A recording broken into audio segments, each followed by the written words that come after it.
All right, this is the Committee on the Budget. This is Saturday, May 18, 2019. We're at 8:30 a.m. I have Councilor Capone. Here. I have Councilor Delasola. Here. I have Councilor DeFlorio. Here. I have Councilor DePiero. Here. I have Councilor Hill. Here. I have Councilor Napolitano. Here. I have Councilor Simonelli. Here. 1, 2, 3, 4, 5, 6, 7. 7 members present. We do have a quorum. Please stand and salute the flag. Allegiance to the flag of the United States of America, and to the republic for which it stands, one nation, under God, indivisible, with liberty and justice for all.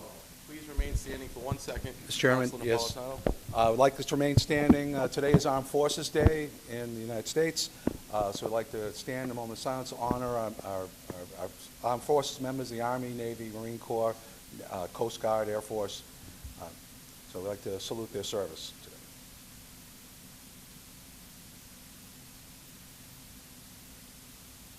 Thank you. All right, this is the FY20 budget. First department is the police department. Before we get started, I expect a nice, respectful morning and afternoon. It's going to be a long day. Let's get through this together and look forward to the conversations. Yes, Councilor. Our first department is the police department. That begins on page 59. We have Chief Mazie here. Councilor Capone. Thank you, Mr. Chairman. Through you to Chief Mazie. On the first page, on 59, I guess, Mr. Chairman, we're going to go page by page. Thank you. The only question I have on page 59, Chief, is on overtime. As you know, we've put some more folks on the force, and in terms of what we have going on, we've spoken on many occasions. That's all right. That usually happens on this side. So we've spoken on many occasions, and you feel that the level of officers on the force right now is sufficient to satisfy our purposes? Yeah, we're probably slightly behind where we wanted to be, but we think we're in a good place. We're a comfortable place. There's still a lot of unknowns. Sure. But we definitely, our manpower has increased, as you all know. And overtime, as it relates to overtime, Yeah. Overtime, as you know, can be used for a variety of reasons. I mean, the city has many more events now. Obviously, our shifts have more manpower on them. And so we've raised our minimums in some cases and so on. I think the amount is sufficient, and I think our manpower is sufficient right now going into the fiscal year. All right. All right, thank you. I don't have any other questions. Councilor DeFlorio. Chief Mazie, good morning. Good morning. In regards to this overtime, does this also include, like, when people do, excuse me, I'm sorry, gas work? No, those are all, has any nothing to do with- private companies, private construction, work like that is all separate, paid for by private vendors. This is all to backfill, for example, summer months coming up, officers start taking vacation time. Right. I may require, for example, our evening shift to have a certain amount of officers. If we fall below that number, we have to hire overtime. If we have community events, we put out officers to assist, provide security and safety at those events. If we have investigations, if we have a homicide and, they're going at it for 2, 3, 4 days trying to track down somebody, that compensates people beyond their normal tours of duty. So when they're doing work like National Grid, they hire private, just what, overtime for our police officers. Where is That is not reflective in here. That's privately paid for, Right, so it's not detail reflected rates. in That our is not in our budget at budget. all. That does not come out of our budget. Okay. That's correct. All right. Thank you. Councilor McLaughlin. Thank you, Mr. Chairman. I have a couple of quick questions on this page. Chief, you had requested $12 million for salaries. The mayor recommended $11 million. It's about $877,000 difference in line item. What was the thought behind that? Not that I'm happy to see the deduction, but I was just wondering, it's a large, almost $1 million in salaries. Sure. Well, a big chunk of that is going to be, I believe, is the officers that were taken out that are going to be paid for by the Mass Gaming Commission. Okay. So there are 6 officers that historically have been in the budget that we pulled out of the budget because they're going to be 100% funded through the Gaming Commission. That's going to be, those salaries all the related benefits, their overtime, are fully going to be reflected and reimbursed through a grant through the Gaming Commission. Thanks. Thanks. Incorporate that. Yeah. We didn't just get it because Basically, we negotiated, just so you, we Okay. negotiated for us to have officers on the gaming unit, working basically inside, and that's been an ongoing So- process being finalized. But basically, we weren't guaranteed anything if it wasn't for negotiations of getting officers in there and then paying for those officers. So this is different than like the fire grant. I know there is going to be several firefighters taken out potentially because of a grant that we're going to receive because of the work of the administration. This is guaranteed that this can't be, because if the grant doesn't come through with the fire department, we may have to revisit that negotiation or whatever the case might be. This is a guarantee these 6 officers are going to be paid for by Mass Gaming Commission. That is correct. On Thursday, I was able to finalize the logistics and the accounting of these police officers with the Gaming Commission. And so it is going to be set up as a grant. It's 100% guaranteed Okay. at no cost to the city due to the negotiations with the Gaming Commission. So we now have that wrapped up. That's a guarantee, and we absolutely do not have to add these officers back in. Great. No, that's good work. Thank you. My other question, Chief, is on court time, $220,000 annually. Yep. What is we paying for? What is the court So time? court though? time, overtime is related costs to officers being required to, after we make arrests, people go through the court system. Anybody that's on a day off, anybody that works the evening shift or overnight shift that gets subpoenaed to court as a witness to testify, we have to compensate them. So that's what those costs are. And that's anything from district court, superior court, grand jury testimony, the more active, the investigators, for example, are in court a lot. But that's every officer in the department that could potentially be called in Okay. to testify. And if they're off duty, we have to pay them. Okay. And the other question is the professional services. You had budgeted for $50,000, but this year you've spent zero out of that line item, and again asked for $50,000 additionally this year. Which one, where is this? At the Professional very- services down the Other bottom? expenses on professional services. That's the Roker, that's the community, that's the usually young males, high-risk males that are doing community work in the city. I believe the activities might have been curtailed. Were they recently curtailed? They originally were curtailed at the beginning part of the year, and I believe that they're going to be embracing this in the next months coming up. So this year we didn't use the program, but next year we'll go back to using the program. That's, yes. Is that a fair enough thought on that? Okay, perfect.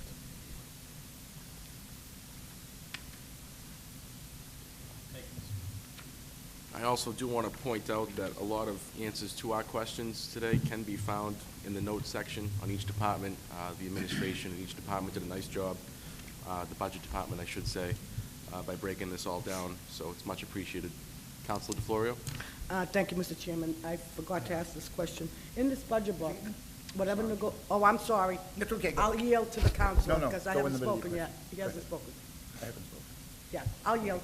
Councilor Hanlon, I apologize. Through you, Mr. Chairman, to our chief. We have questions that we asked. The one was how much you were going to spend for the year. We had that. And also the other question is, you expect to turn anything at all coming back? Yeah, this fiscal year, I don't think there's going to be much money turned back. We're going to be coming down to probably right to Going the, to spend everything? yes, sir. Okay, and the third question was, do you have any positions that were unfilled at any time during the year? Yeah, so we had one crime analyst position open. We've been going through the process of filling it. We have an offer out to an individual right now, and we're hoping to get that position filled. But that's it. Okay. I have 4 other questions I want. Quick, Yes. nice answers, okay? Yep.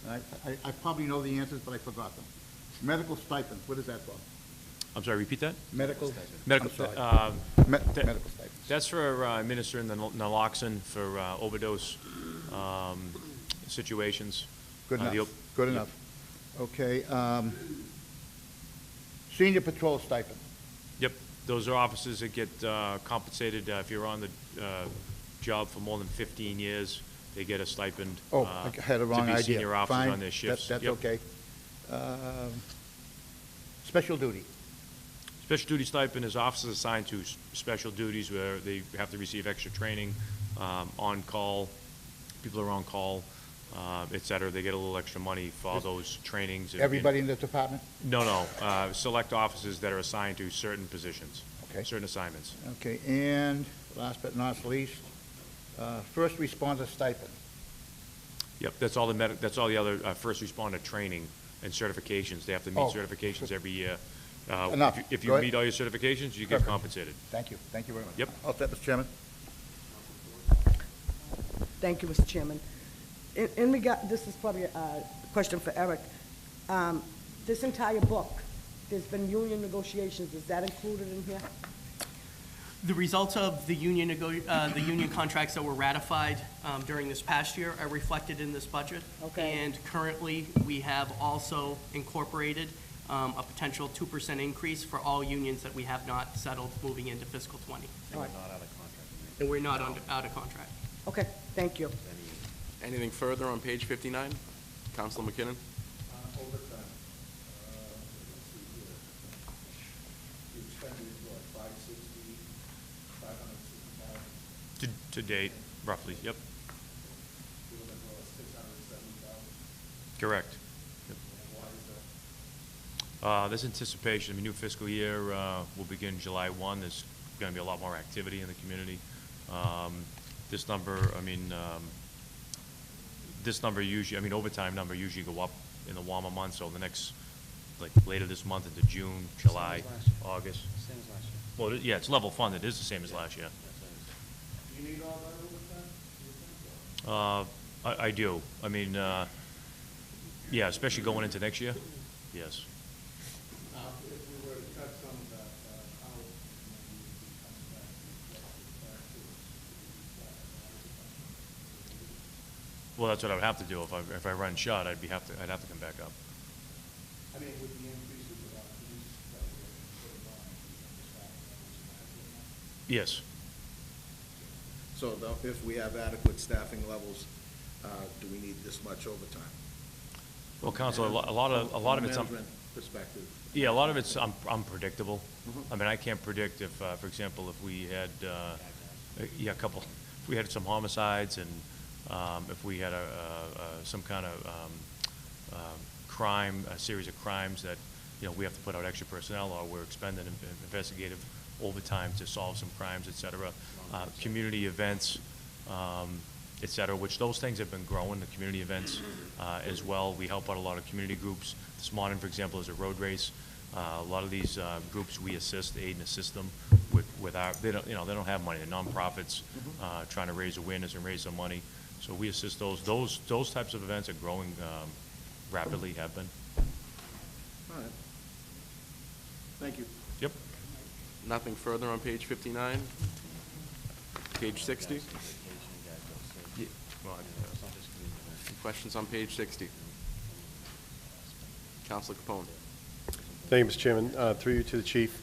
On the capital improvements, I know we have the line item for patrol vehicles, department vehicles. Is there anything in capital improvement as well, in addition to that, or no? No, no, what you see is that's it. It's all requested And now. what do you anticipate, if anything, in terms of vehicles for this year that need to be purchased? We had put in for, I believe it's 4 marked units and 2 unmarked units this season. And how much roughly are those per, do you know? They've How gone much up. The marked units have gone up dramatically, unfortunately. I know it's a totally outfitted cruiser is in the $40,000 a piece range. It's about $43,000, $44,000, I believe. Okay, that's the marked one? Yes. Do you have a guess? If you don't, that's fine. Do you have a best guess on what an unmarked cruiser is? Yeah, they're anywhere from $26,000 to $28,000 in that ballpark, depending on what we end up ultimately purchasing. Okay, all right, thank you. Anything further on page 60? Councilor McLaughlin? Thanks, President. K-9 expenses, 20,000, we only spent 3,000, about 3,400 out of it. Will we expend the rest of that between now and, but I didn't know if there was a payment that we were waiting to make, or? Yeah, it's, Hard to say. So we never had a K-9 budget until this past year. We were relying on most of our asset forfeiture money to take care of our K-9s. So we have 3 K-9s. That takes, one of the reason why we went to this is we've had some medical issues. You know, something bad happens medically with a dog, it can cost, like we got a bill for like $4,000 to properly care at a hospital. Our dogs. These are our dogs. Oh, I get These are our police K-9s. I'm good. We have we have 2 narcotics dogs and 1 explosive detection dog. And that's really, it's insurance to hedge against, if God forbid, if something happens to them. Totally. I get it. And, you know, but ongoing, like vet bills, like shots Sure. and all that stuff. Totally fine. Thank you. Anything further on page 60? Page 61, Councilor Capone. Thank you, Mr. Chairman. The only question I have on 61 is on the pay for the chief. I see on the table after on page 63 that it says it's a contractual increase. It's based on 2 times the top patrolman. Not saying you're not worth it, chief. Yep. I like you. I know you work hard. Was that part of the contract that was negotiated? 2 times? Recently that I have been negotiating, yes. For years, I mean, if you're not aware, I've been one of the lower paid chiefs in the Yeah, metropolitan. and you can make the argument that it was an Boston underpaid area. position. And, you know, a lot of chiefs now are starting 205, 210 with Yeah. no record of accomplishment, no past work history. And as you know, I have not been anywhere close to that after 16 years. Yeah, no, and I'm aware of that. It's just when you look at a number, you see a 41% jump, you go, whoa. Yep. But Yeah. I would say that it does go to what you just stated. One thing you need to note is on last year's salary, that does not reflect my complete salary. A lot of the extra benefits were buried in line items, like the rest of my personnel. So that's not So reflective is this of- line item here, is it merged, this is everything, or? Correct. That is everything. So it's no longer all separated out. Before it was separated out, and it's not, it's not a 41% increase. Yeah, okay. And when was that finalized? It hasn't been finalized yet. It hasn't been? Has Okay, not. So it's ongoing, Yes. but that's basically what the term This is? is what he requested, put Okay. it in the budget, but it has not been finalized. His contract is not finalized. Okay, The All right. max it would be, okay, thank you. could be right much. Councilor Hanlon. Yeah, apologies, Mr. Chairman, I forgot something on page 59, but it also relates to this page. Page 59, you have the Quinn amount of $288 spent last year, and you don't have to spend anything now. And then we look on page 61, we see an awful lot of Quinn things. Tell me something about the Quinn bill. What's going on with it? So the Quinn bill stopped a number of years ago. The official Quinn bill that the state had, people who were in it were grandfathered in. As people are retiring, new officers are not getting So what. that's what this is? Yeah, All the new officers are getting it under a different educational incentive, but it's not exactly the Quinn bill. They're getting some Good enough, Chief. incentive, but not what the Quinn bill offered. Thank you. Thank you, Mr. Chairman. Councilor Napolitano. Thank you. Chief, through the chair, all right, I definitely understand the salary is now reflecting what in previous years included various line items. Only just for comparative purposes, because we can't physically compare those line items today to the last year's salary. Approximately, taking that into account, how much of an increase? And I'm not questioning, definitely, police chiefs should be compensated at the same level as your peers in the area, you know, but I just want to get a rough idea, what are we looking at, what was the actually looking at a difference? Well, I don't know what it is percentage-wise. It was roughly, my whole package is about $194,000 in that ballpark. Okay, so with your all different line items right now, you're doing about 190, so we're looking Correct. at roughly about a 40,000 increase. Correct. But the other items are all now included in that salary. Correct. Okay, 34,000. 34,000, okay, That's his request. right. Okay, that's fine. Again, I don't have a problem with it. I just wanted some clarification, Yep. that's all. Thank you. Councilor McLaughlin. Thank you, Mr. Chairman. Chief, on the Quinn bill, when did the Quinn bill stop that it no longer applies to new officers coming in? Is that- Approximately 8 years ago. 8 years ago. So all the guys that have come, or ladies that have come in since then are not eligible for the Quinn bill? Not the Quinn bill, as you know it, correct. So, but there is some We give an education incentive. education Yes. incentive or something? Okay, so everybody has some sort of incentive, is that in the force for it? in lieu of the You Quinn have an bill? opportunity, yeah, you have an opportunity to get an incentivize, it would pay for education, but it's not like the Quinn bill. Okay. And then my only other question, and again, it's on salary, Chief, is, and it's more so to the mayor, I guess. Mayor, once you settle the agreement with the chief, will this line item be remarked to show what the actual salary is, so that next year we'll know what the salary is that he will get this year, so next year will reflect it in the budget?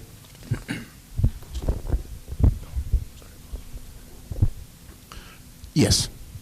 Okay, so this number will, this 238,000 will change at some point throughout the year, and then next year we see the budget, we'll know it's 220. Right, we just didn't have an opportunity to finalize the chief's contract, so this is what as you see, sometimes the department has requests, and then there's the mayor's amount. We just didn't have an opportunity to finalize his contract.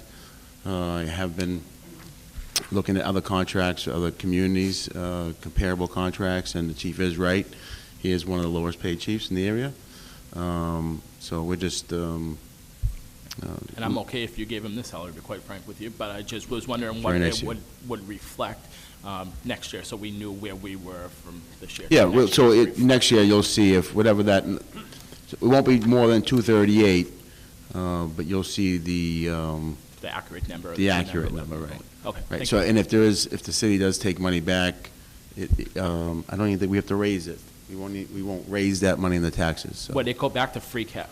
No, we won't even raise it, because we Oh, won't okay, I set the get tax rate till November, I so. get it, sure. You're welcome. Counselor Simonelli? President, Sire?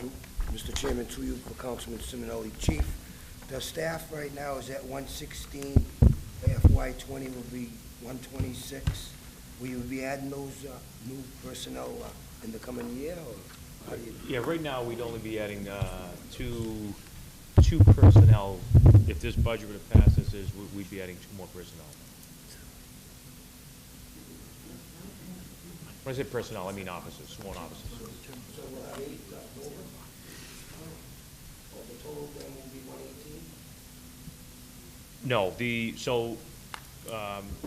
Mr. Demus had explained, 6 officers have been taken out of the budget. We're gonna end up, there's a total of 120, there'll be a total of 122 officers, but 6 of those officers being paid for by the Mass Gaming Commission.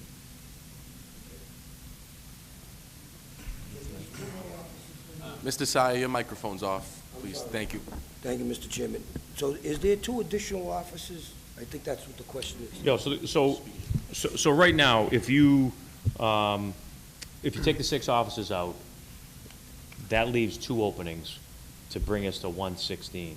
One is actually, 1 officer's in the academy, and then we'd be able to fill 1 more position right now to bring us to that 116 number. And So then, it won't be 118? no. It won't be. All right. But the question is if we're at 116, where does the 126? It's 122. 6, and then 4 more, 2 are in, so there's 2 more to be filled. No, the FY '19 headcount was 116. What's reflected in this budget proposed for FY '20, the headcount being funded by the city is again going to be 116. However, we actually are going to be getting an additional 6 to 7 officers that will be fully funded by the Gaming Commission. Thank you, Mr. Chairman. Counselor Napolitano? Quick question to the chair. There's an officer that's on duty in the mayor's office. Is he budgeted in your salary, in your? He is. Yes, He sir. is. Yep. Not the mayor's office? Nope. Okay, that's all I wanted to know. Thank you. Okay, let's move on to page 62. Counselor Capone? Thank you, Mr. Chairman. To follow up on that question, which line item is the individual that's in the mayor's office?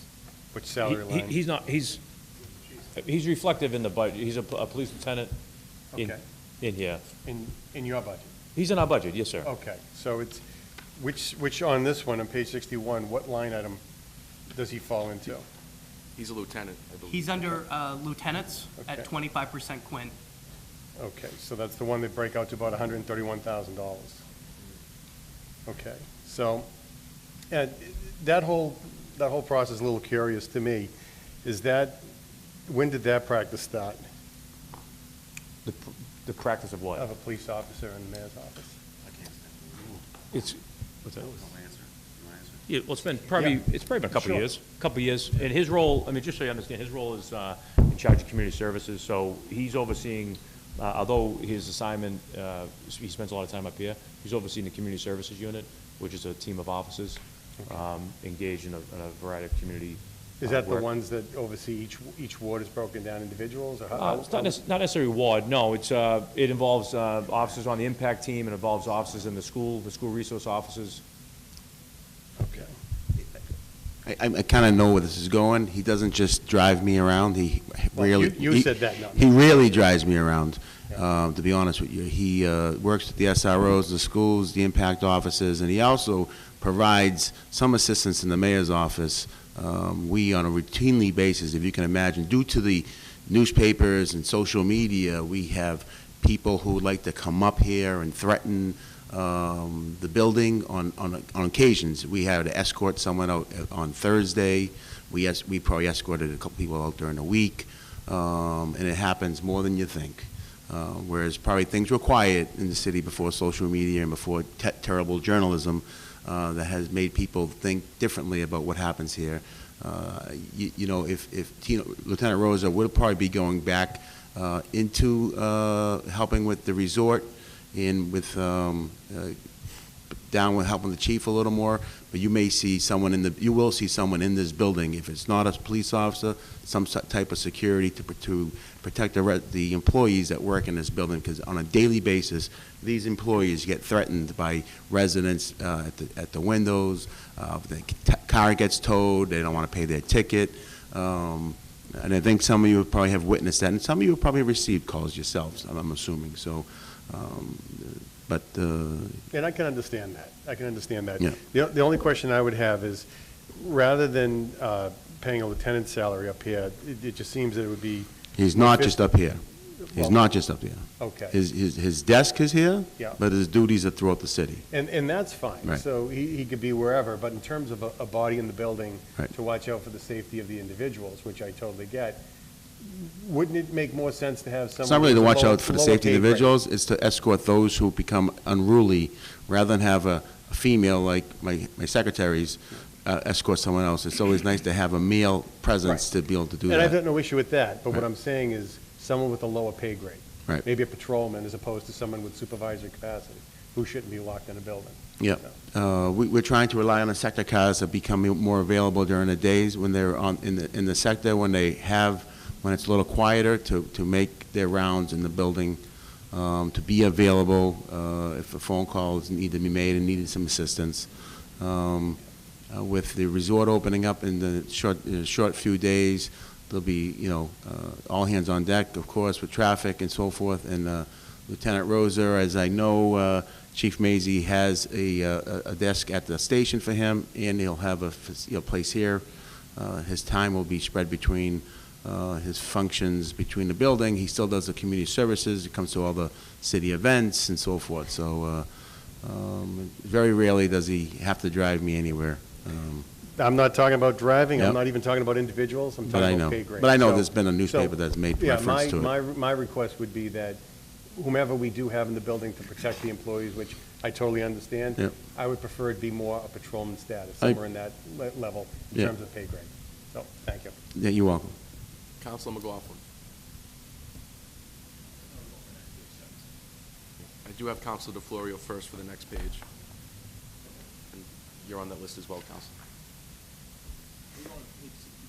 Is your question on page 61, Mr. McKinnon? Okay, Councilor McKinnon, go ahead. Keep forgetting to put my mic on. This is to the mayor. So I'm glad that you actually mentioned that there are people that actually come in here and cause a ruckus, a disturbance, or whatever they're doing. So the next time that I do request a police officer, I don't get questioned by 15 different people on why. we're Yeah, requesting. at a meeting? Yeah. Yeah, no, I mean, it's become that, actually, unfortunately, that climate now, as you see, I mean, you see it with the federal elected officials being, harassed and targeted. I mean, you see on social media, I get harassed and targeted by same individuals. Some actually serve on the city council, maybe one serves on the city council, that's not here, these inflammatory comments that are made, other people believe it. Unfortunately, people believe what they read, even if it's on Facebook or on the newspaper, and that's It's an unfortunate, it's a sad time. It's a very sad time, and what happens is others who maybe not are, with it as much, think that is true, and they come up here and they start to say and make threats to, women who are in the building making $36,000, $40,000, threatening them that they're not going to pay their taxes or parking tickets and so That being said, forth. threatening a woman is a disgrace anyway. Yep. so. But I just wanted to chime in on that and say that, I'm glad that you mentioned that because I think we're going to be seeing some increase in activity here within the community coming up and saying what they have to say up here in our chambers as well. And we may need to request offices at certain times. Yeah. So Yeah, what we no, do, I don't- if you have a hard time with that, I don't wanna have a hard just time give with me it. a call. All right. Just give me a call if you feel there's a meeting coming up that you need some assistance. Page 62, Council DeFlorio. Thank you, Mr. Chairman. I noticed that the parking clerk has been eliminated. It's been zero funded. Yes, And could you explain the reason for that? Because I yes. honestly believe we need a parking clerk. I always believe we need a parking clerk over here at City Hall. Right, But- so that's what's happening is, so the parking clerk now has been offered another position. I know there's been, again, unfortunate comments made that we fired her. Well, She that had- wasn't she- my question. Well, okay, well, I just wanted to No, explain that. She okay. has not been fired. She's been removed from that position and offered other positions. Just to make that clear, no one's lost their job. Well, she has not lost her job. She's been offered another position. Chad Luongo, the 311 director, who does a lot of the functions of the parking department, will take over all the duties of the parking department. He handles 311, as you know. A lot of those calls and complaints and issues are parking, towing, street sweeping, signage, so he'll be overseeing the parking enforcers also. He's very diligent and really great employee. It also falls under the direction of Sergeant Gaff, who will be, as involved as he is now, more involved in traffic and transportation, and also Jay Monty, the transportation planner. So it's parking has become more than just parking. Well, You know, that's my question. you That was know. going to be my next question, because, Yeah. as you know, we're going to have a lot of more issues Right.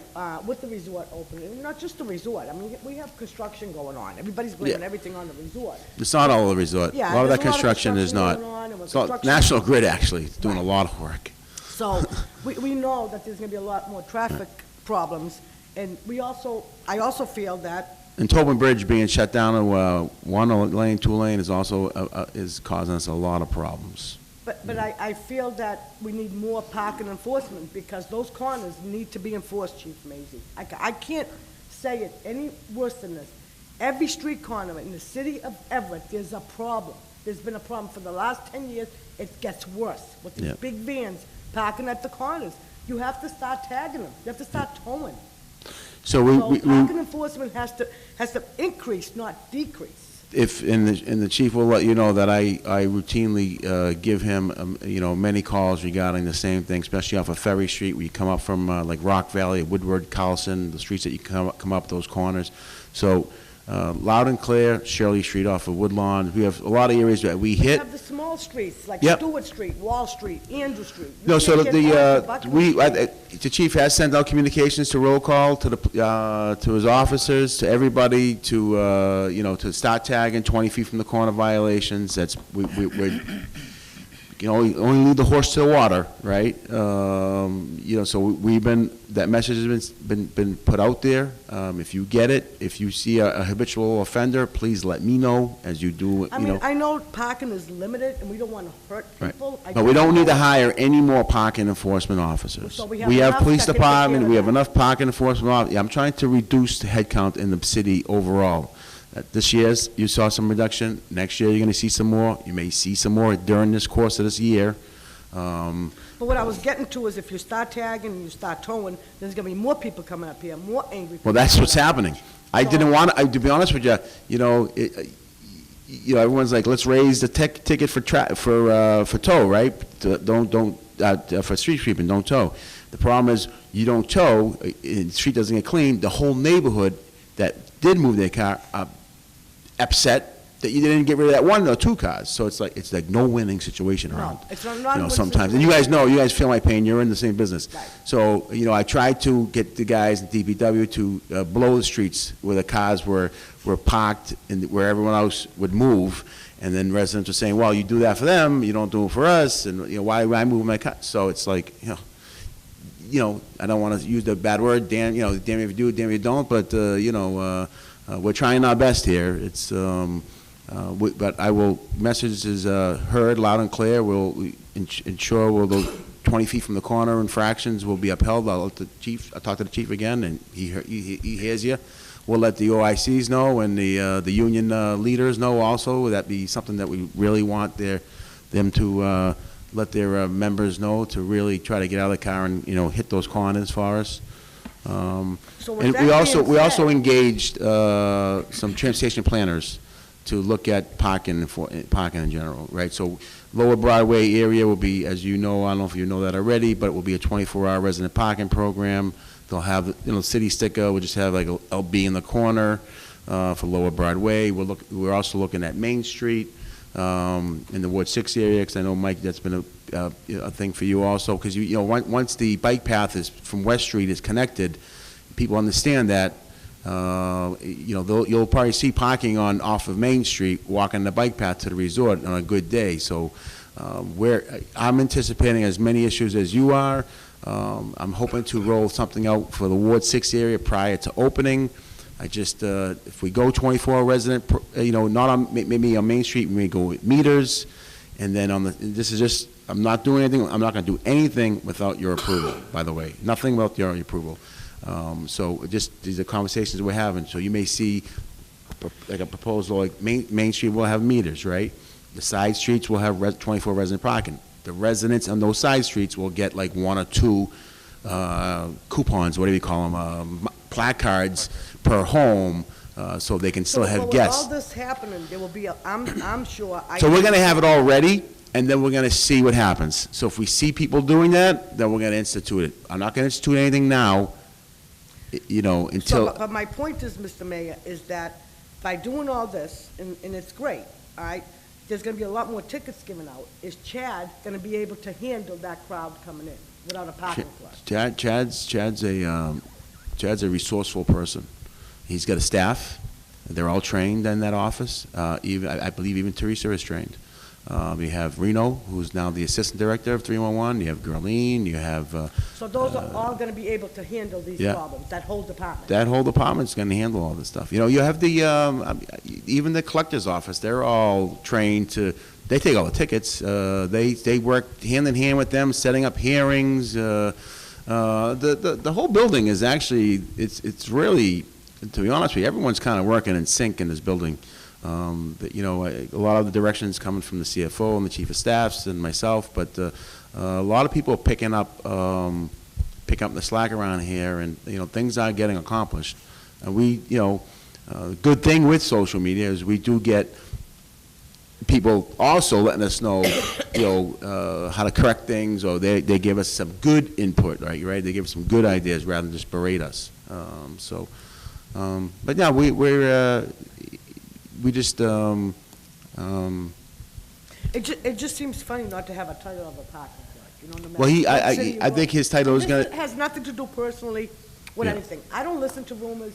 I don't listen to what's in the paper. I do what's right with my heart and my brain. Right. Okay? So people can do whatever they want. I don't care. Yeah. I'm here for the taxpayers. We're here for the people. Not 99.9% of the people, 100% of the people. Yeah. So I don't care what the I paper do have 5 says. more speakers, Counselor, just to So move things along. I just want to know, so the function of the parking clerk will be, will be taken over by Chad Luongo, who will be the parking clerk / 911 director. He'll have a co-director in 311, thank you.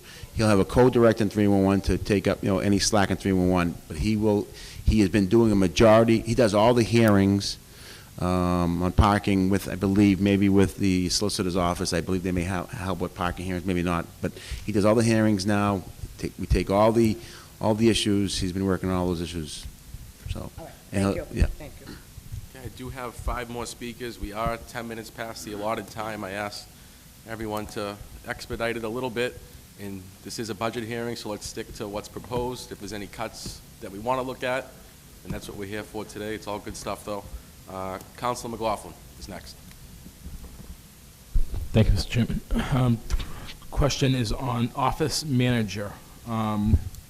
Believe it is a new position being created about halfway down, 3/4 of the way down on the page. Could somebody just talk about that a little bit? Yeah, And what the role will be of her, what her duties will be, if it is a new The position? person's going to be transferred down into my department, and one of the main roles is going to be help managing our grants, the various grants that we have the ability to tap into. So she's going to be overseeing grants? A lot of it will And be- she currently works in the city, this individual? Correct. So where is she coming from? What department is she? If you look at the City- works in footnotes, City Hall right Counselor, now. that is all in the footnotes. It's all broken down. Yep. Coming from organizational assessment. So we're going to have a grant supervisor for the police department, plus the mayor is creating a grant individual in his office. Is there any, Well, is there a crossover in that No, field? maybe the chiefs, maybe what's happening now is the grants that are in the police department and other administrative functions in the police department sometimes get handled by police officers. And I'm not in the business of having police officers do admin work anymore. So it's going to be I've been working with the chief to slowly take the police officers out of his office and make it admin people. So we get those offices on the street. Where currently you have offices in the building working admin in the chief's office. Because as you can imagine, the chief's office is as crazy as probably the mayor's office. So that's, But that work wouldn't come up to your department under the new position that you're looking to create? no, the grants now today are being managed by, I think, Officer Gilmore, Well, or, we have a number of officers, and many of them are supervisors, and, ongoing, it's great to tap into some of these monies, but then they have to be managed. You have to do, reports are required, there's fiduciary responsibilities as well, and I'm trying to bring it all into one person, and the mayor's exactly correct about civilian support staff like this to handle these type of administrative duties as opposed to police officers. and as you know, Carol, the Office of Organizational Assessment has been lumped into HR, just due to the fact that HR and the Organizational Assessment had, I think, it was just they couldn't decipher their roles, right? Because they kind of fell into each other all the time. So Carol is a very competent, strong admin official. So this, what's happening in the police department has been topic of conversation for a while now. So it was just a good fit to get Carol into that position without anyone losing a job. Okay, no, and I just wonder if we could put her somewhere else because she is competent. Yeah, no, she could- I think she'll thrive there, and I think the chief's going to be very happy with her performance. With the closing of the organizational assessment office, I think it would be helpful if the council could get some kind of report on some of the work that was done over the last year with restructuring and the work that department did. I think we'd all like to see something. Thank you. Councilor Capone? Thank you, Mr. Chairman. With you've answered the who will be taking over the parking clerk function. Will there be any addition to the compensation with that, with regard to the additional function? He got a small bump in salary. Okay. It's And the individual that was offered another job, the current parking clerk, is there any kind of a pay cut associated with that transfer? No, actually, the position she was offered is the ability to make more money than she's getting now. I think she's still undecided about taking it, though. Is that correct? And- That's correct. She's still undecided about taking the position. Okay, and this question is for the chief. With regard to the office manager that was just discussed, Do you prefer that to be a civilian, or do you prefer that to be an officer? No, civilian. Yeah, dedicated staff, like right now, I'm putting out, one officer's handling one traffic grant, another one's handling a, anti-gang grant, and so on and so on, and so. And we also still have Karen Green, who's been retired Part-time, and is yeah. part-time there. You have, She's not gonna be there much longer. right, and you have Dawn Colometta, who's also probably getting close to, I would say, I don't know how many years left she has, so. Okay. And then on average, how many grants would you think a year you're looking at in that department? It can be, I'll be honest with you, we've cut back pursuing them only because of the time Labor. that it takes to manage them, et cetera. But right now, anywhere 4, 5, 6 different grants can be going on. Plus, the big one we have is the Urban Area Security Initiative, which is Metro Boston Homeland Security. It's Boston and 7 surrounding cities, and that's a constant one, and there's like 5 or 6 subcommittees, and there's constantly meetings and monies and projects. And again, that's, it's being farmed out to all kinds of Right. people. And it's also hard to hire someone. As you can see, I've had an inability to hire someone, and Catherine's still been doing it. And we are missing out on opportunities from grants. Now, you can hire, what's happening is the reason why you can't find them is because they're doing them on a percentage basis. They're just becoming like private companies.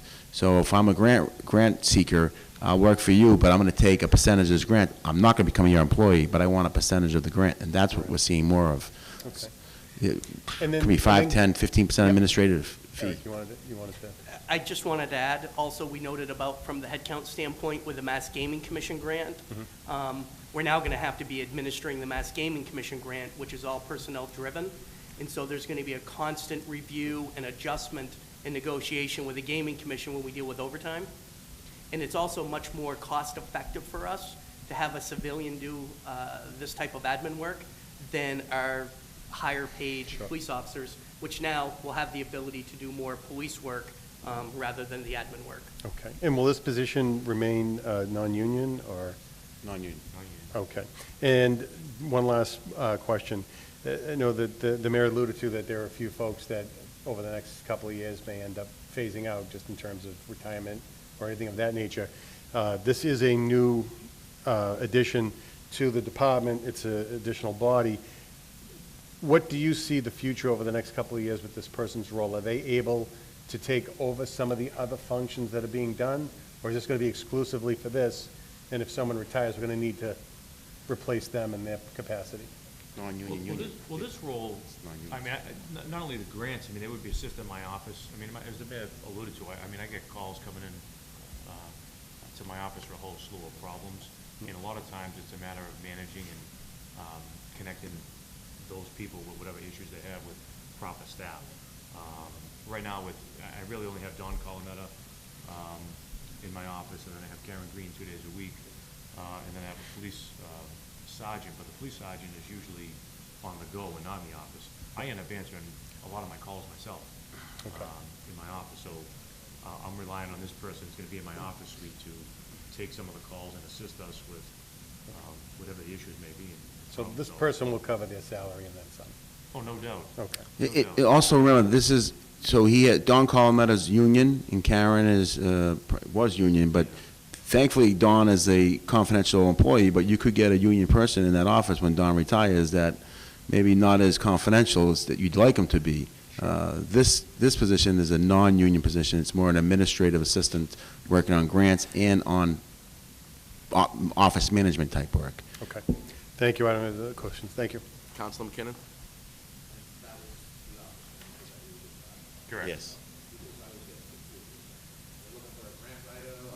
She'll not write grants, just manage. The other question is what, animal control, is that a union? It is. She's going up in pay grade? Step increase, yep. So she went from 6 to 7? Correct. All right. That's it, thank you. Councilor Napolitano? I'm all set, thank you. All right. Page 63. Page 60, Councilor McLaughlin. On the breathalyzers, we appropriated 90,000 this year, where we cut it down to 59,000 for the coming year. The mayor reduced it even a little bit more. Is there a reason for that? Some of this has to do with pulling out 6 individuals from the budget that are going to be funded by the grant positions. And MGC will be paying all benefits. So any stipends that these officers receive through their union contract are going to be fully reimbursed through the Mass Gaming Commission. So, so this $57,000 will be divided up between 110 offices, employees? Because you're taking 6 out for the MGC, right? Who have the certifications. Who have the certification? Correct. Do you know how many do, Chief? Offhand, I don't right at this moment, no. Okay. The number proposed, the dollar amount proposed, does reflect the number of individuals who are currently certified. And what do they get for a stipend on this, average?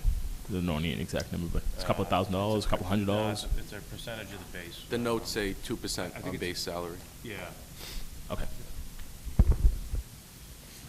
Page 64.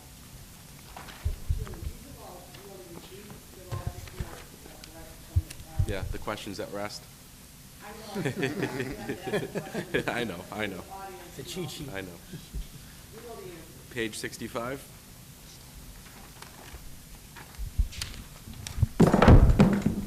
Page 66, sorry. Anything further for the chief? Are there any proposed recommendations? Will be excused, Mr. Chairman. Customary thanks. Thank you very much, chief. Thank you, councilors. Thank you. Next, we're going to turn to page 28 and invite Madam Solicitor Mahir before us. Are you making the recommendation cuts right now, is that the chief is here, or are you doing it all at the end? If someone What's the has process? recommendations, I think it's only proper to do it with the department head in front of us. Well, that's what I'm asking. So the point is, that's the are will of there the body. any cuts that you want to make for the police department? We have to do it now. I asked and there was no response. Okay, so we're okay, then. All right. Thank you. Think so? Thank you, sorry. I didn't That's understand. okay. Yeah, Mr. Chairman, we're 20 minutes behind schedule. I have a meeting at 7 o'clock tonight, and I don't want to be way late, so if we can push up the I'm meeting. trying, Counselor. Thank you. I'm trying. I do have a meeting at 7 o'clock. You and me both. Yeah, mine's in New Hampshire. Yeah.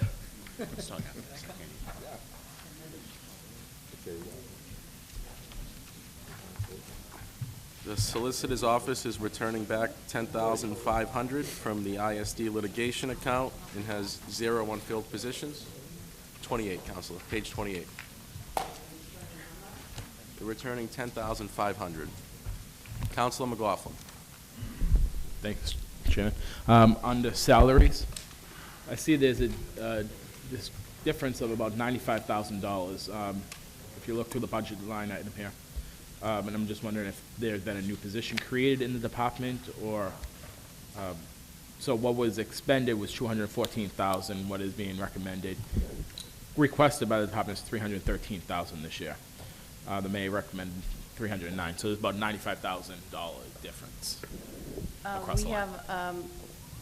have a new clerical employee who was transferred from the mayor's office down to my office, so her salary is following her. The assistant solicitor, Slattery, the paralegal, and myself were reclassified during the year. Our salaries. It's all broken down on the following page, Counselor. That's what's been expended to date. Yeah, So it's right. still another quarter to the fiscal year that's going to be advertised. Good point. Good point. Thank you. Good point. And just on the other, on this page, our RAO stipend at $9,400, is that just because you took on the task of being the official's record Correct. keeper for the city? Correct, and I had been receiving it through the clerk's office. So it moved from the clerk's office up to Transferred here? Yep, And that's just the stipend, additional stipend that you get calling? correct. Okay. And my last question on this is ISD litigation fees. I think I'm excited to see that we spent no money on litigation fees with ISD this year, but I'm not quite sure that I understand that correctly. But we went from $10,500, spent 0, and we're requesting $10,500 again. You just never know what kind of litigation is going to come through the door. We were able to keep a lot of it in-house with Attorney Slattery, and the Commonwealth of Massachusetts instituted a housing court which helped us tremendously too. So we were allowed to keep a lot of it in-house. But with tax title issues and different foreclosures, we'd like to keep that line item going because you just never know when you're going to need outside counsel. Okay, no, and I think that reflects the 10,000 that your return, 10,500 your return, and reflects that. I understand that. Good work by your department. Thank you. Thank you. Counselor Capone? Thank you, Mr. Chairman. Through you to the solicitor. Good morning. Good morning. As far as the litigation professional services, I see that we've expended $62,000 as of the printing. How much more do you think there'll be by the end of the fiscal year? We'll probably use most, if not all. We have some arbitrations. We have a contract with outside counsel. So I anticipate using most, if not all of it. Okay. And that's consistent with, well, last year,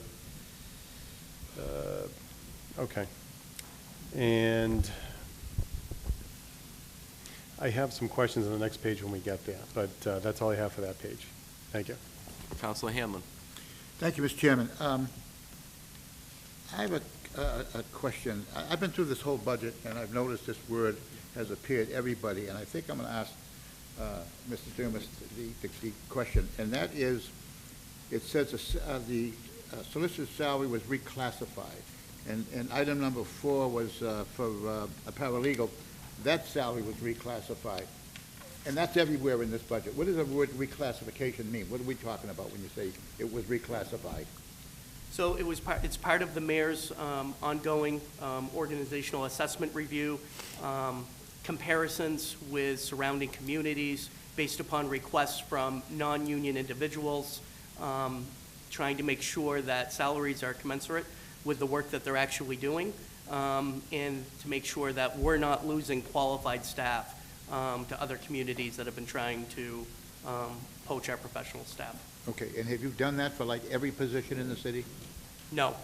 So what positions have you done it for? What haven't you done it for? Like people in the union? Yeah. That kind of stuff, you know, and All everybody the- else, like officers are, okay, thank you. All union individuals are handled through union contract Okay. negotiations. Okay, thank you. Anything further on page 28? 29, Counselor Capone? 28. 28, Counselor. Yeah, thank you. I'm sorry. Counselor Hanlon had jogged my memory. That was a question I had about the reclassification. So when that happens, it happens in the fiscal year. It's a determination, as you mentioned, that maybe a salary is not being funded properly. Does that impact any kind of resources during the year, or is that salary just calculated for the next fiscal year? It's a combination where it's possible to make an immediate adjustment because of flexibility, people coming in, people leaving. You know, if we can make the adjustment during the fiscal year without having to add or ask for additional appropriations, we do. Some individuals, because of the lack of flexibility in those salary line items, have to wait until the following year when we actually request it. Okay. The concern I have is the unilateral increase of pay without this body being consulted in any way. And I have a problem with that. So I did notice that the reclassifications were everywhere, and I understand what's trying to be done, but it undermines the whole process of coming in here and doing a budget at the end of the fiscal year and asking this council to review it and then come up with a range. It's kind of an end run, the way I look at it. I know that may not be the intent, but that's the way it looks from my point of view. So I'm not happy about that. Counselor McLaughlin? Mr. Chairman, actually, I have a question on 29, if we've moved over to page 29. Go ahead. So we see that Assistant City Solicitor was appropriated this year, and it's been cut for next year, but then, so did we, and it's only a small stipend. I mean, a small pay, so I don't know what that is. Attorney Amori, it says Webby here, was the business manager for the DPW and an assistant solicitor. Part of her salary was paid from this budget. She's now the human resources director. None of her salary is paid from this office, so that particular position is being eliminated. Okay, and then you touched on it previously, but the secretary position was from the transfer of the mayor's office. Yes. My only question to you, Colin, and it's not that I have any problem with you or Mrs. Slattery getting an increase in pay, but I believe there was a piece of the legislation that came before the city council this year that talked about an increase in certain salaries in certain positions in the city. And I think it was defeated here in the chambers. And then we see these increases happen even beyond that vote of the city council. So going back to sort of Councilor Capone's statement, I would have voted for it. I'll be honest with you, if I was here that night, I would have voted for the salary increase because I think Colleen and others are very capable and well worth their money. I just wonder why that would take place, that if we were asking not to have it done, and it's still done, do we have a right to now cut it back to where we thought it should have been when we took the vote here in these chambers? That's what we're here for, Counselor. If you want to make a cut, well, no, and I'm just asking if that's a reasonable statement or a reasonable way to think about this. And if that is, I'd like to see that piece of legislation that we had before the city council, that, because I remember there was multiple positions in that one piece of business that was defeated here in the chambers. Do you agree with that, Eric? I mean, just wanted to hear your opinion. You have the ability to reduce this budget, however you see fit to make the recommendation. So you do have that ability. So every position that was in that piece of legislation, is that part of the reclassification that you guys have gotten, the administration has gone back and reclassified? Because you said it wasn't every position that was reclassified. Was it every position that was in that piece of legislation has now been under the reclassification I don't have category? that piece in front of me. What I can tell you is there's been a number of reclassifications. And again, some have happened already, some have not. One of the issues that, to raise to Councilor Capone's point, is that also throughout the year, one of the transitions we had was the assistant city solicitor, where a portion of her salary was being charged here. We had a reorganization. So she moved from assistant city solicitor to DPW business manager. From there, she actually she's now the director of human resources. So a lot of that work that she was scheduled to do at the beginning of the year is now being picked up by Colleen and other members of the legal department. So they picked up that additional slack.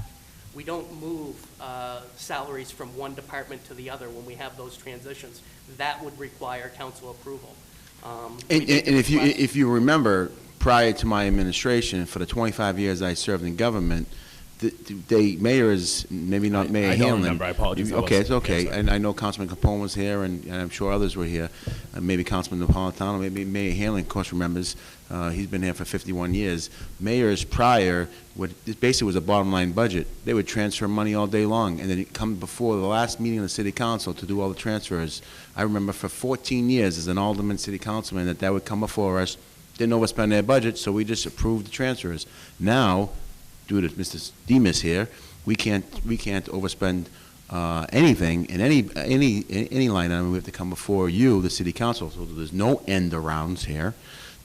We did come before you to reclassify some people's positions due to the fact that they were being poached by other communities, because that's what's going on here. There's actually sessions, if you go to the MMA meetings, called Stop the Poaching, just start training more people to do different jobs. Other cities call us, they try to take Eric Demas from me. I had offer letters from other, they do that. They find that you have good, talented people, and they try to take them from you. So you reclassify people. That failed. I'm going to assume that piece of legislation that we filed, I think it was for 3 or 4 people, those salary increases are in this budget. Because if I approved it to be on the calendar, I'm going to approve it to be in the budget. So, it wasn't a full voting board, and you had told me, I think via phone call, that you had voted for it if you were there. And I was, and unfortunately we were at a wait that I do remember evening. you saying that to me, and that's why this is on here for a full vote of the city council for the budget. Now, we reduced the operating budget, so I found places to cut, which you can do, right? Found places to cut and offer people salary amounts that equivalent to their pedigree. That's all I'm trying to do. Like as with the Chief Mazie, I've looked at all positions and departments in and around this area, same type of gateway city, same type of population, same type of issues. I've had conversations with mayors at our mayors' meetings about salaries of chiefs and stuff, and they're saying the same thing. When you got a good one, you don't want to lose them. I understand. I just, to my colleague's point, that they took a vote to not allow play. It's not my vote. No, right. That's They so you took may a vote of the body. Yeah. And the vote of the wish of the body wasn't granted. Yeah, because I mean, of this. to give Keith Slattery a raise, to vote it down, if you haven't spoken with Keith Slattery on housing issues or just issues in general in the building, you should, because The gentleman is very talented, and we're probably taking in a ton of money. Hopefully Jim Soap will let you know how much money we're taking in due to his work. We didn't have him doing that housing work. Now we do. We are leaning property owners that were getting away with violating stuff for years. You don't see that because there's not a line item that says, oh, how much did Keith Slattery taking from his work? Maybe we should break that down, and I will break that down, of how much money he's brought into the city through Jim Soper's team's work that we weren't collecting from years before, where we didn't have a housing court. Keith is a housing attorney, actually. He did that, for a long time.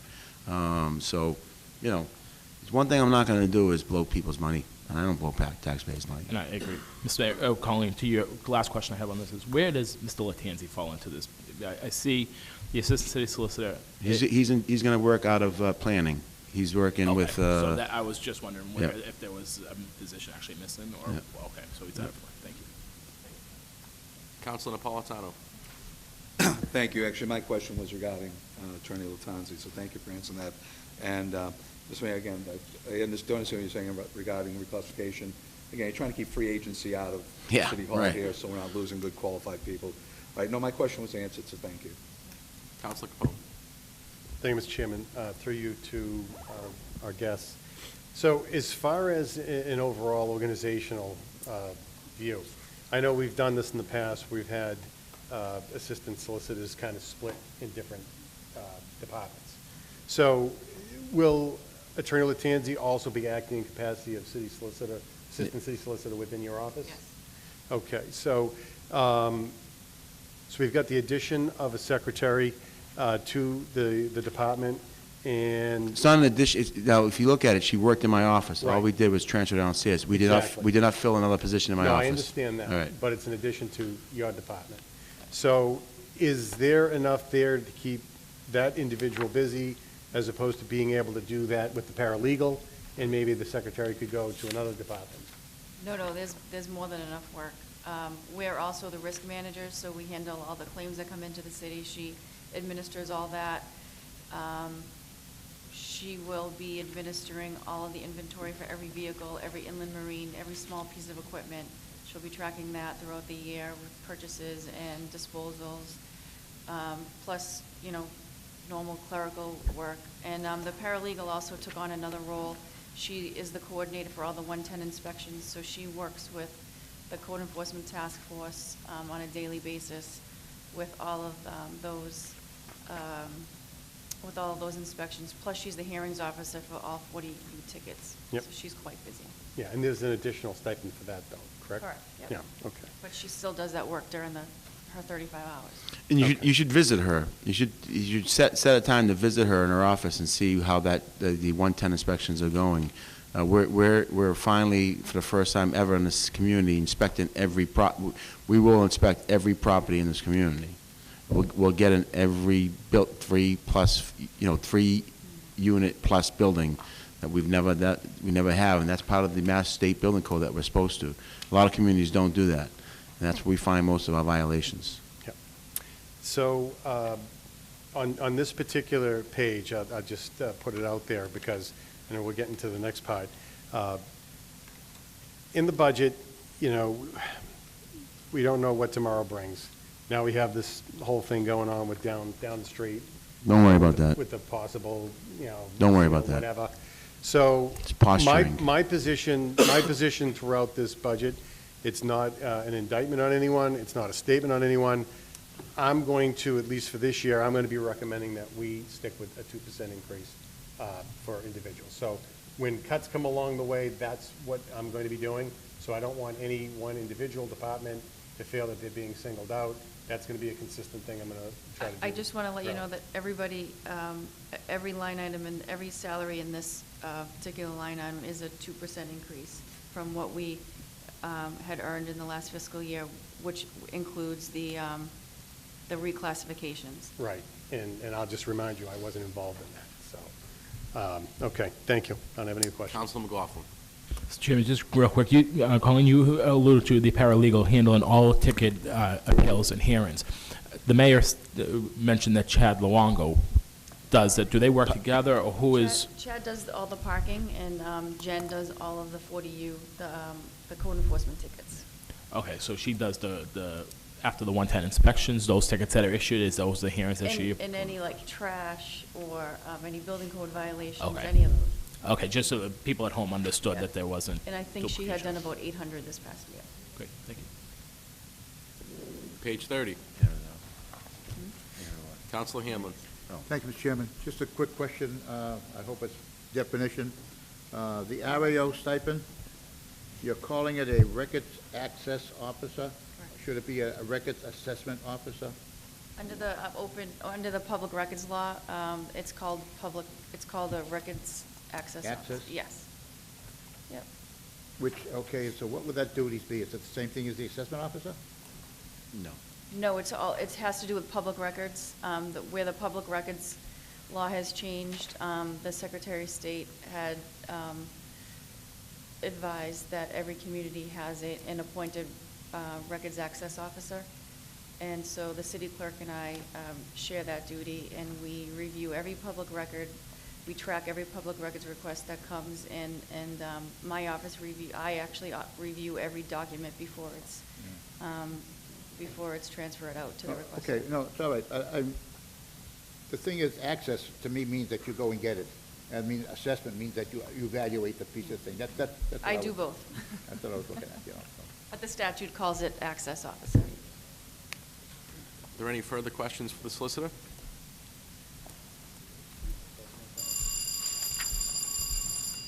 That's their last page. Move they be excused, the customary thanks. Not my phone. Any recommendations? Counselor Capone? Thank you, Mr. Chairman. And again, I'm going to be making some suggestions on cuts, and I know that individually, there's been traditionally a comment, oh, it's only a couple pennies here, it's only a couple nickels there. And I don't think we should be taking that kind of an approach to it, as opposed to looking at the specific item, making the cut, and eventually what'll happen is the entirety of it will end up being whatever it is. So with that said, to the salary line, I'm going to recommend a cut of $17,931. And what that breaks out to is the fiscal year 19 appropriation that we had given for 2 jobs with a 2% increase. So that's the motion I'm making. On the motion? Salaries. Counselor Capone has made a... $17,931. Is there a second on that motion? Motion was made and seconded to cut $17,931 from the salary line item. On the motion, Counselor DeFlorio, then McLaughlin. I just want to understand something. Based on all these salaries, they were only increased by 2%, but there was a lateral increase during the year because they were doing extra work, okay? Right. All right, so they took on extra responsibilities. Yes. Okay, I just want to understand that. Sorry, Well, I'm not feeling that good, also, it wasn't just they took on extra work, there was also a comparison done on other positions in other communities. Okay. And years of experience, too, was also taken into account for each of us.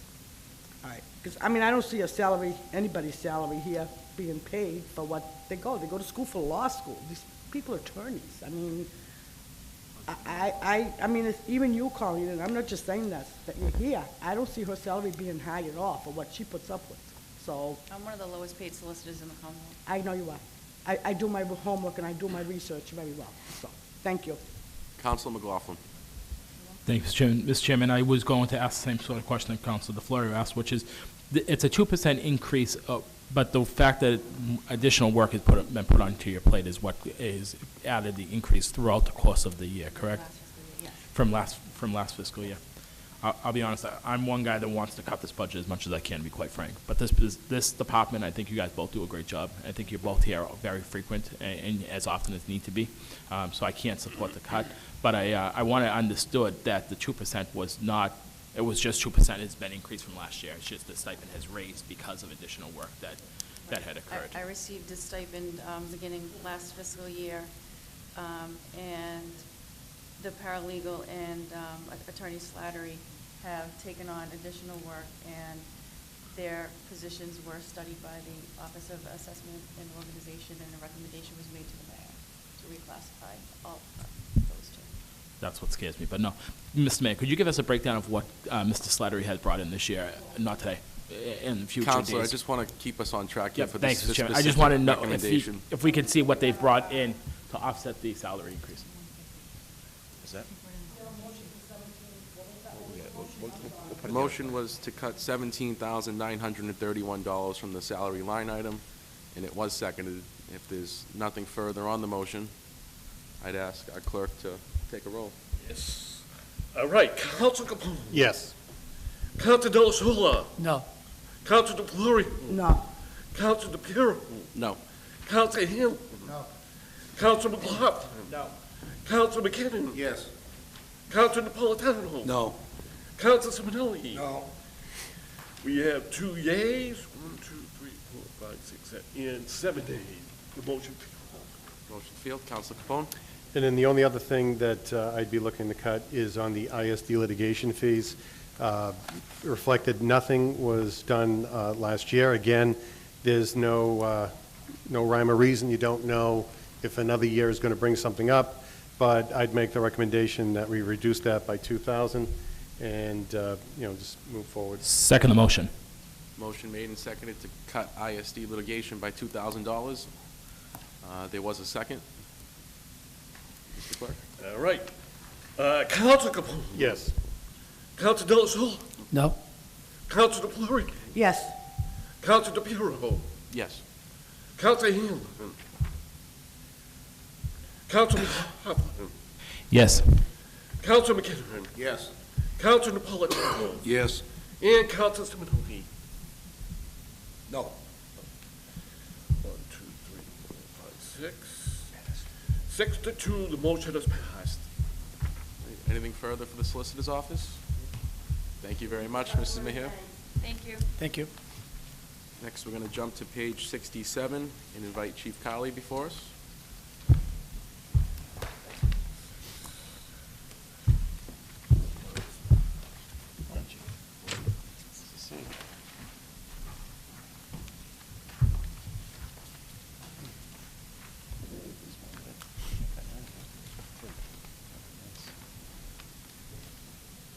Give everyone a second to get there. Are we all on the right pages? Councilor McLaughlin. Thank you, Mr. Chairman. Chief, good morning. Chief, on your salaries. I'm sorry. Sorry, Chief. I apologize. I wasn't looking at you guys. I apologize. Under your salaries line item, is this because you're going to be pulling out those additional, no, that would be added. I apologize. Or still early morning. That's okay. Just can you talk about the difference in what you've expended this year versus what you're going to request for next year? Because I actually thought it would be a reduction with the 7 police officers, firefighters coming out with the grant. Okay, so the increase that you see that I was looking for is the overtime budget. If you remember last year, I had returned roughly $300,000 of my overtime budget, but due to retirements, I had 2 active duty member deaths. I have several injuries. We did expend more than what I expected with the overtime, so I'm looking for not to replace that whole $300,000 difference that I returned back last year, but a $125,000 increase in my overtime account to take into account for that. And obviously, I have some pending retirements coming up as well. So until we can fill those positions, we're going to have to cover those with mandated manning requirements on the pieces. So by increasing the salaries, you're decreasing the overtime, but If I could add too, also, this budget reflects the 3-year increases for the fire department as we settled the union contract this year. okay. It was a 3-year contract of which they had been out of contract for a while. And so Okay. this actually reflects the 3-year increase. 3-year increase. Okay, so your overtime, Chief, your decrease, you're requesting decrease the amount you've spent from this year to next year. You spent $502,000 and you're requesting $450,000. Yes, so what ended up happening with this is I requested $325,000. We actually went over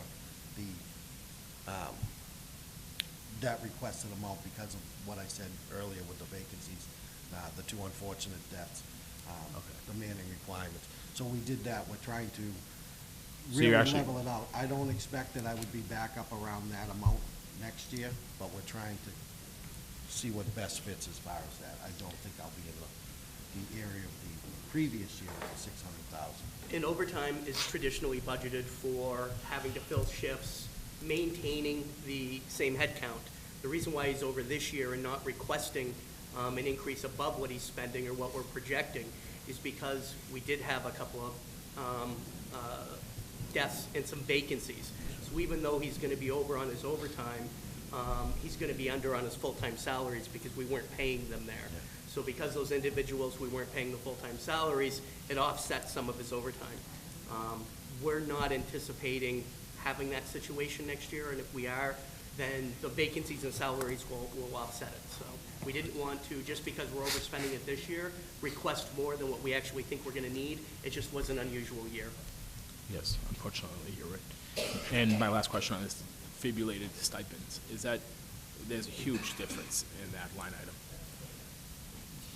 Let me just pull that up. The defibrillator stipends. And a lot of these stipends, Counselor, are paid at year end. So the Yeah. expended amounts actually only reflect, we still have a quarter of the year to go through. A lot of the stipends that we pay are determined by contract as to when we pay them. Yeah, so you'll see them carry, some of my stipends pay out, hazardous duty stipend, certain stipends pay out at certain times in the year. So you'll see me carry those almost to the end of my fiscal budget. And once that happens, then you'll see that done. So it's not paid on a weekly amount, it's paid on a separate check, so that's why we see that. And we'll appropriate close to the 102,000 at the end of this, in the next 60 days? Very close to it. Yes. Very close to it. Okay, so then let me ask you this question real quick, is why did we spend $2,603 up to date if we're paying it out at the end of the year? So that happens if people retire. Okay. If people leave before that stipend, Before it's the prorated depending on when they leave.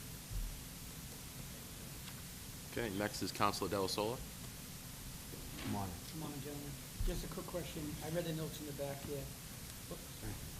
I read the notes in the back. Shift differential, there's an increase there. Can you just explain that on the funding for the pay for uniform personnel? Okay, so what ends up happening is they get like night differential pay, and they get certain stipends that are contractually tied to the fact that they work a 24-hour shift, and that's where that small increase you see is coming in. It's just to anticipate this. If we add more people, or if, somebody makes a different rank, that's where we envelop that shift differential. If somebody was a private and now he's a lieutenant, we'll have to work out the numbers as far as what that differential works out to him or her as far as pay difference. Does it look pretty much the same every year? It is. Those are kind of stagnant, and they're tied to the CBA, so we don't see huge increases or decreases in those. Okay, thank you. You're welcome. Counselor Hanlon is next. Thank you, Mr. Chairman. Through you, to our Chief. I asked the fire department too, but I'm going to ask you this question in a different way. Certifications? Yes, sir. You have, and my question was, what I want to ask, how do they get the certification and who gives it to them? And do they have to pass some sort of an exam or something to get certified? It is. And who are the people that certify that they did do the right thing? So it's a great question, Counselor. And actually, it's a nonprofit agency called the Fire Pro Board, and it's run through the Mass Fire Academy. So the majority of our certifications come through those. It's a very strict process. There's also an approved list between the city, myself, and the union of what we accept that. So somebody couldn't go and do a mountain rescue type of certification and come in and want to get paid by the city of Everett, knowing that we don't have mountain rescues here. So Is that in a classroom or is that at a mountain? So if we do a certification classes, most certification programs at the academy have a practical portion and a written exam. But it is a certification. All of my members go and take classes and do certain things. Not all of those classes in outside education equate to getting paid a certification. It actually has to be, you're certified to a certain level of proficiency. Okay. Counselor Capone. Thank you, Mr. Chairman. Through you to the chief. Good morning, Chief. Good morning. With regards to personnel, looks like we have about 103. Yes. And in your opinion, is that a satisfactory number of personnel at this point? It is. Right now, that allows us to perform our duties of what we see. I did apply for a SAFER grant that we should hear to increase the numbers. We are just coming off of a SAFER grant of 8 members. We applied for another one. We're hopeful that we would get that, which is always a nice hit to get people in 8 or 9 at a time. So we're looking forward to seeing if that comes to fruition. But 103 members is what we can work with right now. I do have some members on, I have 2 members on long-term sick. I have 1 on long-term injury. We're hopeful that they'll all be able to come back in full service. But right now, I'm happy with those numbers. And just to point out too, we do feel very good about our SAFER grant application, but should that not go through, or we don't receive the full amount, we more than likely to maintain headcount in the fire department prior to the tax rate setting process would want to come back for funding to make sure we kept the headcount where it is. But again, right now, we're very optimistic about that SAFER grant. Okay. Are there any fire personnel that are going to be down the casino area at all, or no?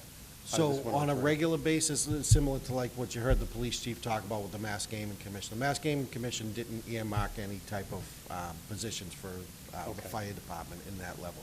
We anticipate being there for occupancy issues, special event issues. We've met extensively with the city, the owners of the resort, my union. Most recently, we just met about a week ago, and we're talking about in the capacity we're there. I know most of you members realize that we've been there since the beginning of construction. We remain there now. We're working with them on the transition to have their engineers be prepared. They have their full FCC up and running, their fire control center, so we're really happy with the relationship we have with them. So that'll phase out, our personnel will be 100% back in our stations? Yeah, so when they're down there, they're not taken off a shift. That's paid detail through Suffolk Construction in Wynn, Boston. So they're outside of that. But we won't be assigning people there. You'll see, obviously, we anticipate with the amount of restaurants, our fire prevention will be down there more often. Special events, they'll still be hiring us for details and occupancy issues. Okay. And with regard to overtime, I know the 502 is as of X date going forward. What do you anticipate for additional overtime between the time this was printed out and the end of the fiscal year? So right now, we get into vacations. We start about June 1st when our vacations start to increase, so we get a little bit heavier. I anticipate that going up probably another $20,000, $25,000 before the end of the fiscal year. Okay. And then, obviously, July 1st to September 1st is the second half that we see. About 35 to 40% of my budget is expended through overtime on vacations in the summertime, and then it levels out around September, October. So if you were to look back in August, you'd see a big dip. Okay. And that's really where the bulk of the overtime's coming in? It is. It's combined with overtime, vacations, yes. Okay. And I just wanted to offer some perspective. A couple of years ago, our overtime was averaging in the fire department about $650,000 a year. And when Chief Carley came on board, he was able to make some administrative changes and manage the overtime much better, which resulted in the cut down to $325,000. So I just want to point out Chief Carley's been doing a great job in managing his overtime. And we're still, even this year, with the very unique circumstances we're in, going to be less overtime than where we were 2 to 3 years ago. That's good for backdrop. And I think we all know how capable Chief Carley is, so, and we're appreciative of your efforts. One other question I have on that page is the above-grade differentials. I did read the notes, and I know that it's been mentioned, so I just want to let everybody know that there's a lot of information here. Yeah. And believe me, I look over absolutely all of it. It was tough this year because we had 3.5 days to do it. So if some of the members haven't had a chance to look at those notes and they're asking questions that would have been covered on that page, that's probably the reason why. So it's tough enough to watch the numbers and then read all the stuff within a 3.5-day period. So I don't know how all that happened, why it happened. I know life has a way of making those types of things happen, but I know for my own personal preferences, prefer a little more time if we could get it. Despite that, I did the best I could with it. But the above-grade differentials, I know that the definition said that these are absences when individuals are stepping into a position that is above their grade, and they're covering the function. Is that per shift? Is that extended period? Is that a combination of both? So I can explain it relatively simply in the fact that if a lieutenant is on vacation and the count is maintained above the 16 minimum manning, rather than hire a lieutenant for overtime to always cover him at a huge cost, we move a private up to his spot and pay him the 15% increase in between. And that works all the way up. Okay. So you'll see if you don't see me up here making promotions on vacancies of people that have retired or left the job, you'll usually see that above-grade increase. I'm spending a little bit more on that. I'd rather spend a lot more on above-grade increase than overtime. Sure. I'd rather move people up than hire people Right. off. No, understood. And so that is something that would be, you know, something that would be more of a long-term, you'd be looking to promote someone to avoid that. But Exactly. it could be a short-term shift thing. Exactly. Somebody, Okay. if an officer's out with a long-term illness, you'll see me deplete that account rather quickly because I can't promote somebody temporarily, so I'll just put somebody in that acting position. Okay. But we'd rather just promote and hold those people into those positions. But we've done things administratively with the mayor to kind of control those as far as making sure there's only one officer, a one-officer position on vacation at a time and things like that. So we've tried to spearhead those. Good, so you those don't create problems. those. Exactly. gaps. Okay, thank you very much. I don't have any other questions. Councilor McKinnon.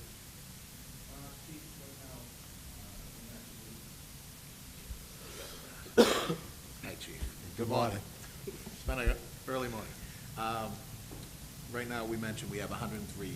Yes. That's in the field now. What is the numbers on the apparatus that you have to maintain?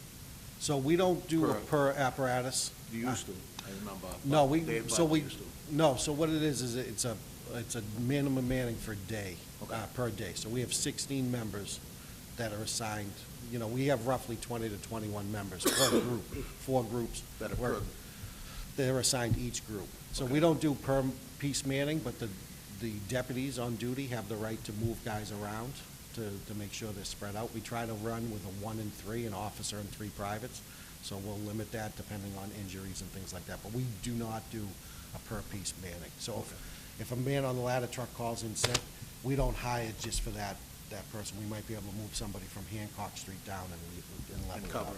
it. Exactly. That way, okay. So that's how you shift. Exactly, but we do have a per shift count, and that's 16. So we try to keep it between hiring, promotions, policing people on any type of absentee abuse and things like that. We try to keep each group around 21, 22 people. So if we have 5 people on, we still have a buffer. Okay. It's a constant management skill that I'm learning still after 3 years. Now, with that, let me see, so for sick time, the overtime, is that covering a majority of your sick time, or is that more vacation? The sick time, I've seen a slight decrease through administrative purposes. Sure.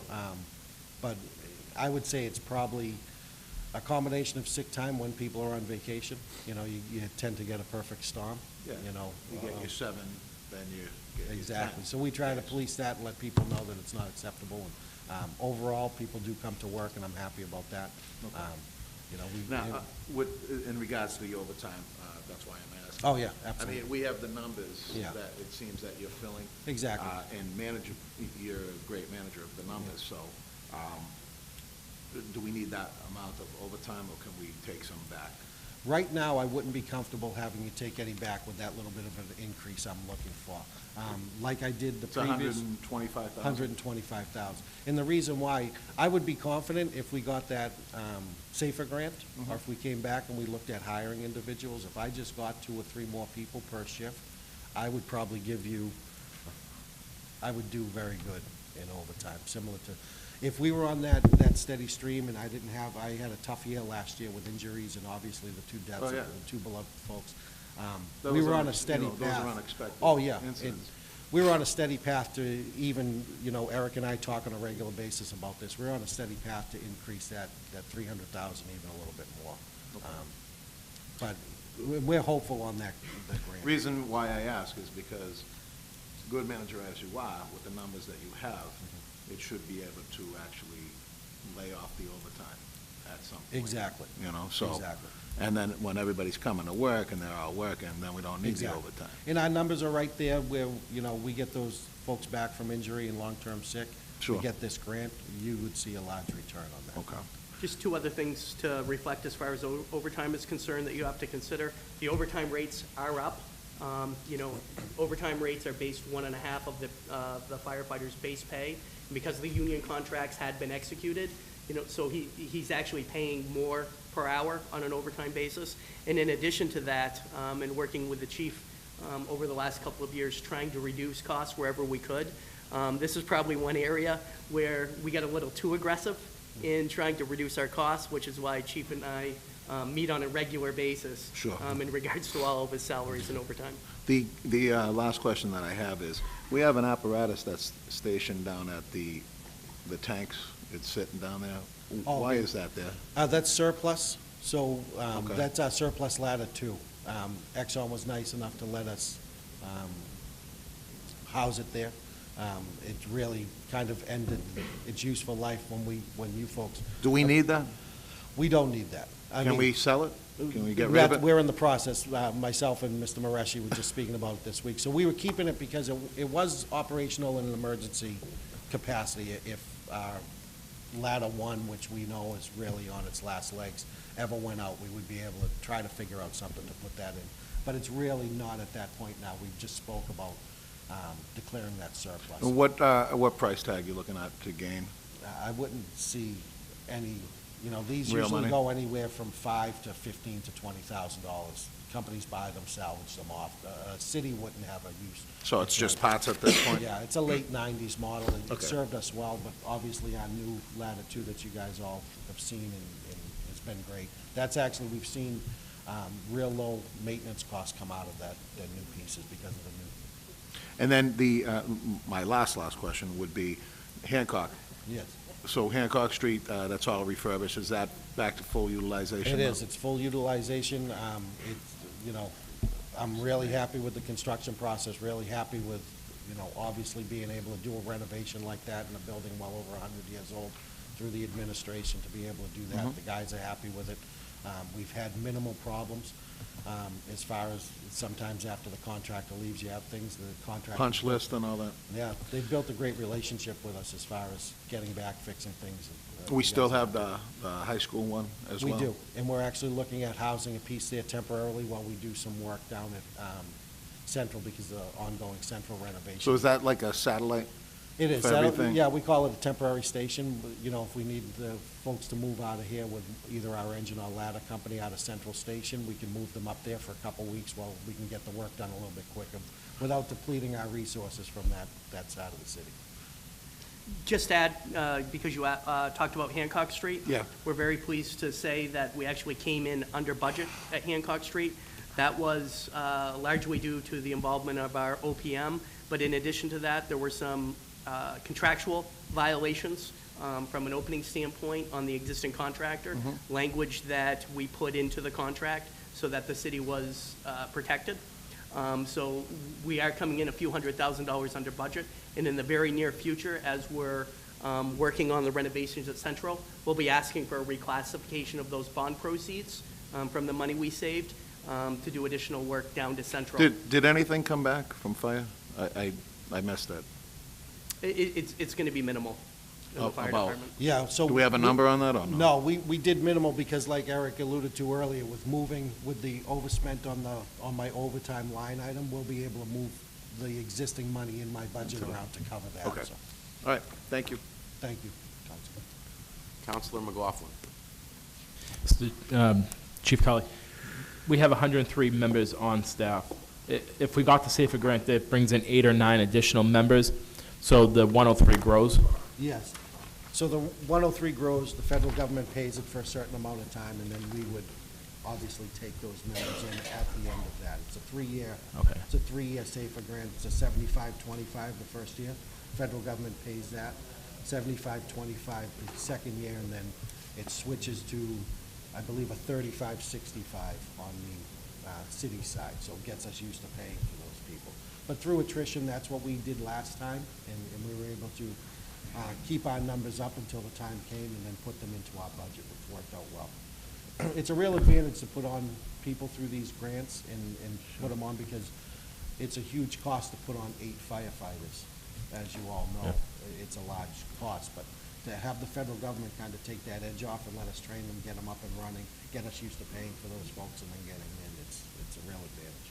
Chief, will you, if the SAFER grant unfortunately doesn't come through, which I'm sure it's probably going to, will you come back and ask for us to fund additional 8 or 9 or 4 or 5 or? I think I would be more conservative with my request. I don't think I would come back here with 8 or 9. I would look at upcoming retirements, but I definitely would be looking at coming back and talking to you folks about putting on some more people on. Yeah, I know in the last couple of weeks we were told that members were going to retire. I don't know if you shut up, but union members, you have to give a year notice that they are going to retire. They do. Do we have any in the wings right now? Do you have a number that in the next year? Right now, year? I have about 3 members that have expressed the interest through the collective bargaining program. They have to notify the city up in the year to get certain agreements paid. So they do let us know. I have one that just put in a request, but it's not until July of 2020, so he's trying to get ahead of that. But we do have a couple people in the pipeline that are. So there could be 3 or 4 that could go. So that would bring our numbers down to under 100, at 100 or under 100. Yes, exactly. So that's when we would be looking. We'd be looking at saying, okay, these people are gonna. Okay. So that would, okay. Thanks, Chief. Councilor Napolitano. Thank you. Good morning, Chief. Good morning. I'll say it again. I said this last year. You know, it's a pleasure always looking at your budget because it's as close to level funding as we can see. No, he tells me this every year, Mr. Mayor, and that's why I come here. But having said that, again, I think it's been a great example. The only increase I see here is what you're offsetting for overtime. So that means that it's clearly obvious how you're managing your resources, and that's outstanding. I do have a question regarding department vehicles. Yes. Again, this is moving on to page 68. I know you're not budgeting for anything for this year. You've mentioned the outdated equipment, the old ladder 2. Yes. What is the current condition of our vehicles? And the fact you're not looking to add a vehicle on the same year that we're finally getting the money from the casino, I think, is showing good restraint. Okay. But obviously, you are going to need some equipment at some point. So, what are you looking at down the road? Okay, so we are looking at replacing our ladder 1 down the road. So the department vehicles are more fire prevention administrative vehicles. When you see that line item around $40,000, we had replaced one last year. Everybody in fire prevention has a suitable vehicle, so we didn't see the need to come back at that now. We are looking at a new ladder 1 through capital improvement, but we want to really wait and see what the construction is going to give us for height before we start really getting knee deep in. So part of the construction at Central, is to raise the doors so we can get a modern piece of apparatus in there. So we're down at Central. I know that's always been an issue down there. Exactly. Customized because of the constraints we have with really house. Exactly. And an absolute kiss of death for a fire chief or a city is to purchase one of these vehicles upwards of $700,000, $800,000, $900,000 and not have it fit in the station. So I'm really going to wait until they cut those doors open and see what they have and see what we have. This also is taken into consideration with our new needs down at in South Everett. Absolutely. With the casino. Exactly. And we'll look at as far as what we're responding to down there and what we're looking at, responding with down there in the future. And anything that does occur down there, it's not an Everett-only situation anyway. You can be working with other communities. You're coordinating the activity down there because it's Everett, but you're not limited to just Everett resources. No, it's the same through Metro Fire. We do the mutual aid response. So on a confirmed incident, we would have other cities have their companies respond as well as us. Obviously, my incident commanders run the scene down there, and we're planning for an increase in medical calls down there. The fires, we don't anticipate being a problem, but we're planning and training for those as well. But it will be us that respond down there, but obviously, on a confirmed fire in that building, we will have Somerville, Chelsea, Boston. And you mentioned medical, and the only reason I think of this is because I think of a lot of the responses I witnessed going up to Soccer Plaza. We still have the same needs, so if there's a medical issue down there, we'll still be responding Exactly. with our... It's still the same process. It's like any other building in the city. Somebody has a medical need that requires EMS or first responder services, they'll call 911, we'll respond down there, we'll package them, we'll render first aid where need be, and we'll get it done. So the same process as every other city, every other building in the city. All right, thank you, Chief. Again, your men do a great job. In regards to the replacement of pieces, I just want to point out that the last piece that we replaced, traditionally, if we didn't review specs the way working with the chief that we did on that one, we would have spent approximately $1.2 million. In working with the chief, we put a lot more emphasis on reviewing what our specifications are. We're actually able to purchase a piece that worked better for us, utilizing new technologies from some of the adjustments to the chassis from some of the builders. We're actually able to purchase that piece for about $900,000. So the $300,000 in savings, we're going to want to apply to the next piece, and we're going to go through the same process, making sure that we're not buying specifications that we don't need or won't work for the city. So we're utilizing those same procedures moving forward. Thank you. Anything else on page 68? Council McLaughlin. Chief, turnout gear, that's another stipend that gets paid annually at the end of the year? So the turnout gear isn't a stipend, it's a replacement for our gear. Obviously, you know the concerns we have with cancer and, Right. You know, if I could applaud the city for a second, this was long before me with Chief Butler and the mayor talking about the need to replace and make sure all my members have 2 sets of gear. So this is a line item that always stays in our budget, it always pays out. What we do is we work with the vendor to make sure we're doing a systematic replacement. And usually that takes about a year to do. So we'll be sewing that up within the next couple of weeks. And if you've looked at my past history, we usually pay that out around mid-June. We have a good relationship with the vendor and the fact that he knows we're getting this money, so he's not really concerned. He's concerned with getting my guys the gear they need and then paying it out. And that's sort of what I meant, is it's a yearly payment that happens towards the end of the budget season. It's to buy the gear from him. And how much, what does $65,000 get us? How many sets? So it gets us, it's about $2,500 a piece for the ensemble. That's the pants, the coat. And they're all custom fitted to everybody. So what you have to realize is a 10-year shelf life on this turnout gear as well. So we're not only replacing to make sure everybody has new, we're replacing that everybody has the latest standard. So it's a double-edged sword. So we have to stagger it in such a way that not everybody goes out of expiration on either one of their sets of gear. It's a lot of moving pieces with it. So we try to work. Some years, it seems like people are getting 2 sets of gear right away, and it's because of how long they've been on the department. Okay, and a question that's not in this budget, Chief, and if the chairman wants me to ask it, it's okay, but these washing machines, we've talked about these big washing machines in the past year. You and I have had conversations, I'm sure you have with others. Is that in the budget somewhere? Because again, I apologize, we just got this budget a few days ago, and No, that's all right. I can speak to those. So again, we're well ahead of most communities.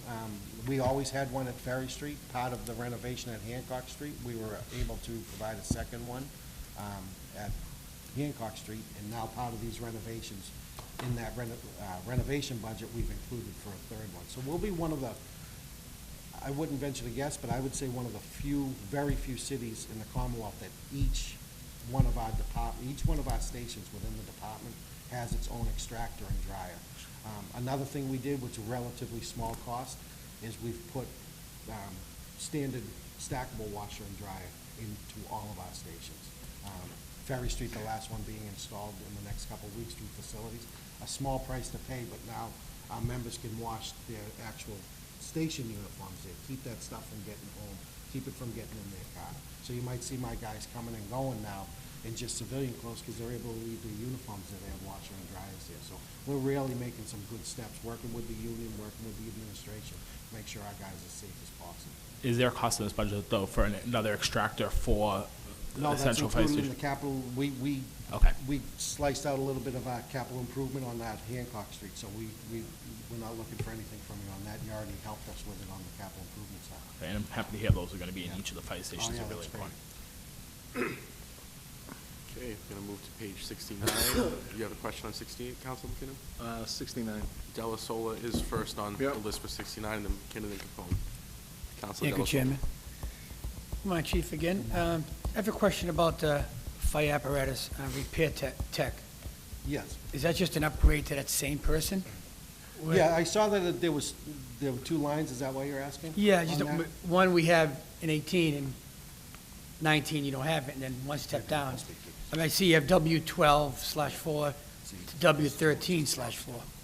That reflects the fact that he was prior to, underneath the old union contract, he was a W-12, and in the new union contract, he's a W-13. How we track all of our union positions is by grade and step.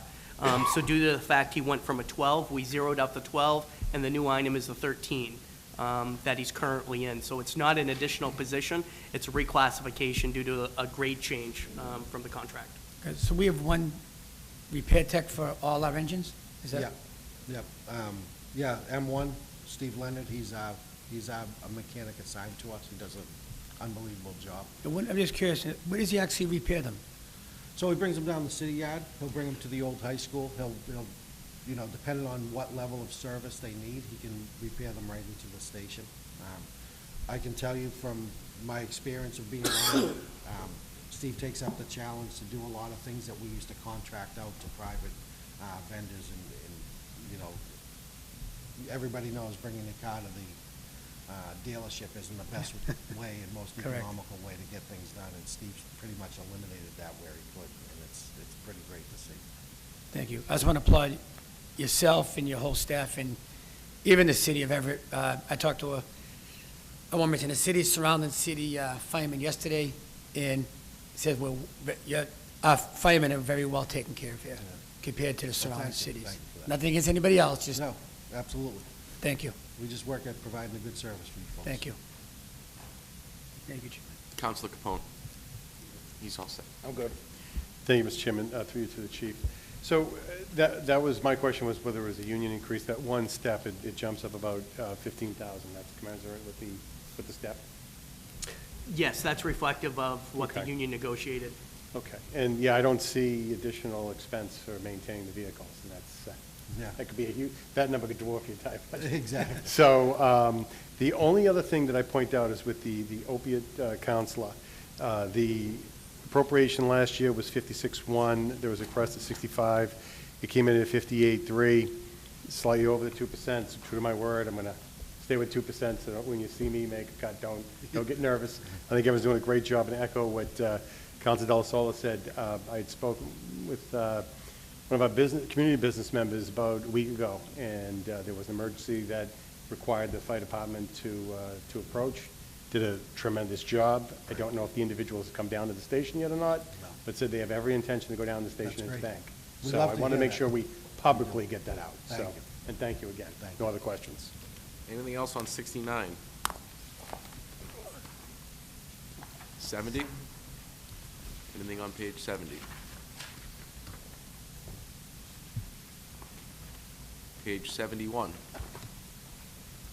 Anything on page 71? Anything further for the chief? Councilor Capone?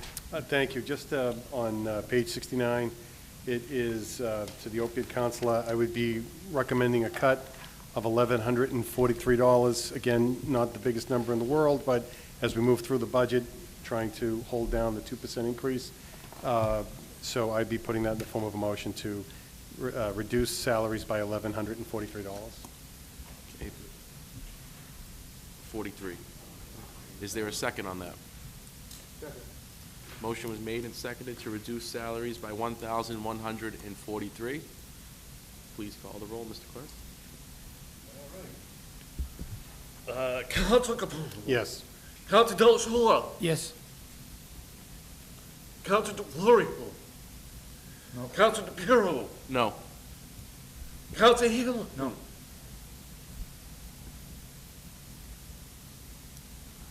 Councilor Halen said no. He said no. Said no. All right, didn't hear that. Counselor McLaughlin. Counselor McKinnon. Counselor Napolitano. No. And Counselor Simonelli. No. All right, we have 2 yeas or 4 nays. The motion failed. Motion has failed. Thank you very much for your time, Chief. Thanks, guys. Have a great day. Mr. Chairman, if I could make a suggestion, it seems like a lot of our questions are being answered in the notes section, and I know that's not how our book is laid out, but when the next department head comes up, before we go on to the first item, breaking it down, Start with the if the notes. council could take a few minutes just to review the notes, as most of us probably did at home as well, perhaps some of the questions we could be asking are already answered there, and that'll allow us to be able to pick up some of the slack on some of the time we're on. I would love Not for that that we're to in any happen. big hurry to get out of here, that's not what I mean, but again, I just want to make sure that we're able to have time to be able to address each department equally. You can. Next department is the city clerk and register of voters, Mr. Canelio and Mrs. Angelillo. I believe the election department has a presentation for us before the clerk. No. No? I have the clerk. Okay. The clerk does. You must.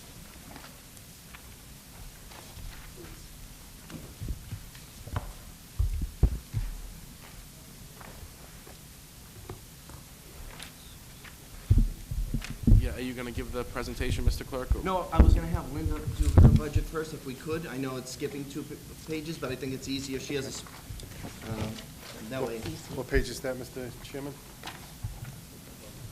That starts on 44, it looks like. So if the committee would like to take a glance at page 46 for a moment, might answer some of their questions before we get into that period.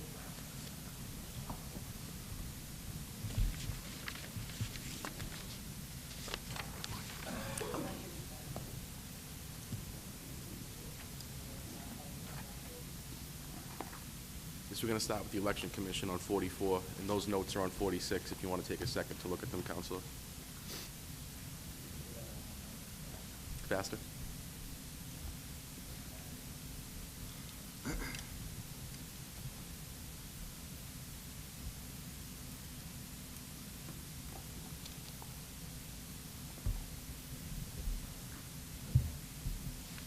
When everyone's ready, we'll begin.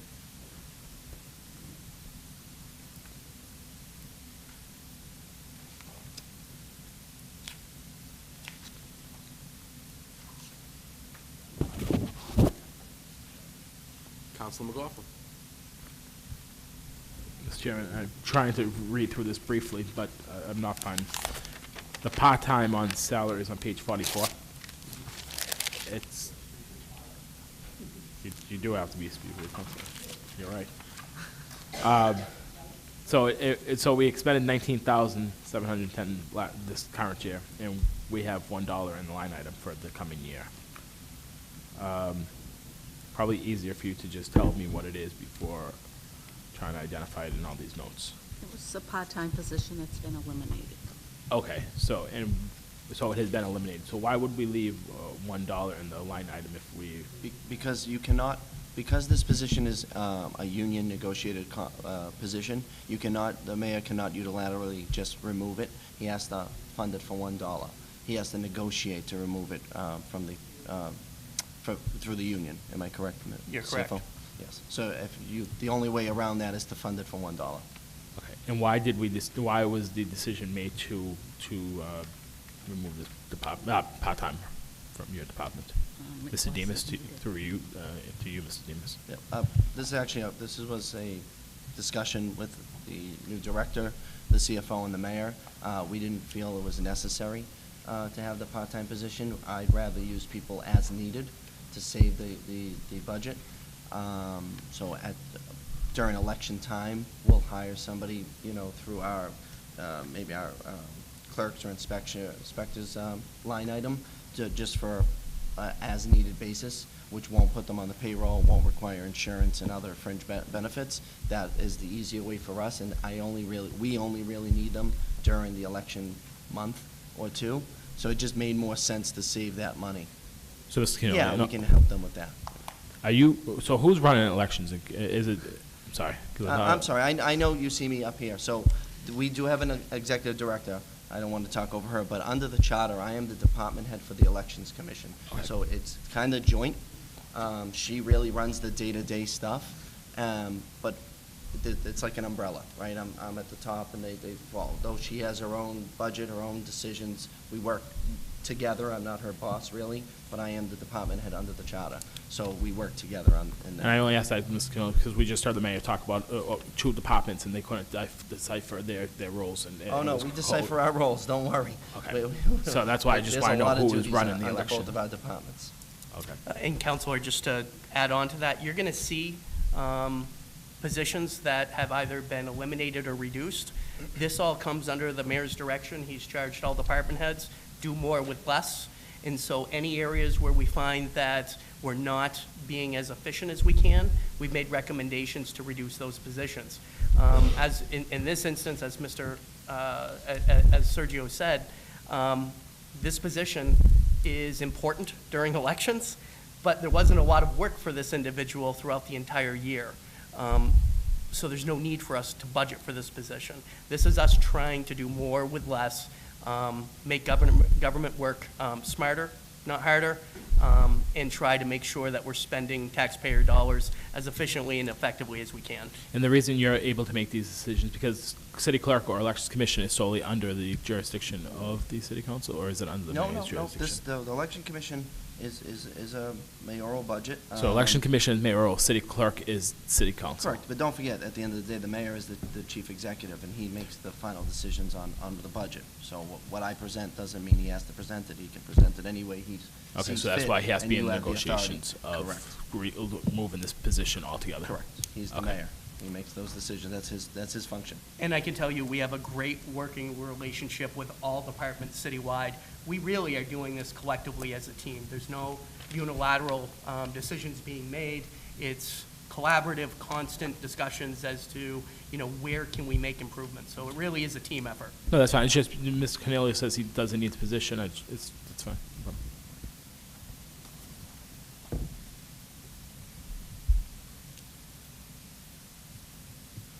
Anything further on page 44?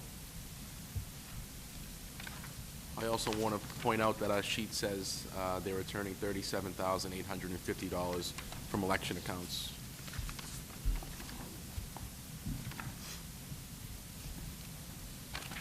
Page 45. Councilor DeFlorio. Thank you, Mr. Chairman. So the administrative assistant position,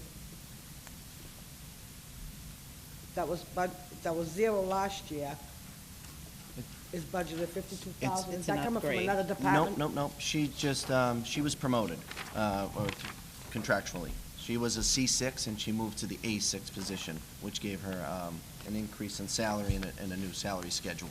Okay. And this was actually determined by the union. No, I can see that. I just want to They clarify it. determined that a lot of the functions that she was doing fell underneath the classification of an A6. So when we executed that contract, we did make the adjustment. All right, now the election commission chair, vice chair, and the board members, do we have a chairperson for the election commission right now? Yep, so all the current ones resigned where we just did elections. There's only 3 members now. It's me, it's Linda, and Ms. Dorothy Martin Long. Those are the 3 members of the election commission. But Currently, the other ones resigned? they are, yep, 2 resigned, 1 was not renewed. I know I'm working with the mayor and the administration to make sure we put in 2 more members, because we need them desperately, especially when coming up on election season. Yeah. So But a lot more is falling on us. Who appoints them, the mayor? The mayor appoints. And we confirm? You confirm, except for me. I'm an ex officio member, Right. a voting ex officio member by charter. Okay. So it goes with my position. I leave, the next city clerk becomes the elections commissioner. All right. That's how it works. All right, because in all the appointments from now on, I want, Goes I without don't, title. I don't want it the day that we have to vote on it. I want to know who the people are, where they're coming from, and I want to get it at least 2 or 3 weeks before, so I can do some research before I appoint anybody to any boards. Absolutely. All right, thank you. You're very welcome. Anything else on 45? Councilor McLaughlin. Mr. Chairman, just quickly, so, Mr. Canelio, the Elections Commission responsibilities is really, you guys are doing during, I mean, that's like a lot of work, additional workload on both of your laps on top of your, already very busy Right. schedules. And again, it's during election season mostly. There's monthly meetings we have. That way we're prepared. We have meetings currently, so what's big now is census work. We're preparing for our 2020 census, which is going to bring in, if we hit the number that we want, it's going to bring in millions of dollars more in grants to this community. Mostly for schools, but there's, CBDG money that comes in also. I'm sorry? Sorry, community block grant money, for repairs of roads and buildings and things like that. So with hitting the next threshold, the 50,000 threshold is which we want, because it puts us from a small city to I think a big city or a major city. It's considered a big city. It gives us more possibility for grant funding. So my office, obviously the Election Commission office, is really working hard on this. We're creating these complete count committees, which we're going to bring in. We're going to be asking some of the counselors, all of you, to really step up with us and help try to push the complete count committees forward, getting people together and understanding how important filling out the census is. So that's our work now. We're obviously running the elections, we're handling a lot of different things, but we're trying to start concentrating on that in the meantime of our other duties. And this is what concerns me a little bit, that we don't have other additional members to this commission at this point, because we all visit your office. And I got to tell you, unless you're in your office, you don't realize how busy you both are on a daily basis. So you run around crazy all day, every day. So don't you, Linda. So that's why I'm concerned that. Yeah, I feel your concern, and I would love more people, and I know we're working on it. Don't forget the issue coming up now with appointing them is we need Republican members. And this is a very Democratic city, so there's very much less Republicans to work off of. That's what we're working on now. So that's, don't think that we're not working, and the administration has been very forthcoming, really trying to work with me to it's really administrative duty, the mayor's duty, but he works collaboratively with me. We have a good working relationship here in the building and with the CFO. So they know my concern, and we are addressing. So I don't want you to think it's by the wayside. We are addressing. And I would just echo Councilor DeFlorio's comment about having a heads up before these members are coming. Yeah, as long as I can, I'll make sure on my end I can do whatever I can. Councilor Hamlin. Ask and you receive. Through you to the guests. I'm looking at the Election Commission board members and chair and vice chair and everything, their salaries. Is this salary like for to do the election in the primary? That's not all they do. It's for the monthly meetings. It's the stipends. They prepare all the bags for the election. You're taking into consideration the 3 elections? Yes. Yeah, we can't increase it. It's, that's just part of the duty. That's it. You need to know when you take this position that there could be 3, there could be 6 elections in a year. They would not get an increase. They don't get involved in the census, do they? They do a little bit. Yeah. They are going to be at some of those complete count. They help. It's not function. It's my function along with the elections. Yeah. Planning helps. Assessors help. I mean, don't forget, I want to bring everybody in on the census. This is very important. The school department has been amazing. They're going to be asking their principals and vice principals to help us. It's a real team effort. We're doing a good job so far. It's just at the beginning.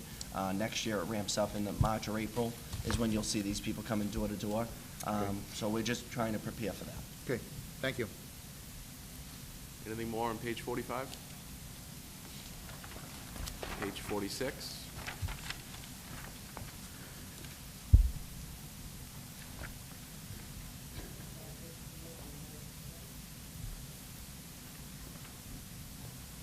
Do we have any proposals for the election before we get into the clerks? And I just want you to know also that we reduced our budget, and we're still going to run 3 elections with the same money. with just a little increase. So in those certain line items, but the total budget has decreased. So we really try to do our best to keep in line with the budget and with the mayor's requests. If there are no further questions for the election commissioner, I would recommend excuse with the customary thanks. Thank you very much, Mrs. Angelillo. Okay, we'll get into the city clerks. Sorry. Which I know begins this, on page 41.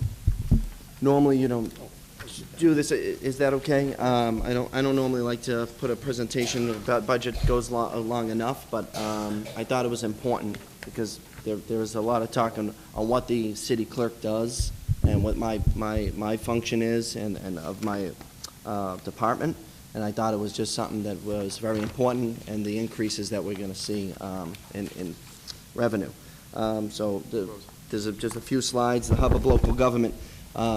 This is the city clerk is the oldest of public servants in local government. The eminent political scientist, Professor William Bennett Monroe, writing in one of the first textbooks on municipal administration, 1934, stated, "No other office in municipal service has so many contracts. It serves the mayor, the city council, the city manager, where there is one, and all administrative departments without exception. All of them call upon it almost daily for some service or information. Its work is not spectacular, but it demands versatility, alertness, accuracy, and no end of patience.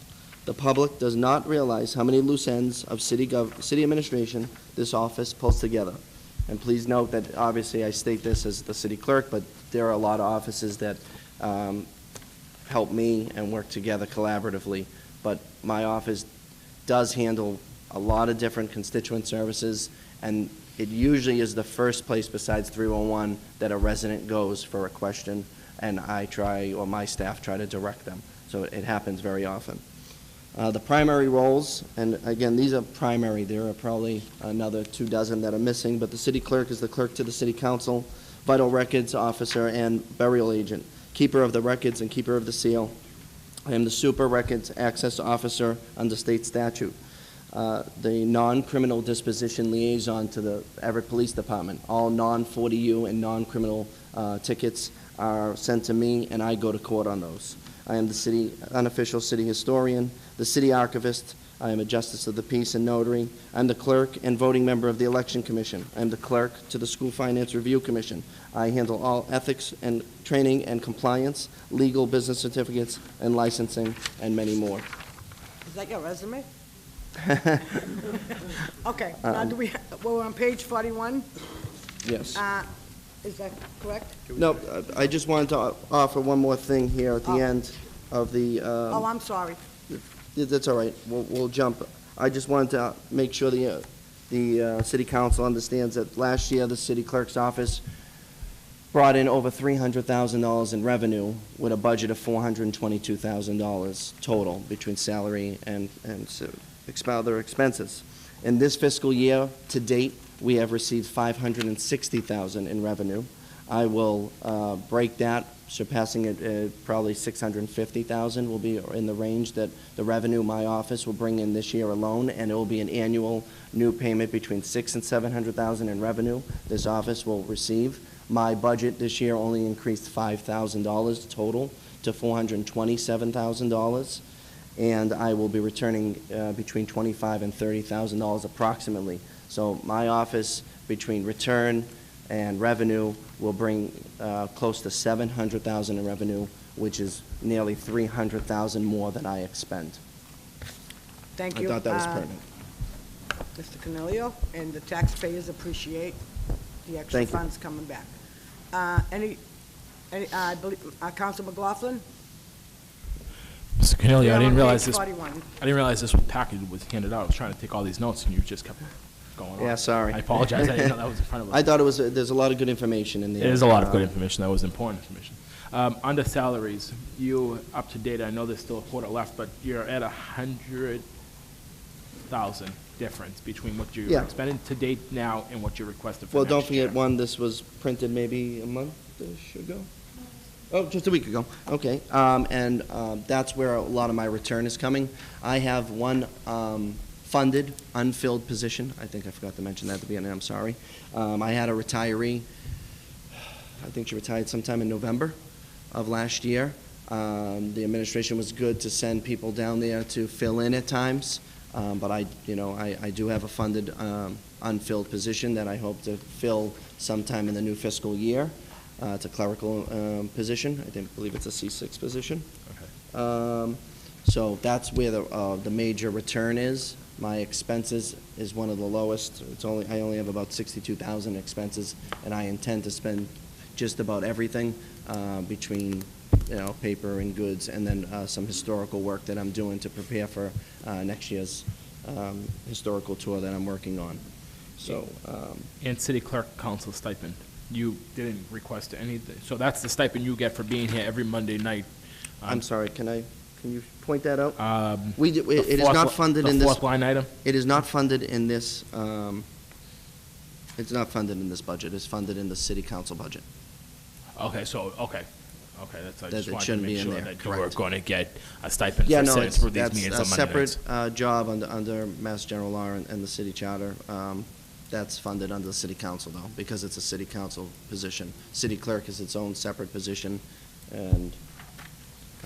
So last year, we paid for it under the city clerk's I position. would just caution you to hold on one moment. since we don't have a I quorum. know, I was just gonna say that, we need to get people back, because we don't have a quorum right now.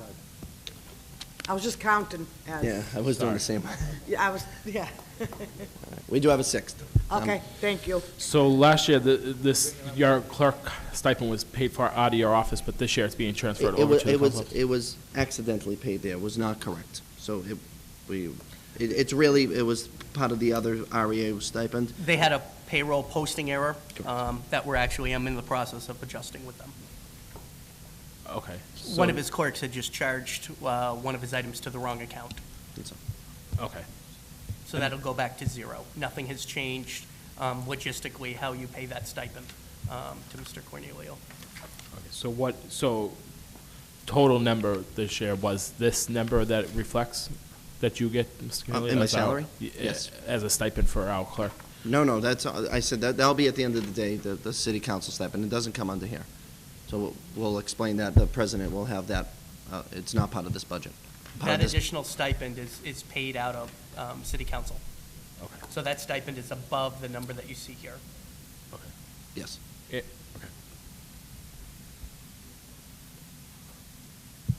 Any further questions? Counsel Capone.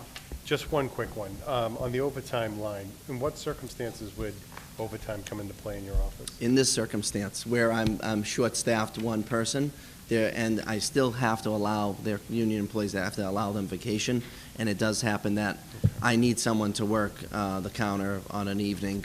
I obviously almost never use it all, but it's such a small amount. Sure. It's $1,200. It's $100 a month. I probably use about between $500 and $600, though. I will be honest about that. Just to make another note, too, contractually, if we do have clerks, not just in his office, but other clerical members within City Hall that work beyond the open hours, we are required by actual federal and state law, as well as our contracts, to pay overtime. So you'll see anytime there's an individual that comes in at 4:55, we continue to help them. We don't just say at 5 o'clock, Sure. we're closing the doors. So we just have to make sure that we're covering that. And that happens a lot in my office. Are we doing comp time in addition to overtime, or? Wherever we can. I utilize this a lot in the collector's office, where we can be flexible with those individuals, because I have two individuals in the collector's office that show up at 7:30 before we're open, because we have to be ready for work at 8 o'clock. Yep. And again, we have a lot of people that come in right at 5 o'clock. We continue to conduct business, and if we need to stay there an additional hour, we do. My preference would be during our slow times to let them take some of that time off or take a longer lunch, so I don't have to pay the overtime. Right. But we are legally required to pay it. Okay, thank Okay, you. so we're still on page 41. Any Okay. further questions? Counsel McLaughlin. Council, Mr. Cornelio, RAO stipend. Yes. It was budgeted for 17,000, expended 16,000, and you're only requesting 7,200 this year. We Is that- will expend the entire amount. Sure. The other amount was moved to the law department. We just felt that budgeting-wise, it belongs in her office because she's the other RAO. The reason we have two is obviously I handle and I have all the records in my possession, but she is an attorney and knows how to redact things that is above my knowledge. So she handles a lot of the redaction and the review, especially there are things that come by her desk that I actually cannot see legally. If there's certain emails and things that are contractual legal obligations, I can't see it. So we need an attorney to handle that work. So And did that, I'm sorry. And under the statute, I am automatically the RAO, and the mayor may appoint someone else with me, or may just hire a full-time job. Other cities have hired full-time. I didn't, I and the mayor and Colleen and CFO decided, let's try it this way to see if we can not have to hire a position at between 50 and 60,000, give them benefits, because that's what other municipalities did. I felt that we could do it in-house. I can handle the job. And Colleen, if that becomes the case that we can't, I'm sure we'll inform you, but we save the city between 30 and 60,000 between pay and insurance by doing it in-house ourselves, instead of having a full-time dedicated person. last year, was this position or a stipend divided between yourself and Colleen as well? Yep. So the That's why it's 1710. 17,200 was divided between yourself and Colleen? Yeah, last she year? gets more than me. She's the attorney. Yeah. So if we went back on her stipend for what she gets and your stipend, does that equal the 17,200? I think it's just a little less, if I'm not mistaken. Am I correct? I think she gets 9,400. Okay. She does. So So it's the 600 total less. amount of the stipend that we budgeted for last year versus this year is down just over $1,000. Okay. It's just, again, it's a matter of being transparent, given the fact that she is doing this work and has been appointed. We just simply took that appropriation, moved it over to her line item, so that when those clerks are processing the payroll, we're charging that payroll directly to that department. Okay, no, thank you, I appreciate it. Further questions for page 41? If not, we'll continue on to page 42. Counsel Capone. Thank you, Madam Chairman. Through you to our clerk. I know you do a million things, and there's compensation in different spots, but I've talked about 2%. No, so and I'm I'll- going to go 2%. Clearly, That's- not a concern, and your efforts are what you do. So when the time comes, I will be requesting, it's going to be a reduction of $23.96, but I will be making that request afterwards. I want you to know that that's. No, I understand. No reflection on I saw you do it before, I Just, understand. if I'm going to be consistent, I'm going to be consistent across the board, so. Counselor, there's one thing I agree, you're always consistent, so that's fine. Yep, I as long as you're appreciate the consistent. explanation, though. Thank you. All right, any further questions on page 42? I do, just if I can, that is within the amount of the code that we agreed upon, and I'm not at my top step. I'm still under that also. I just want to make sure you're informed that I'm not getting any more than you've allotted for me. Okay, now 43 and 44, I believe, are just notes. Well, 43 anyways.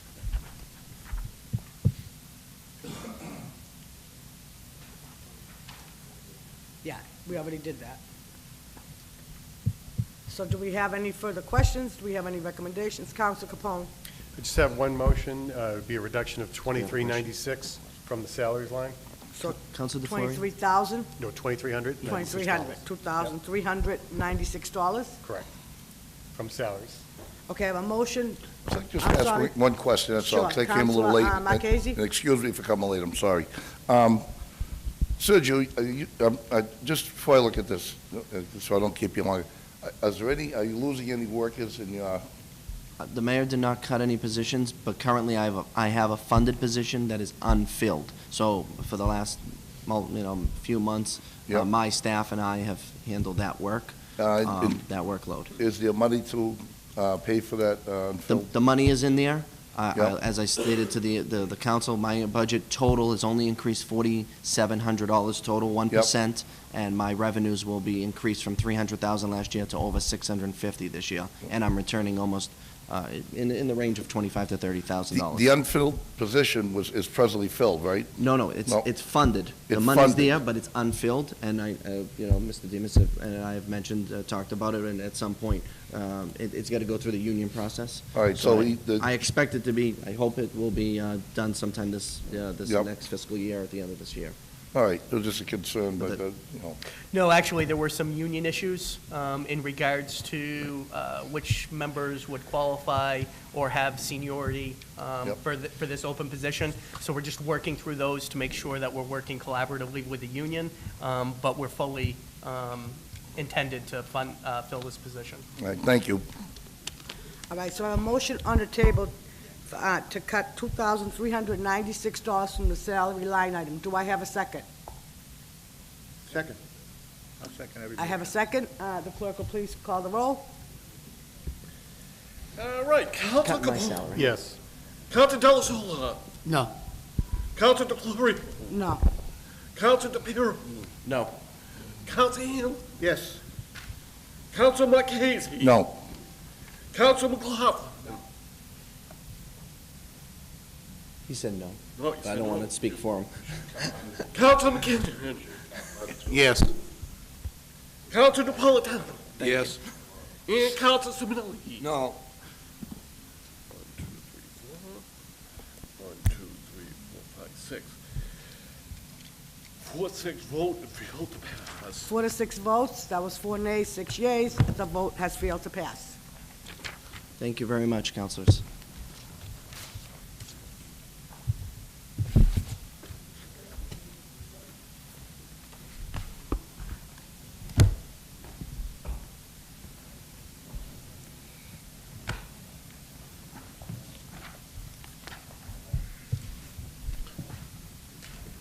Next, we have the executive office, which begins on page 11. And they are returning $29,959 in salaries.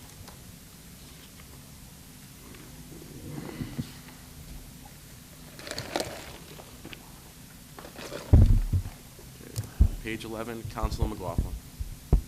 Thank you, Mr. Chairman. Mr. Chairman, I have multiple questions on this page, and I hope that we can get through these respectfully.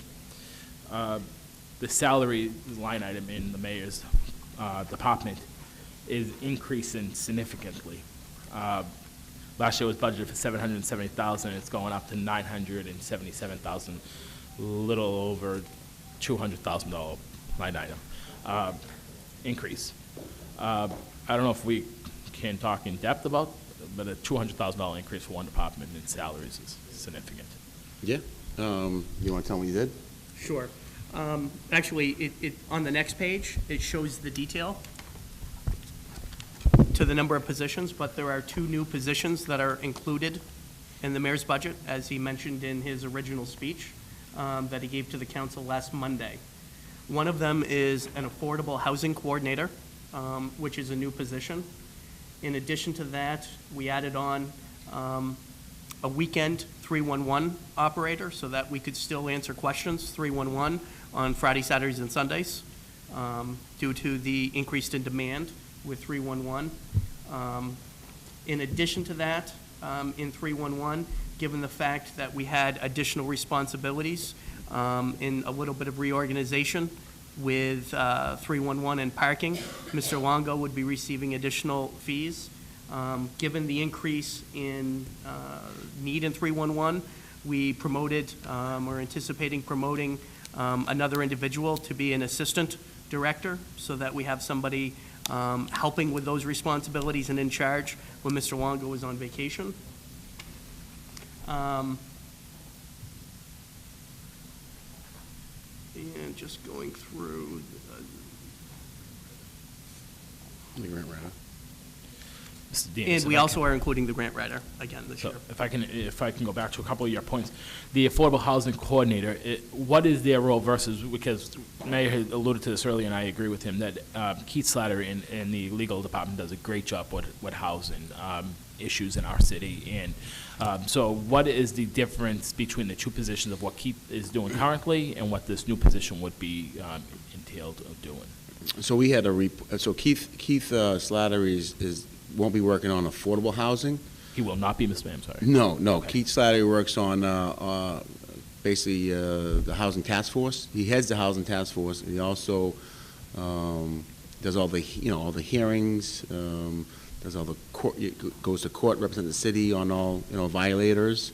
The affordable housing manager, the primary functions is to implement the NRN study that was done for the city of Everett on our housing affordability. Have you seen that study? I have not, Mr. Mayor. Yeah, we should, I'll get you a copy of the affordable housing study that was done. That would be great. They're tasked to implement how do we create more affordable housing in the city.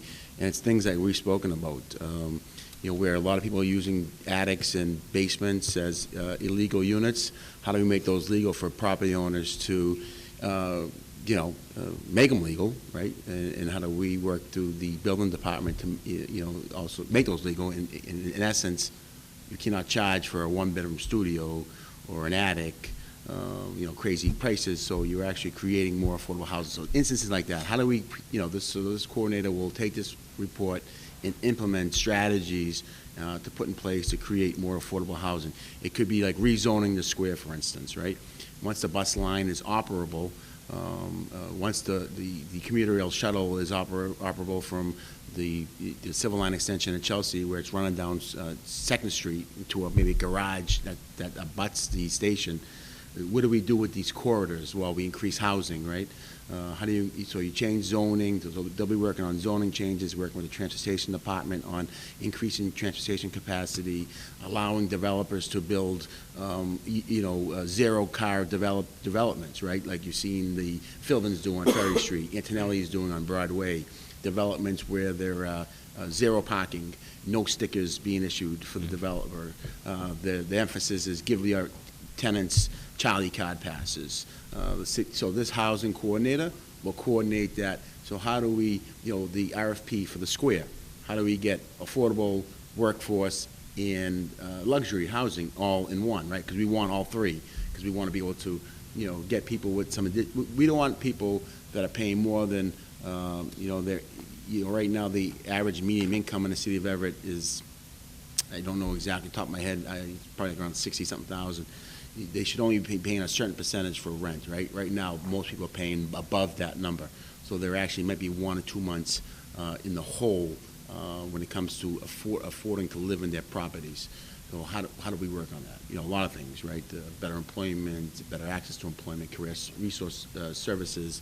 So it's kind of coordinating all that stuff. That's what right now, this affordable housing booklet, you should all get a copy of it. I'm going to make sure you get a copy of it. And if actually you want to wait, if you want to get it tonight I can make a copy for you. That person will, in essence, implement that program. But doesn't a lot of that happen already in community development? Because we've been successful at bringing in new development. I mean, probably to a max of what we can handle right now, to be honest with you, in the city. I think pretty close to it. So that happens in community development currently with some of the folks down there. They don't work on affordable housing and community development. We've done inclusionary zoning. That was done by my office. That was done by Catherine and myself. But like St. Teresa's project, is that not this type of project that you're talking about? Would be that wouldn't, the St. Teresa's project, we were actually, we took out the Chelsea Collaborative. Chelsea Neighborhood Developers. Chelsea Neighborhood Developers through the efforts of our state senator, our state representative, myself. We actually, I would say the three of us kind of quarterbacked that whole thing with our, with them to come in with the Archdiocese to create that affordable housing. That was not done by, staff now is working on it. And that's what I'm getting. I know you. In seeking the funds, but so this affordable housing coordinator will just like, their job is to create, to increase affordable housing in the city. Work with individual property owners. What's that? Yeah, right. So our 5-year action plan is to create, 1,600 new affordable housing units. So that's the goal that we can get done, and we're going to do it. And it just needs to be head by a person that's in that field. To have somebody else, Tony Souza, who's got a multitude of things going on between, urban renewal plans and, master planning and putting the RFP together for the square and working with Monty on the transportation plan. And, it's... I thought the other individual does this still in community development. I can't think of his name off the top of my head. Mike Vivaldi. Thank you, Mr. Mayor. Yeah. I thought this was what he Mike was working on. Vivaldi's going to get into go more into and Tony can explain Mike Vivaldi's role. And I could have put this in, in community, in planning, but this person, I want to work with myself, Catherine, and Kevin. I want them to really, I want this plan implemented. I want to see, by that, the five-year action plan, I want to see 1,600 units of creative affordable housing. And that could be properties that, people own in the city now. That someone may own a two-family here right now and have an attic and a basement. Well, how do we work with that property owner to make those units legal, right, affordable, and possibly no parking permit, no sticker, no car. And I'm not against that. Just when you see a large increase in the Department of 200,000, it needs to be questioned. And I support the idea of what's behind it. So I'm going to move on from that. But overtime for $5,000. Who's getting overtime in your department? You know what? I don't think anyone really is. This would be the non-union 311 operators if they worked. Yeah, you remember, now my department, you just don't think it's my office. It's also a 311 office, right? And it's also, when you think about it, you say $200,000 increase, but, the parking clerk position, Chad is now going to be doing the parking clerk position. The parking clerk has been offered another position, by the way. I know I didn't tell all of Councilman Marchese that, but I know he's been vocal about cutting her. She's been offered another position, and the job is being taken in-house with the 311 director. So you say it's a $200,000 increase, but we saved $75,000 on that end. So it's not, look at the bottom line increase in the budget, I think that is down $79,000. Down $79,000. So there's, if you, in all the notes, anybody who's going to write about the story about the budget should really look at the notes. Also, I want to point out that your current salary is $40,000 less than the mayor of Boston, not more, as Thank some you. individuals like to claim. Thank you, Believe in Councilman. facts. So Thank you. I appreciate that. Thank you. Yeah. Not to interrupt the conversation. At full time.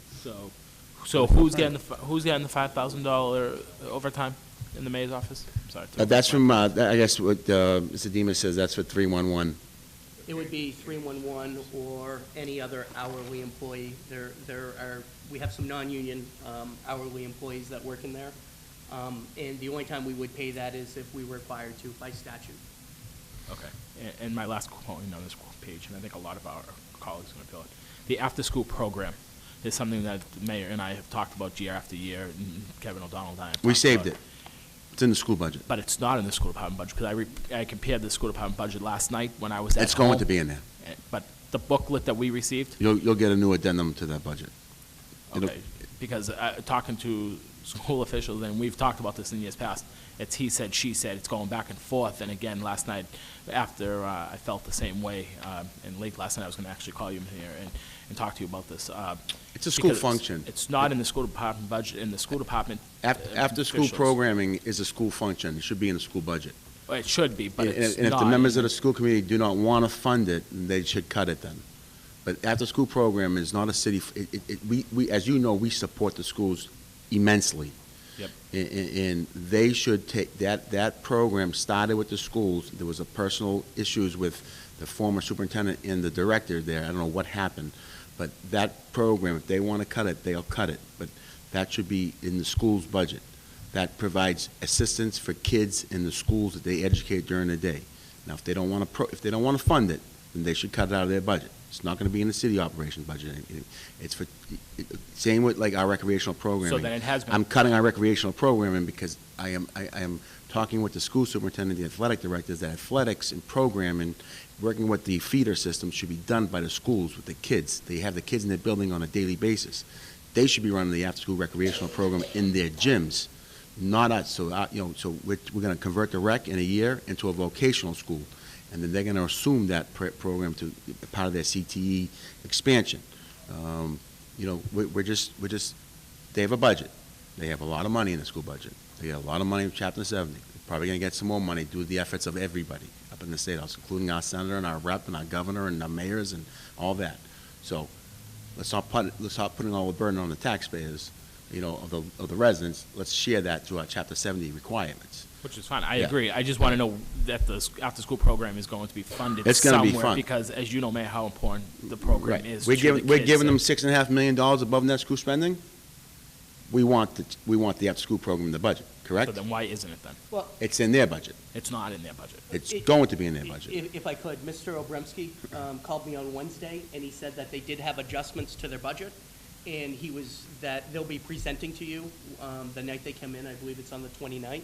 Actually, his question to me was, do you think I should print out an entirely new budget document or just a one-page summary of The what we're making addendums. changes? I told Same, him to just same. print a one-page Yeah. summary to save some paper and. But we so would he'll like, be- I know You myself, will get I it. would like to see that You will before get it. that night, though. Absolutely. I'd like to see it before the 29th when he comes in to present his budget. I'm sure he's probably watching. We'll make sure he gets it to you by Monday. Yeah. Yeah, if there's amendments to that budget, because when I was reviewing this last night, I took Yeah, out your Fox. vote's for another 2 weeks, I believe. Folks, 3 we are weeks. running behind schedule. I want to Sorry, keep us on Mr. President, topic. but this is a very The page is important in front of issue. us, please. This is a very important matter. I understand, but we that, can't add to the budget. That I think. FKO is not going to be out of the city. The city will not be will not cut the FKO budget. Okay. School, yeah. And if Mr. Obremski is watching, if we can get the amendments to that budget, because like I said last night, trying to compare apples and apples, it just wasn't equal. He was working on them on Wednesday when he called and asked, should I do a whole new book or just an addendum? I recommended an addendum that he would walk you through. I'm sure that if you call him on Monday, he'll have that for you. I don't have it, or I offer it to you. Sure, but no, I know I that was understand. one of the items that was part of that discussion. So I'm sure if you call him on Monday, he'll have that for you. Okay, I just want to make sure FKO is not cut, and the mayor said it won't be. No, cut, no, so- no.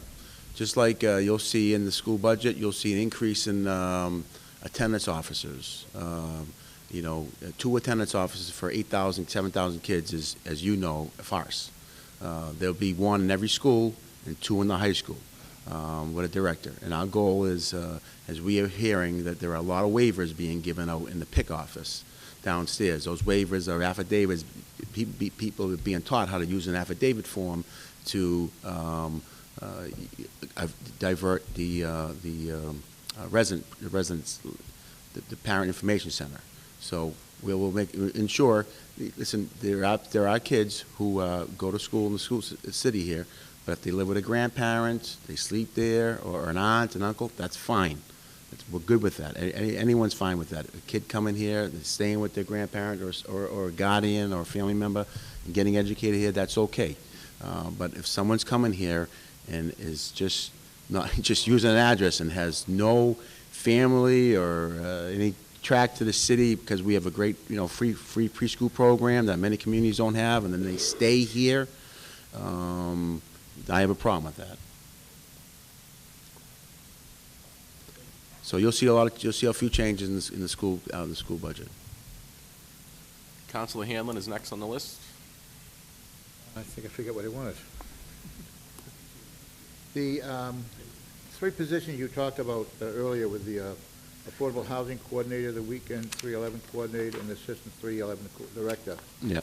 The Assistant Director is going to help the Affordable Housing person? Is that what you said? No, the assistant director, because Chad will be taking over parking, Reno is in that office full-time. He's Monday through Friday. If Chad has duties outside the office regarding parking or... Is that, my question is really, is that a new position? Well, we gave him a bump in salary. Reno went from 51 to 60, so he gave him an $8,000 bump to... So that's not a new position? Not a new position. He's been there. He just got an $8,000 raise to be the co-director. That's okay. I'm preserving time. Okay. That's it. Okay. All right. Thank you. You're welcome. Okay, Mr. Chairman. Councilor Napolitano, and I do apologize for the page jumping, but a lot of these line items intertwine with the pages, so ask what you need to. All right. All right, excuse me. I'm just trying to remember the rationale between, I'm looking at the Chief of Staff and the Deputy Chief of Staff. How is it that the Deputy Chief of Staff is compensated higher than the Chief of Staff? Due to Mr. O'Donnell's retirement status from the state, he can only earn so much. He can only, so that's... Okay. So if that discount weren't there, what would be the, is it possible to give us an idea of what the... If Kevin was, would be? if it was My former chief... coming from the city. Yeah, I don't know. It would be in the 150 range. All right, that's all I was trying to get. And what's the difference between the Deputy Chief of Staff and the Executive Manager? Executive manager is Ms. Latanzi. She does the scheduling, she does the administration of the office, she does everything, really. Who is the deputy chief of staff? Catherine Rollins. All right, thank you. You're welcome. Councilor Marchese. Two questions. Where will the affordable housing coordinator, he'll be in your office. Did you say you had a mental? Mental health coordinator. And what office will he be in? We haven't hired the person, he or she, but she'd be in the, thank you. She'd be in the health department, that person will be in the health department. Okay. Yeah. And that's paid through your, are you here? Is it here? No. I don't think we put it in my budget. Okay. That's just a new position, just due to the fact that we've had an increased amount of suicides in the city with our own employees, and we still have a lot of issues with employees. And I'm going to ask you a general overall question, because we're going to be going through this book. Do you feel that the city's adequately staffed or overstaffed? That's a question directed to you. Adequately staffed or overstaffed? Overstaffed. Do you think you have too many people throughout the whole book, salaries and stuff? Do you feel comfortable with the amount of employees that the city ever pays right now? Pays for? In all divisions, everything, please, firemen, police, the whole thing, because you oversee this whole thing. Do you feel it's adequate that what we're paying the city of Everett? Do we have enough workers, or we have too many workers? I know it's a hard question. I mean, it seems like there's a lot of duplicates throughout, not only your, there's no duplicates in my your office. executive, well, there is. Please tell me which ones. Oh, I mean, and I'm not going to go on it, but you have you have an executive manager, you have. Well, the executive manager is my scheduler. Exactly. And she also runs the office. And the chief of staff, legal counsel does what? No, that's, okay, what's the deputy chief of staff do? Catherine Rollins? Yes. She mostly does all the casino work.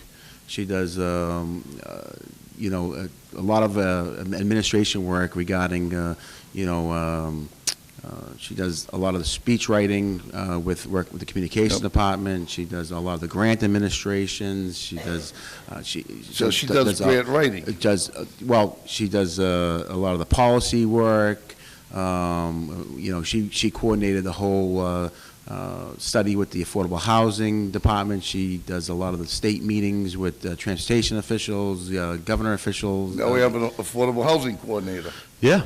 Yeah. Well, I'm just trying to get to the point. I mean, we're up here trying to cut a budget. I don't know if there's a lot of fat or not, but I'm not one that likes to fire anybody. But long as what you're providing to us throughout this whole book, that everybody is necessary, it's your call, really. We don't hire people here, and we don't know what the adequacies or the inadequacies of each department is. I mean, I look at the overall thing, and if you say, geez, we need 204, I usually agree with you, and I do. But do we have any problems with pensions down the road? Are we adequately funded for pensions? I look down the road, the future of the city, because we're not going to be here forever, but we sure in hell don't want to leave a problem for the next generation of people. And that's, even though we can stay here and talk all day, and we're lucky if we take 500,000 out of here, that's probably what it usually is. The call is always yours. So before we even get into anything, as long as you feel that everything is adequately staffed, then I guess that's the way you're going. And that's it. I mean, that's the bottom line here in this whole budget meetings here. Yeah, no, I would implore you to sit down with, a Tony Souza or a Jay Monty or a Catherine Rollins, and I would make a meeting with them. I know Mayor Hanlon has made meetings with certain department heads. Make meetings with them, and I do. And the best, because I can't really tell you 120% what they do every day. I have a great idea. You go into Catherine's office, and she's working, with a variety of different events, a lot of issues with the resort, the gaming commission, setting up, just setting up every meeting with the police department, the fire department, the tour, I mean, I'm not doing her justice to what she does, but I would say, question him, what he does. Question these people in this department, these different positions, what their roles are. 311, I mean, between the amount of messages we get on social media, phone calls, that office, they're not ever not working, right? I understand pension obligation, trust me. We talk about pensions all the time. We will be fully funded by the time, we're out of office. Our pension system will be fully funded. But as the salaries grow, it's going to be more pensions. There's no hole anywhere. We're reducing headcount as much as we can. We're taking the people that we reduced, we're offering them positions that are open. Like, for instance, the parking clerk. We've offered her a position at 311. I mean, at 911. But it's still another a position job. that's needed. So you need but I could have regionalized 911. I could have regionalized that. Now, that would have been a loss of a whole department. There's, I don't know, let's say 9 people in that 911 office. I could have regionalized like other cities have done. There have been a lot of issues with the regionalization. Now you're calling a call center, could be in Wilmington, about, Cottage Street in Everett, right? And at least the 911 directors we have are all somewhat familiar with the city and can dispatch the police and fire. I don't think that's a place you want to regionalize. There are places that I could regionalize, but it'd be job losses. And just like you, so, new hires, you see them like in planning. It's pretty much the only place I'm bringing like an affordable, as you know, affordable housing has become a concern for all of us. There are people who come before our meetings on Monday nights and complain about the rising costs of rents, right? And that's not because of the resort. Resort helps because 5,000 employees need to live in and around there, but it's because of what we've been doing here in the city too. Just that BRT lane, doing our parks over, our schools, our city is safe. Proximity to Boston, Cambridge, Somerville, and Boston are built out. They're coming to Everett, right? So they're pushing our friends out because they have somewhat, maybe have more money to be able to pay the higher rents, right? So we need to find ways to create affordable housing, and there are ways. For instance, taking a two-family that has 6,000 square feet of living space, right? What's going to happen if you're a landlord and you rent out that two-family? You get 20 people living in that house. We've seen them in fires. So you give that landlord the ability to carve that house. Don't increase the FRA. Take that 6,000 and create 4 units, 5 units. They're smaller. They're more affordable. Right? Now the landlord doesn't have to collect $3,000 for that 1 unit. He's collecting he's collecting $3,000 or $6,000.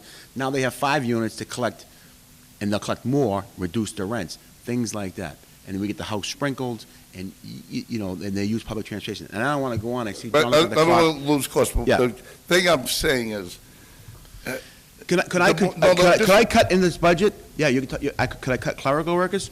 I probably could. Yeah, but like you said, do I want to? I do not want to. I understand that. Right. But what I'm saying is, we're talking about affordable housing, and the more money that we spend here is reflected on being a landlord. Someone's got to pay for it. So we reduce. So when my taxes go up, my water goes up. Right. Someone's got to pay for it. That's the conversation I have with the schools, right? The $6.5 million I'm giving them. Say these kids have these learning issues, and we need these funds, and I get it. But every time we give you more money, all we're doing is increasing the budget. It means they're going to increase rents and increase taxes. It may not affect them with the taxes because they own the property, but the landlords are going to raise the rent. So we reduced our budget by $80,000 and still were able to hire an affordable housing coordinator.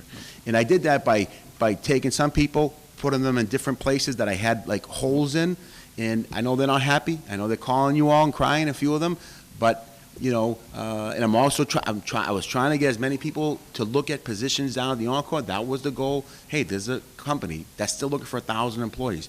Yeah, I know, working for a city is great, and it may be better than working for an Encore, but we have to, slowly but surely get rid of as many people as possible, especially with technology, right? Gad, I'm sorry, Mike. The next thing I'm saying is, we're bringing all these new units on board, new apartments and that. Yeah. Are we outspending the new taxes coming in?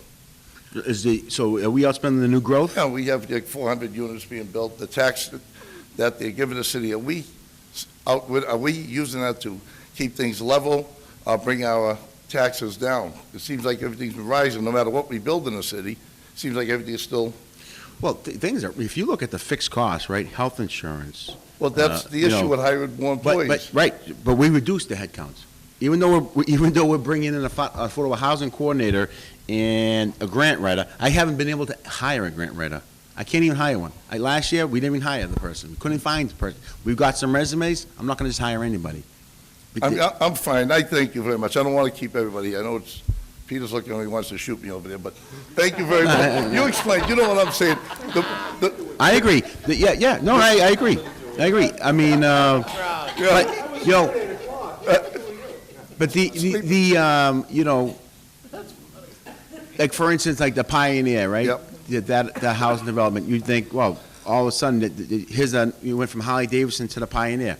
Granted, they're paying more in services, and there's not going to be any impact to the schools. Yep. So you do make up, you get some new growth. The Envision Hotel, I mean, they're paying meals tax, hotel taxes. Where are those funds going? Well, they're not being misappropriated, like some will say. We are a very healthy city. We have a great bond rating with an optimistic future. But the cuts that you can make are, if, for instance, we're all in compartments here, right? You go into City Hall, you have the collector's office, the city clerks, the assessors, the building department. I'll be quick. Well, really, that could be all in one footprint, in one area. Like when you go to the registry, now serving window number 9, right? That one person is cross-trained. We are doing that now. All our clerical staff will all be cross-trained. They'll be able to go into any department. That will reduce our headcount. Like you said, for instance, in Sergio's office is a vacancy. We're not going to backfill those vacancies anymore. We're going to reduce those, okay? And we're going to continue on reducing as many vacancies as we can. The problem is those that are employed, I don't want to just throw them on the street. So we're trying to find positions that are empty to put them in so they can still earn an income. And, some of them, like for the pot clerk, she has 3 years to retirement. We don't want her to be on the street for 3 years. We offer her another position. We're not trying to hurt anybody, You're right. We're very cognizant of our pension system. And we also I feel very, very confident that the place is opening up. Yeah, I know, but, you can't. All important stuff, but we're so behind. Let's try I to understand. stick to I got it. what's in front of us. But they're important Man, questions. thank you very much. You're welcome. Thank you. Thank you. Councilor Capone. Thank you, Mr. Better Chairman. looking, Counselor. Through you to our guests, more specifically the mayor, because this is his department. I just have a quick question about the front page. There's different expenses, every year, same areas I target every single year, but, we'll go over those afterwards. But with the auto allowance, I understand it's if you're using your vehicle and you put wear and tear on it, it's not a new concept. It's been around for a long time. You actually made the comment earlier about sometimes being driven around by folks. It's set up for $1,000 a month. Do you see why $700 a month wouldn't be sufficient for that? I mean, oftentimes it's, to be a city vehicle or be someone else. Obviously, there are times when you're driving your own vehicle, et cetera. And I think that the whole concept of auto allowance is if you are exclusively using your own vehicle. It's neither here nor there. That's one issue that I just wanted to mention. With some of the expenses, I come back to them every year, about celebrations, things of that nature, so we'll touch base on that. To go into the salary page on page 12, right now, I guess we don't have anybody in the grant writer position. I know that it was funded last year. Now, when Ms. Rollins was introduced to this body, she was introduced as a grant writer. And Policy director. Well, I think when she first came in. Policy director. Always policy director. Okay. So the question I have for you is, we've got a chief of staff and we've got a deputy chief of staff. Do we really need both? I would say yes, but that's me. Yeah. If you could expand on that. Yeah. So, well, you remember we're not a sleepy city. We have lots of pressing issues from transportation to affordable housing. to police and fire issues, to a $2 billion resort that's opening in a month from the city, to concerns from residents about everything under the sun, coordinating meetings, staff meetings, working with elected officials. They wear many hats. That's my staff. My staff is, Dolores and Deanna in front. Jerry will be gone now. He'll be, he's doing human services because Steve Sapino was basically, doing treatments 3 or 4 times a day for a couple hours or so, and has given us his all. So Jerry's going to run the human services and working with, recreational parks and schools and with sports and all that stuff, and the seniors. So he's out of the office. Tino is no longer in the office as he will be, the chief has now, he's always been working with the SROs and the impact team. He has functioned as more than just what his initial role was. And now you just get Catherine and Kevin and myself. They're working on a multitude of issues. Like I said, I would, if you wanted to shadow the office for a day, if anybody wanted to, or I would sit down with, Kevin and Catherine and see what their day looks like. The amount of calls that come in, the amount of issues that come in. There are things that aren't in someone's job description, like it just happens. Something like, we have an issue that we have to deal with. We try to be as proactive as we can, but a lot of things is reacting. Sometimes you can be reacting to negative press that takes time from people. Have to combat the negative press and come up with a statement for that reason, or coordinating the planners or the outside consultants that come in, or working with the DPW on the contracts, ensuring that we're putting all the contracts out to bid, we're doing it correctly, that we're getting crosswalks done. It could be anything. It's like I get it. There's a lot. So, we're not sitting around. There's a lot. And again, I share the same sentiments. We don't want to get rid of someone who's employed. It's a big difference between, and I've always said this, a big difference between cutting an unfilled position and actually getting rid of a person who's depending on a salary to support themselves and their family. Last thing any of us want to do. So I'm just running down this list. So I know we talked about the affordable housing coordinator, the weekend coordinator, and then I think the constituent service aide, that's a new position too, right? The one that's 27,000? No. No, that's always been there. There's another one that we added for part-time salaries. Oh, okay. Okay, so, and then, just so it's not a surprise to you, I don't think it's a surprise to anybody, the salaries pages, I'm just going to be, at some point, making a recommendation that the salaries reflect the 2% cost of living adjustment that we're doing for everybody else. I'm very transparent, I'm very consistent. So when you hear that, along with some of the other cuts I'll suggest, it shouldn't be a surprise. But I do appreciate the information. Thank you. Councilor McLaughlin? Thank you, Mr. Chairman. Mr. Mayor, professional development, you have only expended $1,737 out of it this year, and you have budgeted for $13,284. Do you need that much for the coming year if you've only spent $1,000 out of it? I should have spent more than that professional development. I do use my campaign funds for a lot of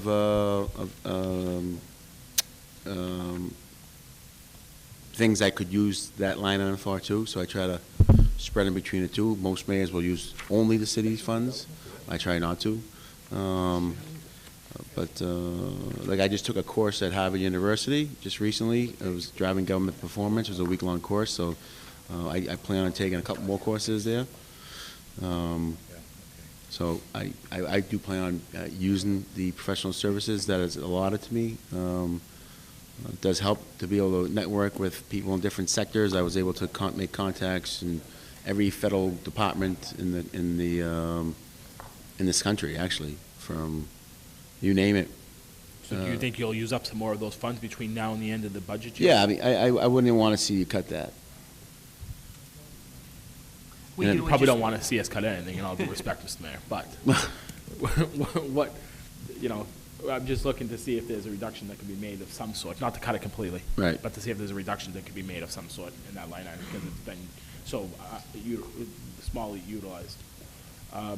On that page also is the other expenses for $125,000. What goes under that line item? If I can just, every one of these line items, not to cut you off, Counselor, if we can all be on page 13, because it's the same exact line items, so we can all Page be reading 13? the same thing. Again, Mr. Chairman, I respect that, but with 2 or 3 days of notice with this budget, it's hard to read all of these. I understand, I'm just saying, for notes. our point I here, get it. let's look at that page. Nope, I get So it. we can have it in front of us. Doing the best we can here. You want to explain all the expenses? Yes. So as far as other expenses are concerned, that's where, one, we budget for anything that happens that's unanticipated.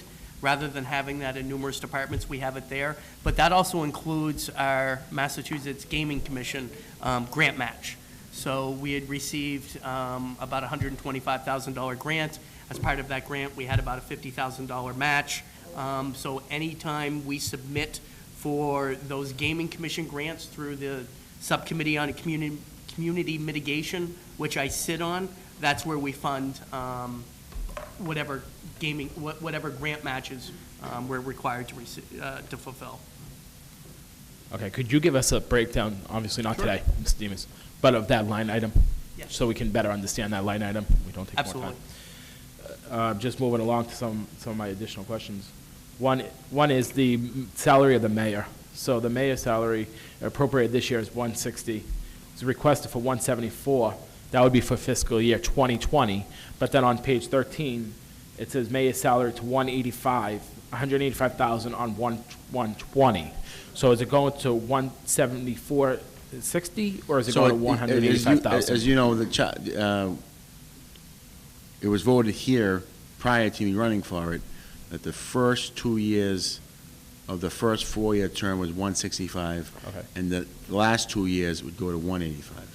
So then what is the $174,060, Mayor? That's, so that's under requested then, if that's. It's half a fiscal year. No, so the 185 salary takes effect January 1st. So given the fact that that increase is only for 6 months, I didn't need to budget the full year. I didn't need to request those additional funds. So his salary does take effect on January 1st, but it's only for the remainder 6 months of the. So for the first 6 months of this budget year, the mayor will make $174,060? For the first 6 months Yep. of the budget, it will be 165. 165. For the second half of the budget, it'll be 185. That's why the 174 is in the difference. I don't actually need to budget the 185 because he won't receive that during the entire fiscal year. Okay. And the other question I have on it, again, is the auto allowance. Is this a new line item that is in the budget this year for yourself, Mayor? Do we allow press in the, It do is we a allow bit press to distracting. take If you could pictures? stay off the- You know what I mean? I What's that? Entrance here. What's Oh, that? hurry up, please. No, it is not a new item. Beat it, will you? Yeah. Yeah. That's why there's seats. Councilor McLaughlin, continue. I apologize. Sorry. Auto allowance for you, I'm assuming yourself, correct, Mayor? Yes. Is that a new line item in your budget? No. Because we don't see it other than on the footnotes. It's been there since Melissa Murphy was here as chief of staff. If you look on page 11, Okay. underneath, it's the bottom line under personnel. You can see your FY 18. Under personnel? And then it's in there FY 19, FY 19 expended, and then FY 20. This is not new. Oh, dues. Oh, okay. Okay. So it's new within the last couple of years then maybe, or whatever, going back. That's fine, okay. So then it's not new. Okay. I just, $1,000 a month, I'm not sure, again, if Council Capone touched on it, if we could cut it down a little bit. $1,000 a month is, but. Well, I usually drive myself understand. all over the state to different meetings. I don't have my driver to drive me, you know. I do use a vehicle a lot. So it's a way of compensation. Okay, and again, I don't want to make it personal with you, Mayor. I understand it. I just, $1,000. Kind of like how you have your expense account. Yep. I don't have an expense account. So they give it to me as an auto allowance. So I could put an expense account in and you start reimbursing things myself, but I don't. I use my So campaign do you get funds. any, like, gas, again, not No. to go into this in detail, No. but, so this is. I the- could gas up my vehicle, I do not. Okay, so this is a one-time amount Yeah. payment for I do not use city gas. Okay, and again, I'm not questioning you Nope. on this, but I just to understand the breakdown of it. Thank you. You're welcome. Quick question from the chair. I remember the prior superintendent's contract had something like that. What was that figure for the auto allowance? To compare apples to apples, if you know, Mr. Demus? I don't know off the top of my head. It's okay, don't go crazy. I know there was a figure there. And just for the record, I do not get any sick time or vacation time. I do not get sick time or paid vacation. So when I'm out of office, there's no check that cuts to me for unused sick or on vacation. I do not get it. If you do want to start writing that in my contract, let me know. I'm sure I won't But use. you do, and not, again, not to make this personal with you, Mayor, but you do get paid when it's a salary, so you get your salary yearly, no matter how many days you work. And I know you work. Every day. I was just gonna say, and I know you Every work day. a lot of weekends and a lot of nights and so forth. But you get a salary no matter when you work. So I'm a salary employee, no vacation, no sick, So no expenses. Okay, so you don't. The only other question is telecommunications. How many staff members in your office get telecommunications allowance?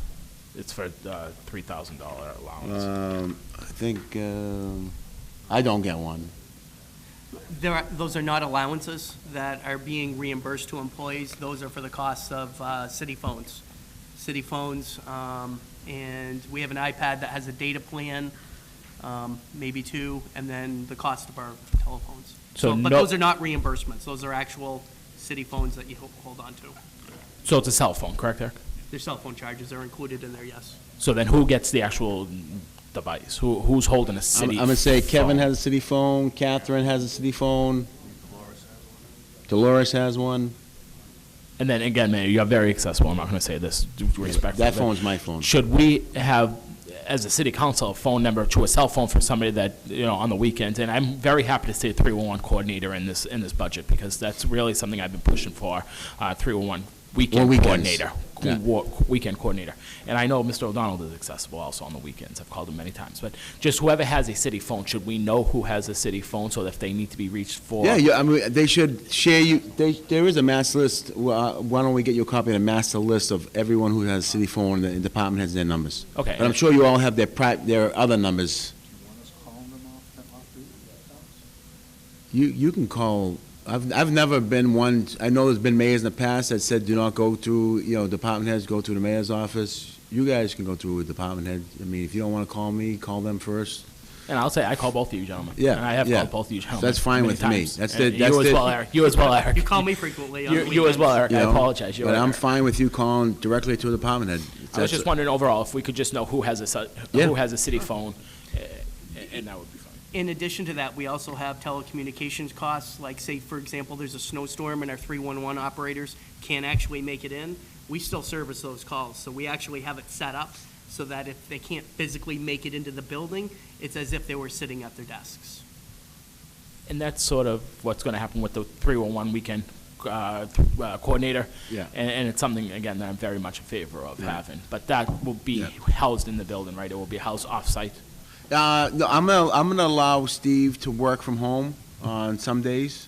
Well, Saturday and Sunday, I'm not gonna open the building up, but he will operate 311 from 8 a.m. to 8 p.m.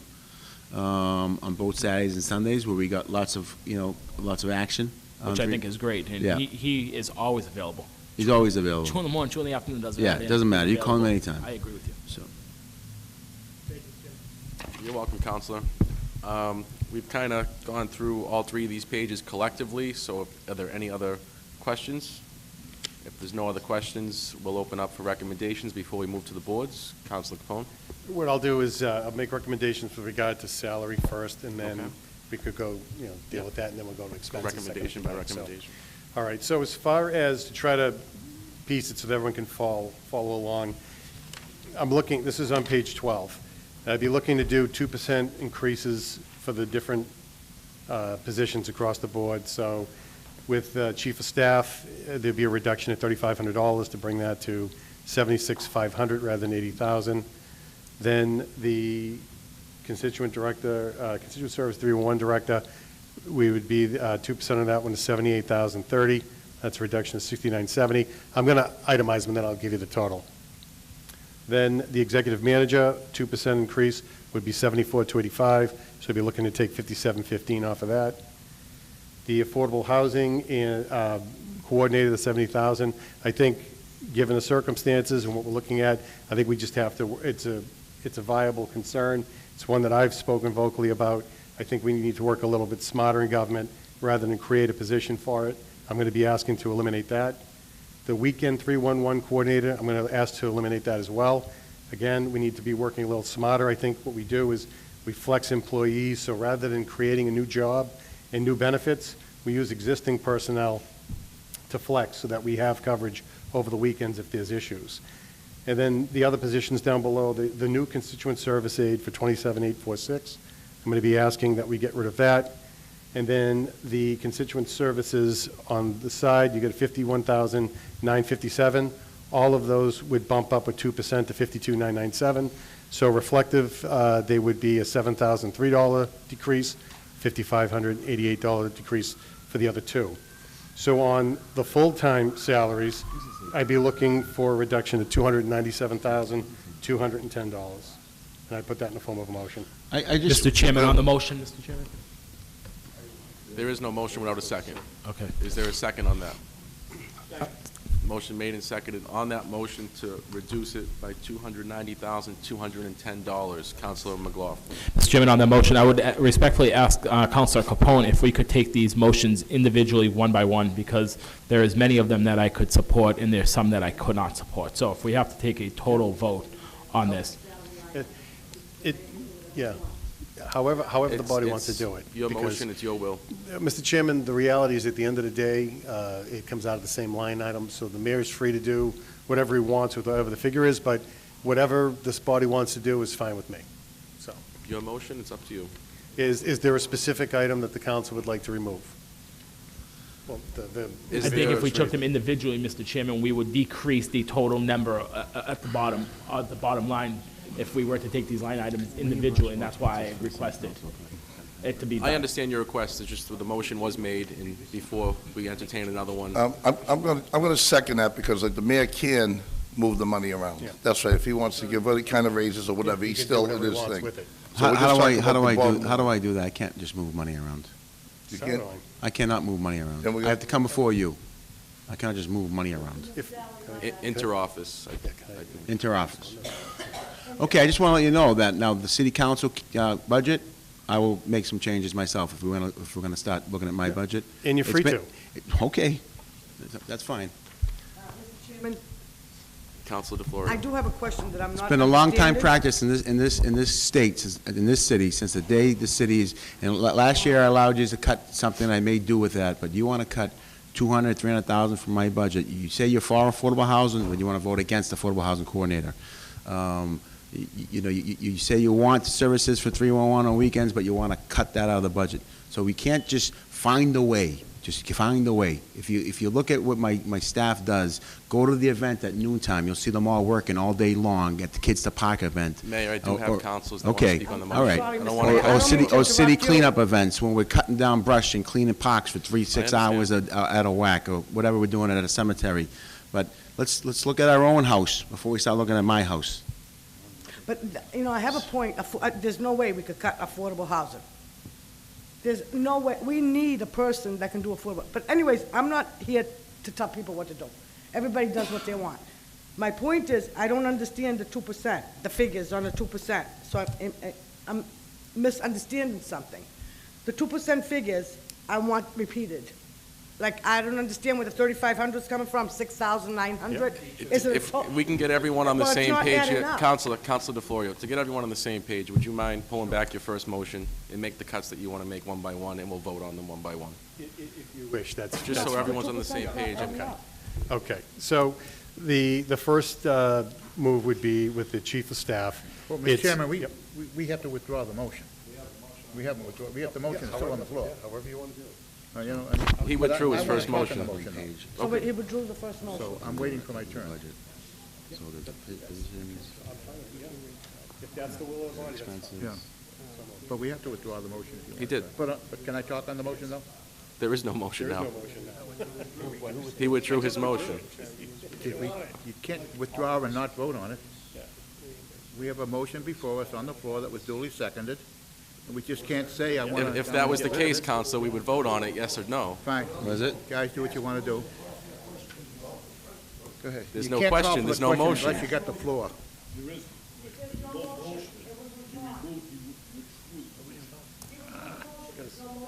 Crazy rules.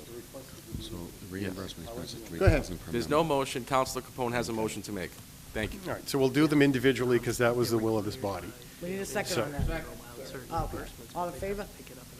Who's going to make a motion for the cut? Come on, guys. Come on, please. My God. I know. All right, I so know. with the chief of staff, what I've said consistently throughout this entire morning is rather than raises where they've gone, we're trying to hold the line at 2%, given what everyone else in the city is experiencing. So the $75,000 figure that was appropriated for last year, 2% increase on that would be $76,500. Since it's budgeted in at $80,000, I'm asking to reduce it by $3,500. But that's more than 2%. 2 times 8 is 1,600. Okay, that's the requested amount. I'm talking about the appropriated amount from last year. Last year was appropriated. Counselor, I'm sorry. he's making a motion. So, It doesn't add up. do you, Okay. you know what, if we, we'll do whatever you want, Mr. Chairman, but the reality, if I You sit folks here are and I making talk the about, motions. I'm if just I talk entertaining about them. 2% It's up to you reductions and guys. everything, It's up we'll to be you here all guys. day. I'm happy to be here all day. Make the same motion But- again. It's up to you guys. I'm just Well, entertaining okay, them. I think we all know, where the end result's gonna be anyway, so I might as well put it all in one motion and Go get it for it. over at one time. Please do. And that's what I'm gonna do. Please do. So I'm gonna repeat the motion. Yeah, exactly. Exactly. Guys, So, make the motion, Counselor. I'm please. gonna reiterate my motion on the salaries, we're basically removing a grant writer. Counselor, Reducing, please. One member has the floor. I'm requesting that we remove the 3 newly created positions, and I'm requesting that the other sitting full-time salaries are only increased at 2%. When you add all of those together, it's a request to reduce the salary line full-time by $297,210. $297,210. Is there a second? Second. Counselor Hanlon on the motion. On the motion, Mr. Chairman, thank you. Mr. Chairman, you probably know, and I don't know who else knows it, but I spend more time in the city hall than anybody. I think I spend more time sometimes than some of the full-time people that work here. This week, I was here Tuesday, Wednesday, Thursday, and all day Friday, which the place was closed. I was here. So I know a lot that goes on in City Hall. You have to be here to look at that office downstairs to see the work that they do. They get in each other's way all the time. They're running around so much. They do a lot of work. The office is crammed with people that come in there.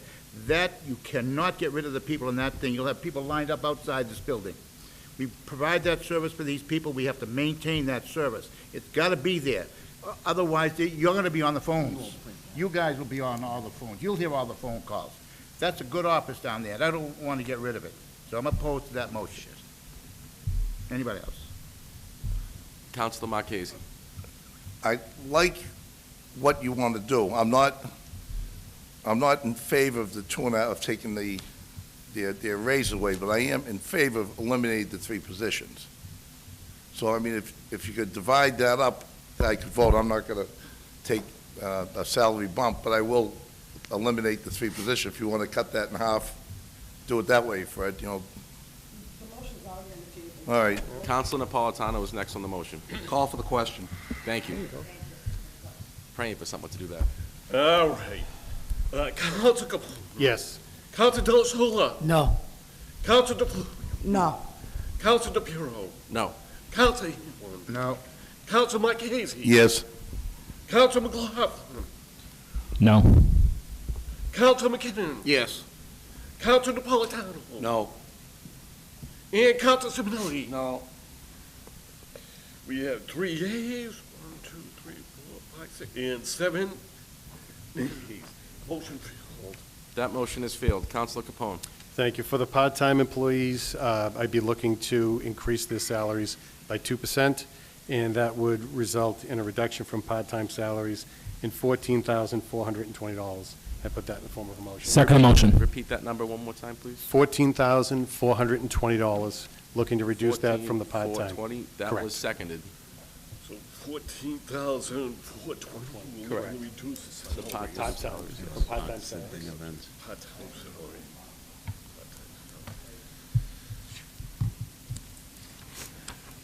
Ready?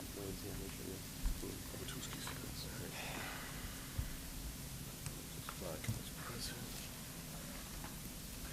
All right, Council Capone. Yes. Council Del Sola. No. Council DeFlorio. No. Council DePiero. No.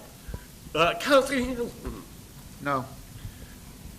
Council Mike Hayes. Yes. Council Matusky.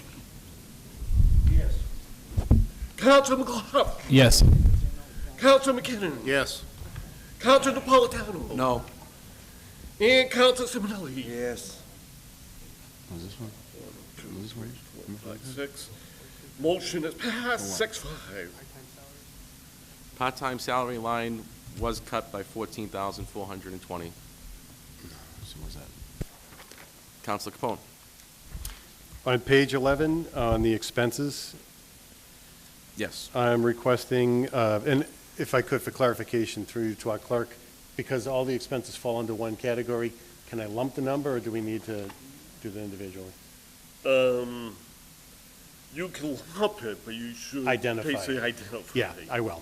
So I'll identify it, and then we can go from there. So recognition and rewards, and awards, rather, I'm looking to reduce that to $2,500, which would be a $560 deduction. Personal development, reduce that down to $10,000, which would result in $3,284 off. Out-of-state travel, reduce that to $5,000, which will reduce it by $1,373.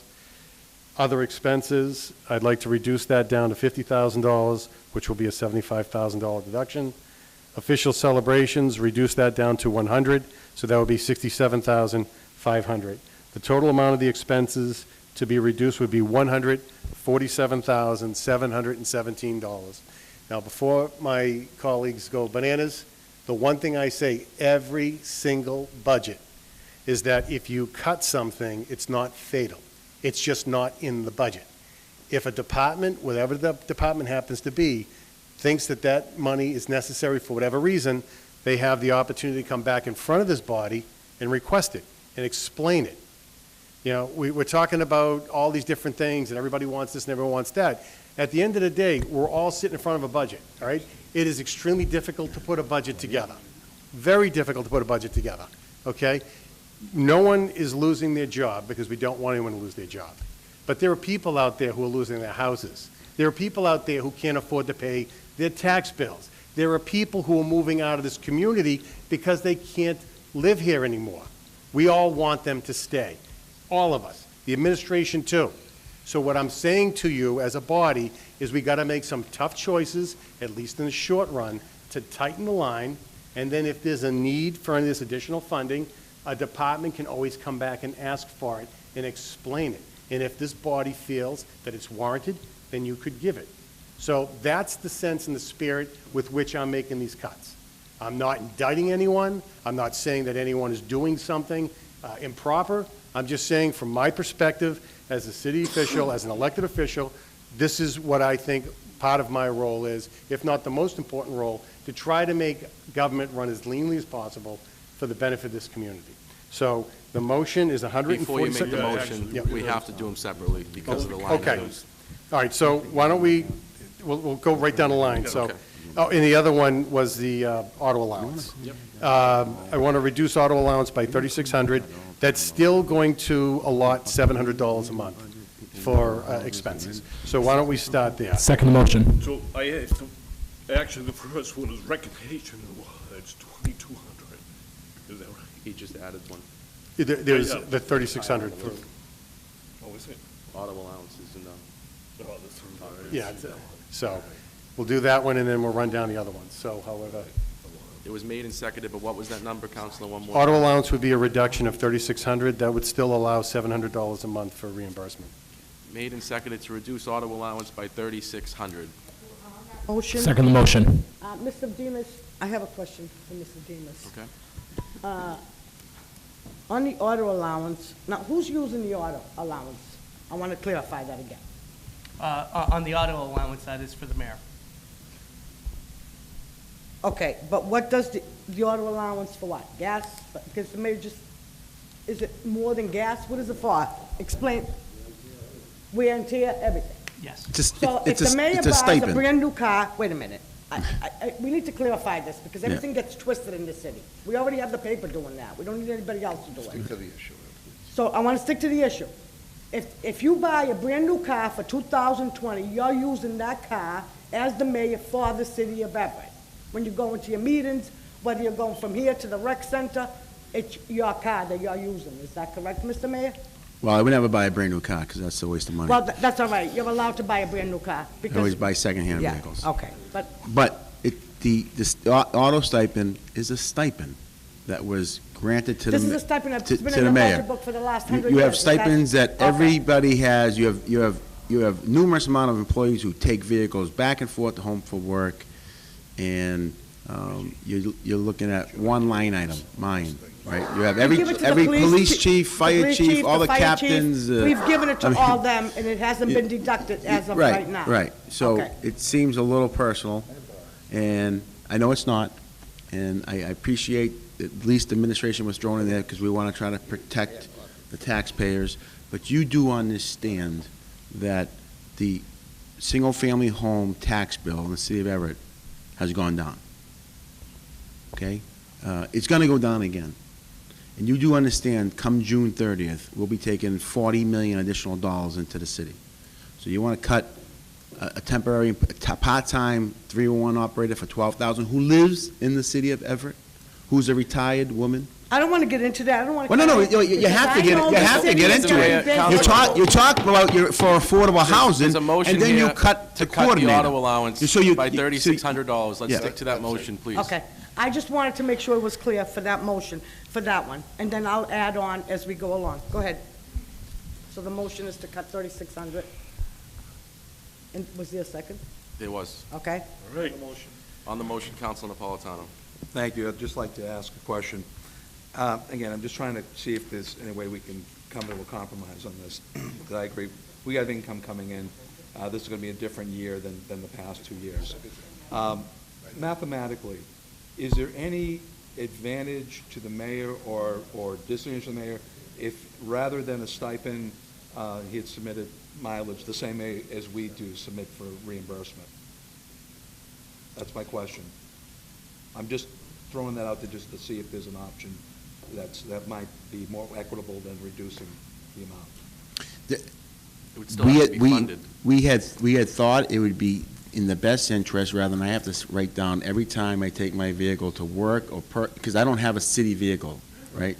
So there was talks about getting me a city vehicle, which I thought was absurd, and I didn't want. So we came to the conclusion with the council at the time, back then, whoever the president was, to just put a stipend in.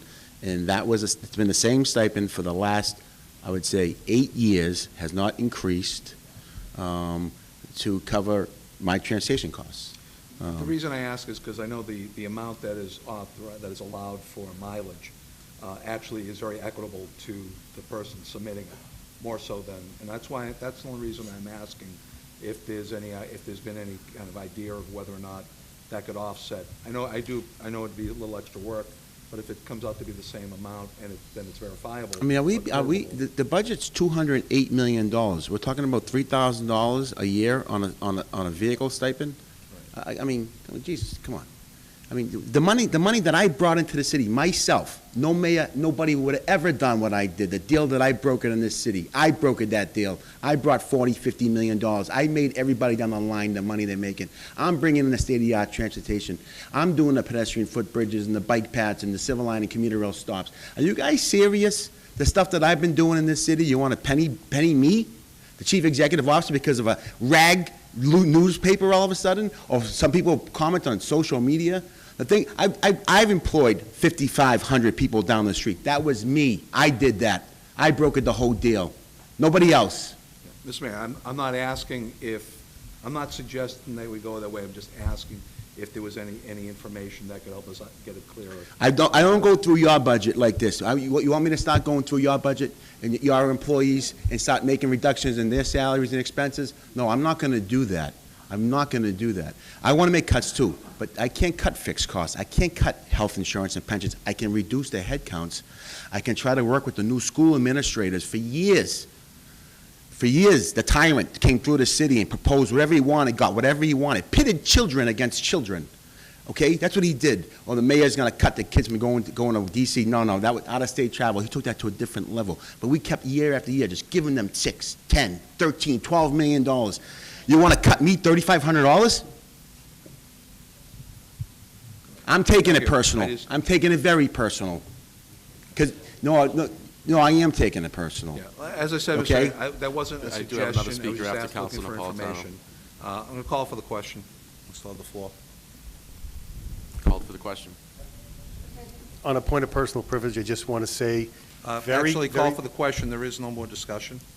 not on the motion. Let's take the vote, and you can get your personal Okay, point of fine, privilege that's fine. afterwards.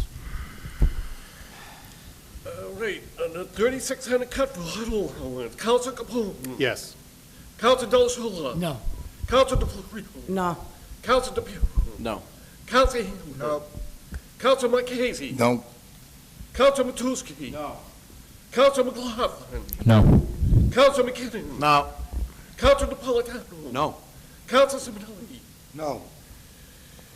1 yea, Thank you. 10 nays, motion is failed. Councilor Capone. Thank you. Just on the point, I just want to make it very clear that there is no personal attack here, never was. I have been consistent this entire morning. I have cut down to 2% increases on every single salary since. I've looked if there's somewhere I can cut on a cut. I'm going to give you a preview. There's some things in our own budget. I'm cutting them because I'm consistent. So everyone here is trying to do the right thing for the people. Everyone's trying to do a good job. The one thing I don't appreciate, and it comes from different sources at different times every year, is, oh, it's 2 cents, it doesn't matter, 10 cents. I try to preface my remarks with, some cuts are smaller than others, but collectively they add up. You can't sit there and go for a home run on every single thing because you end up crippling a community. But where you can reduce things little by little, some places bigger than others, collectively it has an impact. And the other thing I'll finish up with is every single cut that this body makes, there is an opportunity throughout the year to come back and get it back, and even more so if it's determined that it's needed. So I don't want anyone feeling that any of this is a personal attack, because it is not. I can understand how you could, look, when someone is talking about a budget that affects you, I can understand how an individual can take it personally, but believe me, I cannot say it any more clearly, it's not. And you're going to be here all day, and you're going to see me make these same motions all day long, and I've made them this morning, and I'm going to continue to make them. And if they get support, great. And if they don't, they don't. At least I know I'm doing my function, and it goes from there. And I appreciate that, but the only way that we're going to reduce taxes and burden in this community is by bringing new growth into a community. It's by bringing a state-of-the-art transportation system into the city, allowing for our squares to be redeveloped in increased capacity, rezone certain areas so it's more, we can collect more taxes out, allowing them to build in the city. By cutting $500,000, I try to cut this budget as much as I possibly could without affecting people. And the people that I did cut, I try to relocate. If it was here in the building or relocated in a different business. I made sure that no one was, walking out of here unemployed. To cut, even if you cut $500,000 from this budget, that's going to affect people. That affects people. I don't know what else to say. I think I've said enough. Councilor Capone did have more motions to make. We'll go through them. Let's try to get through them. We'll go through them quickly. But, Mr. Chairman, can I just say something? The Kids to Park event, I know we were all planning on going for 1 hour. It's over at 1 o'clock. Are we going to break for lunch to go? The We're lunch has supposed been sitting back there for an hour. We're supposed to break from lunch from 11 to 12. Trying to get through the executive branch and then take a break. All right. Okay, yep. Trying to. All right. So if I Councilor Capone. Now, I'll identify these, and then we can lump them together and go from there. So The recognition awards, reduce it. Those have to be individual as well Okay. because of the Okay. account numbers. I'm looking to reduce that to $2,500, which would be a $560 reduction. What do we reduce? 2,500 Recognition and awards, reducing it to $2,500. to 2,500. What's the reduction amount? So it's only So we're cutting it by 500? $560. 560. That was made and seconded. Correct. Yes. Yep. Please call the roll. All right, recognition one, we reduce it by 560. Council Caputo. Yes. Council Del Sola. No. Council DeFlorio. No. Council DePiero. No. Council Hill. Yes. Council Marquez. Yes. Council Matusky. No. Council McLaughlin. Yes. What was that? Yes. Yes. Council McKinnon. Yes. Council Napolitano. No. And Council Simonelli. Yes. 6. 6-5, the motion passed to reduce by 560. On a, Next. Next one. Mr. Chairman,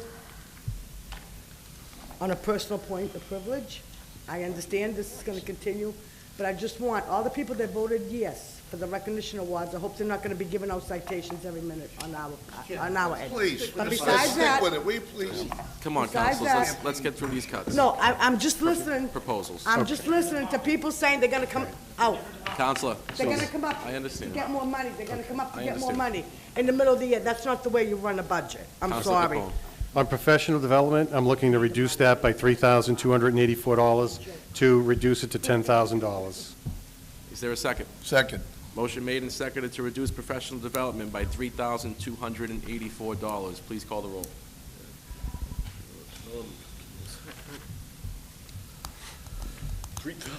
$3,284.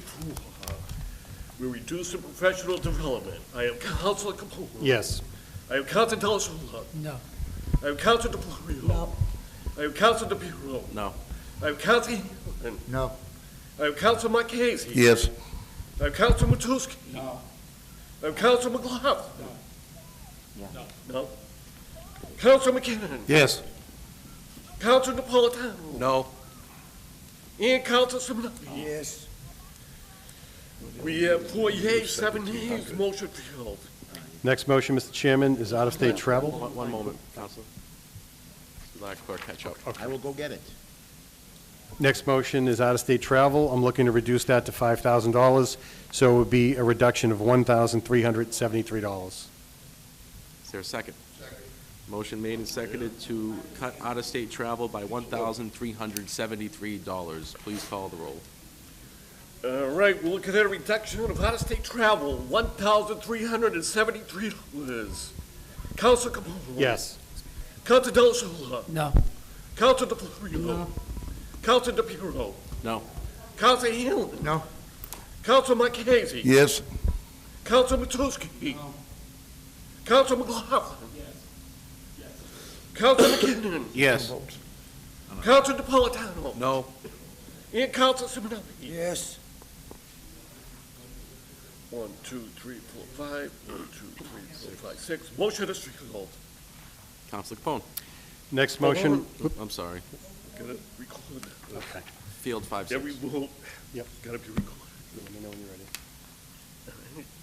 Okay, the next motion would be other expenses. I'm looking to reduce that by $75,000, so that would make it $50,000. So it's a $75,000 reduction request. Is there a second? Motion made and seconded. On the motion? Hold on, Counselor, hold on. Motion made and seconded. You'll get your chance. Counselor McLaughlin. Mr. Chairman, on this item, I would like to see a breakdown of what other expenses are included in this item before we know what we're cutting. If there's something important in this line item, we don't know what other expenses are. I think it was But I thought we were going to be given, certain you know, MGC grants. the report. Mr. Demas, go ahead. Since you asked, since I've been sitting here, I can't.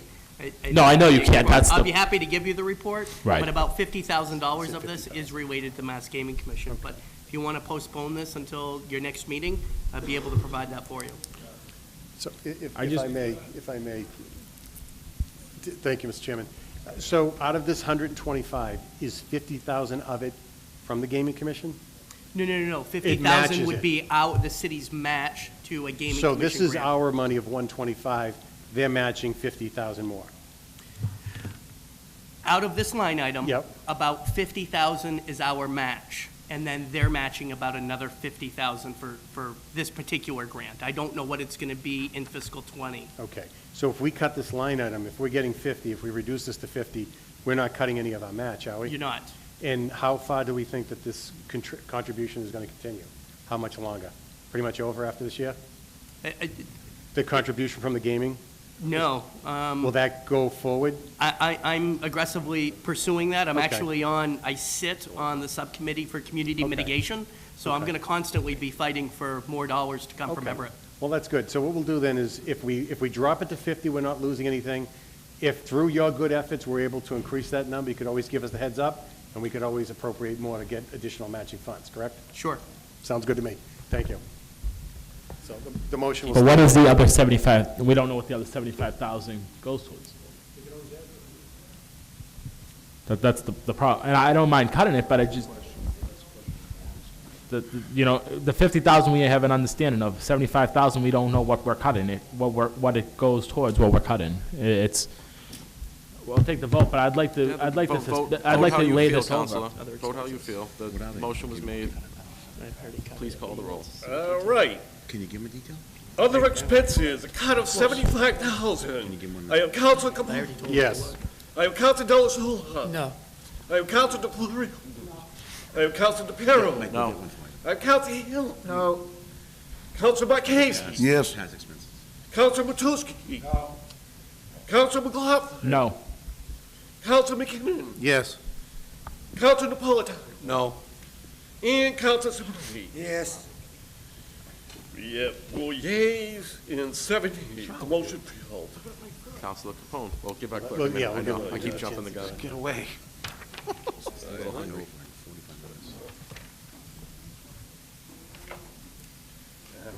Okay. And the final motion on this page is to reduce official celebrations by $67,500. That would make the new appropriation $100,000. Is there a second? Motion made and seconded to reduce it by 67,000, is that correct? $67,500 to make it even 100. 67,500? 500 flat. Yes. Right? Councilor DeFlorio. Yes, on the motion, so this would eliminate like a lot of the 4th of July celebrations, and what would this eliminate if we cut this by 67,000? I'm getting kind of tired of hearing that they can always come back for the money.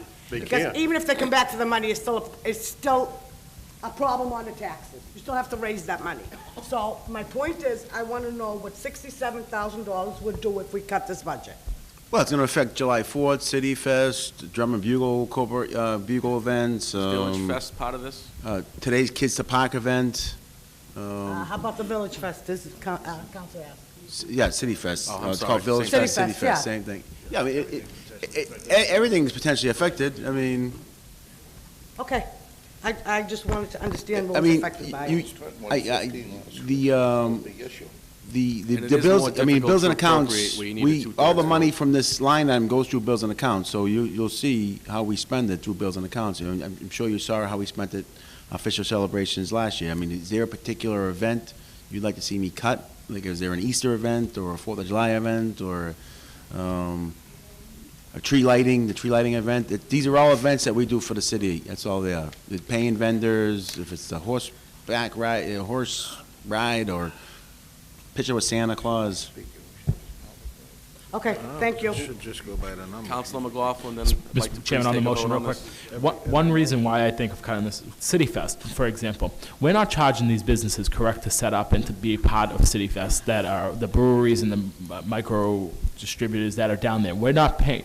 Some of us are involved in a feast in Cambridge, and Yeah. there is a buy-in to that feast to set up, and they have to pay a weekend cost to that. Yeah. We're not charging these vendors, We charge them businesses. a nominal fee, we charge them like $25 for a table, or something like that. Exactly, which they're getting a great bargain at $25. Yeah, we try to just promote local businesses, like the 810 gets down there, Richie Slush gets down there, and a lot of them do donate it to the event to make it successful, you know. Some of those breweries down there are making They do very well, but great yeah, weekend that yeah, weekend down there. yeah, you know. So I'd like to see if, we could try to We try. amp that up somewhat. If we were to reduce this line item, can we offset some of that by doing that? And maybe if there's more events of that type.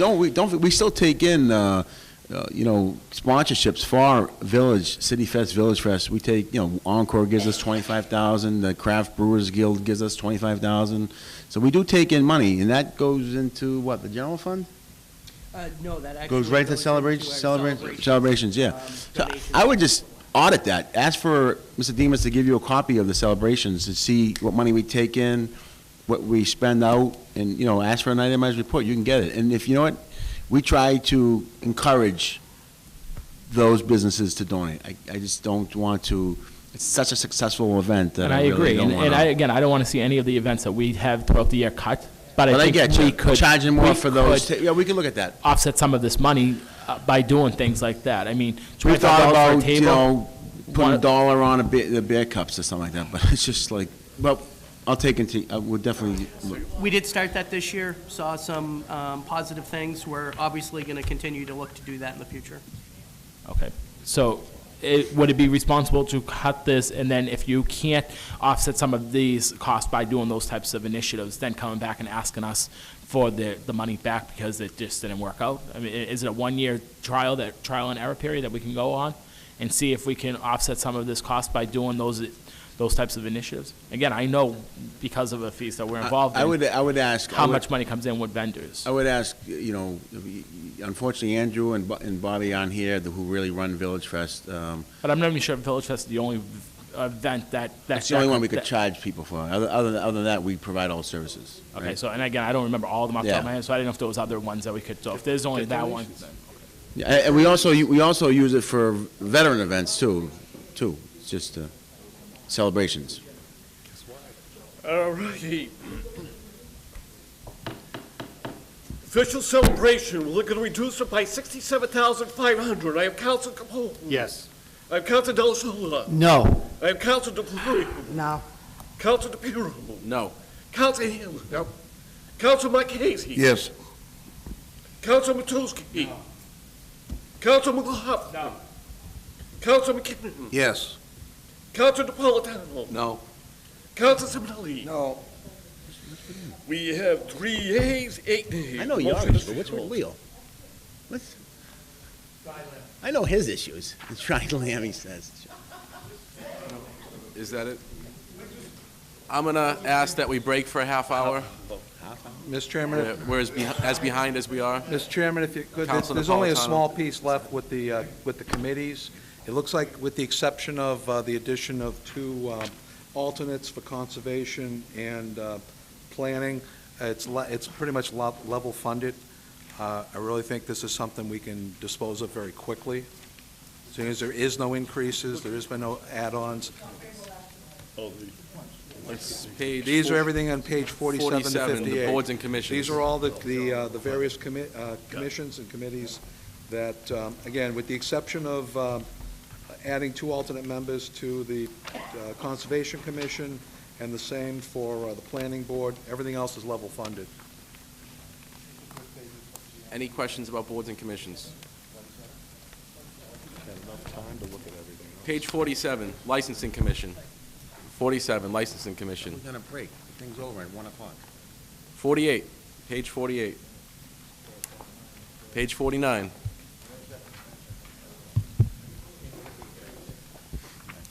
Gas, jerk.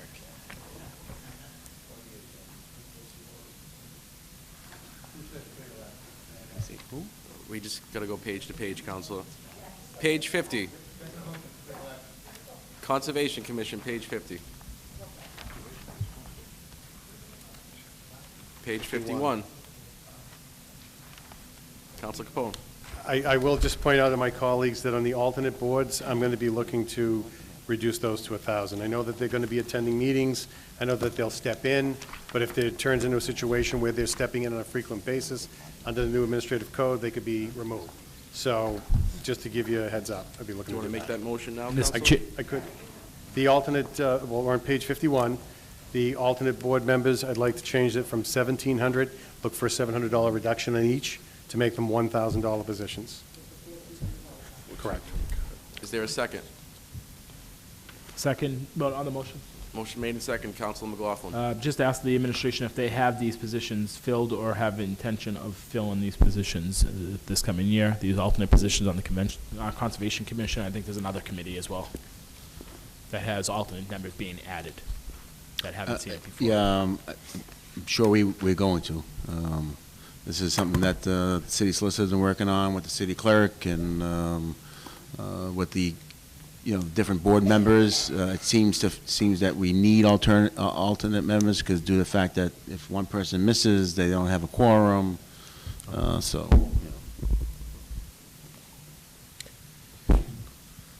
Mr. Clerk? All right. I'm sorry, Councilor Hanlon did raise his hand. I'm sorry. Chairman, I can't through you to the ignore him. mayor, Eric, these alternate members, are they required to attend meetings? Yes. Yes. Okay, thank you. Thank you. Thank you. Thank you. Call the roll, please. All right, Conservation Commission, we're reducing it by 1,400, the alternate board members. I have Councilor Capone. Yes. Councilor Del Sola. No. Councilor DeFlorio. No. Councilor DePiero. No. Councilor Hanlon. No. Councilor Marquez. Yes. Councilor Matusky. No. Councilor McLaughlin. Yes. Councilor McKinnon. Yes. Councilor Napolitano. No. And Councilor Simonelli. No. We got 4 yes and 7 nay. Motion failed. Page 52. That's part of the. Just getting through the pages. Page 53.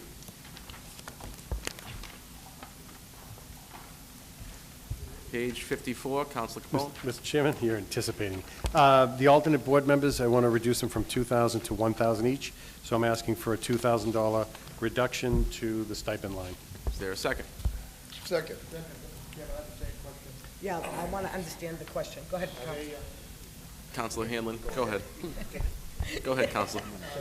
Well, he called me first, that's why. Yes. Yes. Please call the roll. Are they required to come to meetings? Even if they're alternate, they have to All right. go all the time anyway, so why cut? This is the $2,000 cut of the planning board alternate members. Councilor Capone. Yes. Councilor Del Sola. No. Councilor DeFlorio. No. Councilor DePiero. No. Councilor Hanlon. No. Councilor Marquez. No. Councilor Matusky. No. Councilor McLaughlin. Councilor McKinnon. No. Councilor Napolitano. No. Councilor Simonelli. No. No. 2 members in the affirmative, 9 in the negative. Motion failed. Motion failed. Page 55.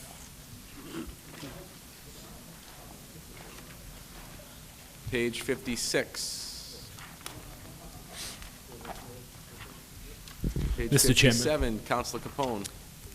Mr. Chairman, thank you, Mr. Chairman. I'm looking to reduce the associate member compensation by $500 each, so that would be a $1,000 reduction off the stipend of page 56. Is there a second? Councilor McLaughlin. Mr. Chairman, on the motion, this committee, I would strongly advise we look at closely, because these associate members are pre-existing. The previous cuts that we made, there were new members coming into boards that weren't there. These members have been serving on this commission for a long period of time, and they've been getting the $1,500 stipend annually, and to now cut it by Point $500. well taken. I just noticed that. I'm going to withdraw the motion. Motion Thank is you, Counselor. withdrawn. All right, page 58. 58? I think with that, we can take our lunch break. There you go.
Mr. President, are we in? Only for...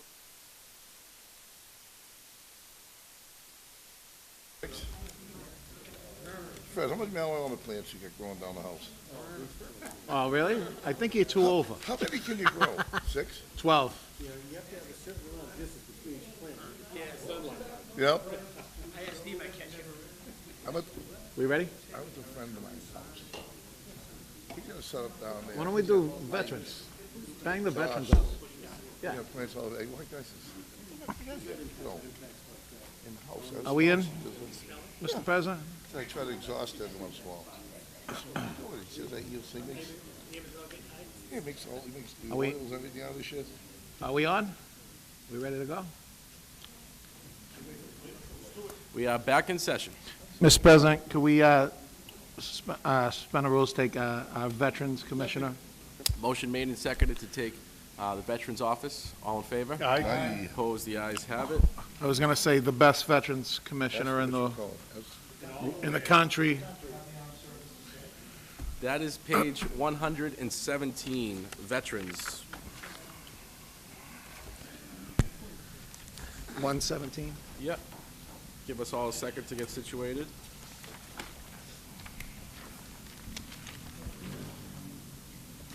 Veterans Department is returning $2,900. Counselor DeFlorio. I don't know how my colleagues feel about this, but the Veterans Department, I wish we could add to the budget, not deduct it. Thank On you. a personal note, I would like to thank you for the great job you're doing for the veterans, and I hope you continue to do so, which I know you will. And I just want to thank you. And like I said, I personally have no questions on the budget as far as the veterans go. I just wish I could add instead of deduct. Thank you. Thank you, Counselor. You know, it takes a team and a team effort. Eric, you know, it starts here with Eric and the mayor, and it just flows right down, and we all work very cooperatively together and with the city council as well, and it truly makes it a lot easier.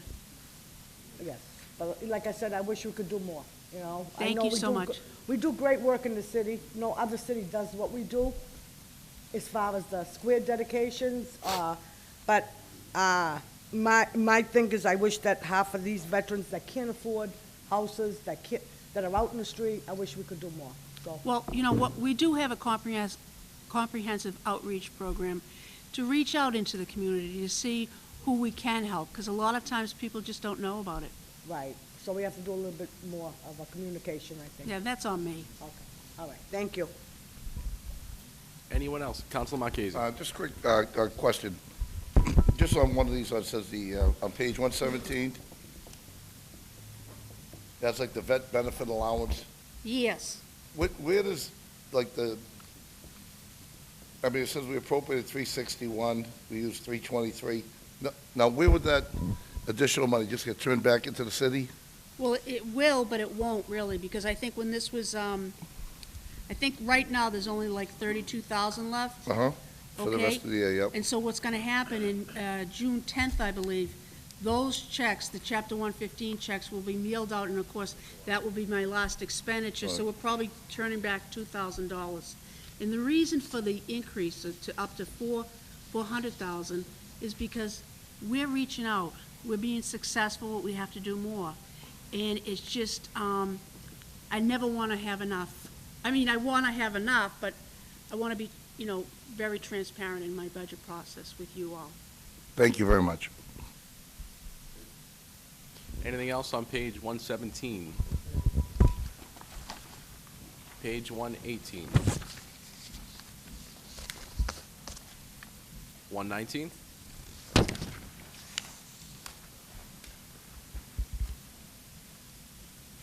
$120?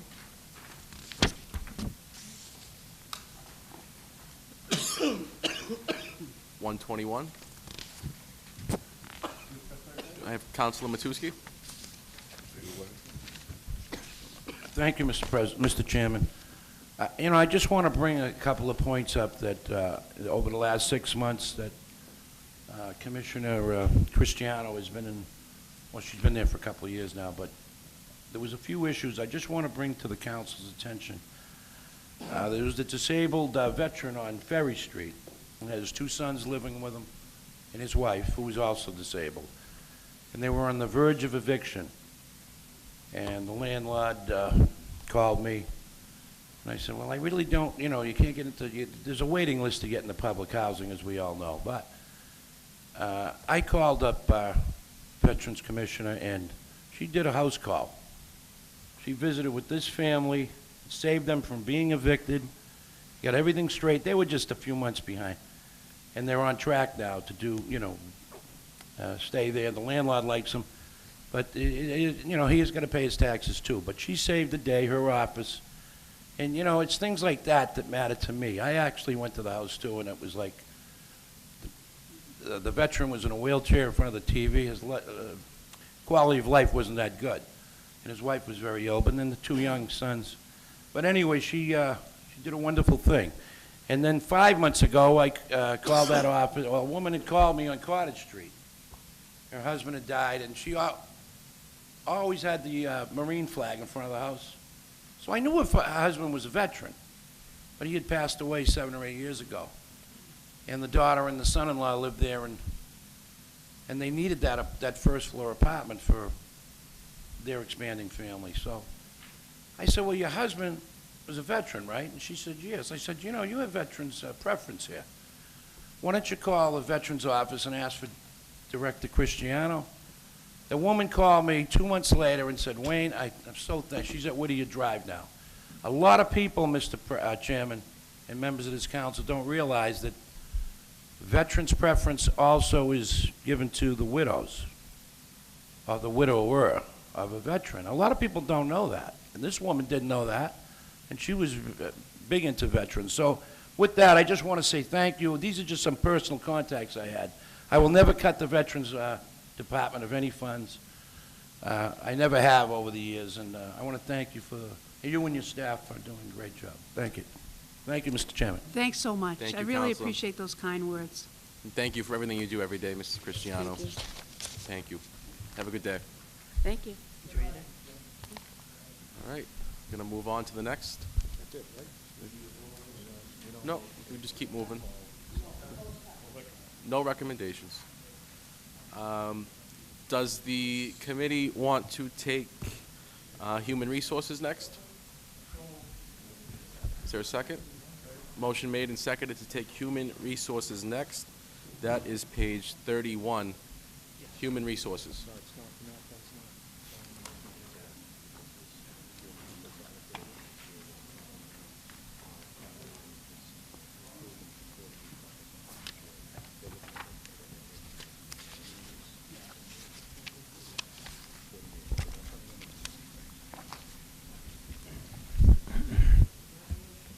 Peter, 95%, sure. Yeah, I think you're right.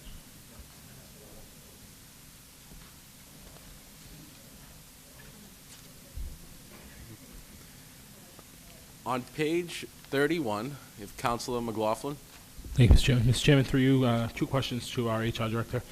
This will be on salaries. There is a $49,000 increase. Is there a new position being created in your department? So we have one human resources assistant who's retiring, and instead of replacing her, I've decided to change her position to an assistant director of human resources.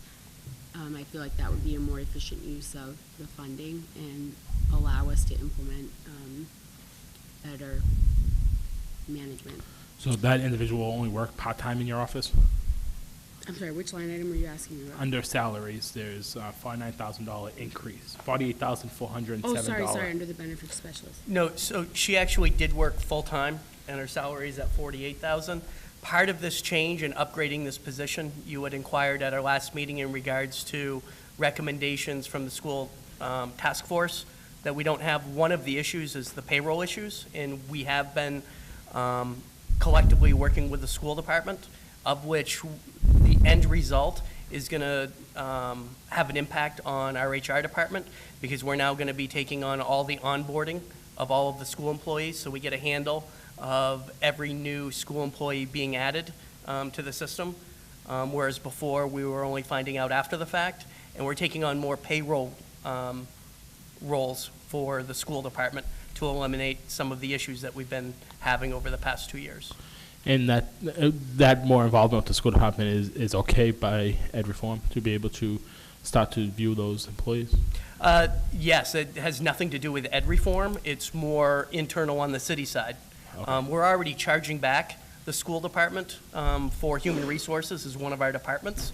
So one of our areas that we're trying to reduce redundancies, if we're already charging them back, not only increasing our internal controls, strengthening our internal controls, we're also trying to eliminate duplication of services between the school department in the city, as well as addressing the issues and recommendations of the task force. Okay, and my other question on this page is summer jobs. The department requested $200,000, the mayor is recommending $125,000. What is the thought process behind the $75,000 cut for summer jobs? Those are for the youth jobs, correct? They are. We actually feel that we can survive on the same appropriation from FY19, and there's been a tremendous amount of outreach to the community because we receive a lot of donations for the summer jobs program from a number of agencies as well as local businesses. So we want to make sure that we're continuing to utilize that metric. But, and I'm not to debate you, Mr. Dees, but with all the money coming in from Encore, do we not think that we should have bumped up this line item this year, specifically more so than other years, to be able to put more kids to work in the city for the summer? It's my understanding that every kid that applied last year was able to, we were able to place them. And will that happen again this year? That's our hope, yeah. So then why would the department have requested a $75,000 increase?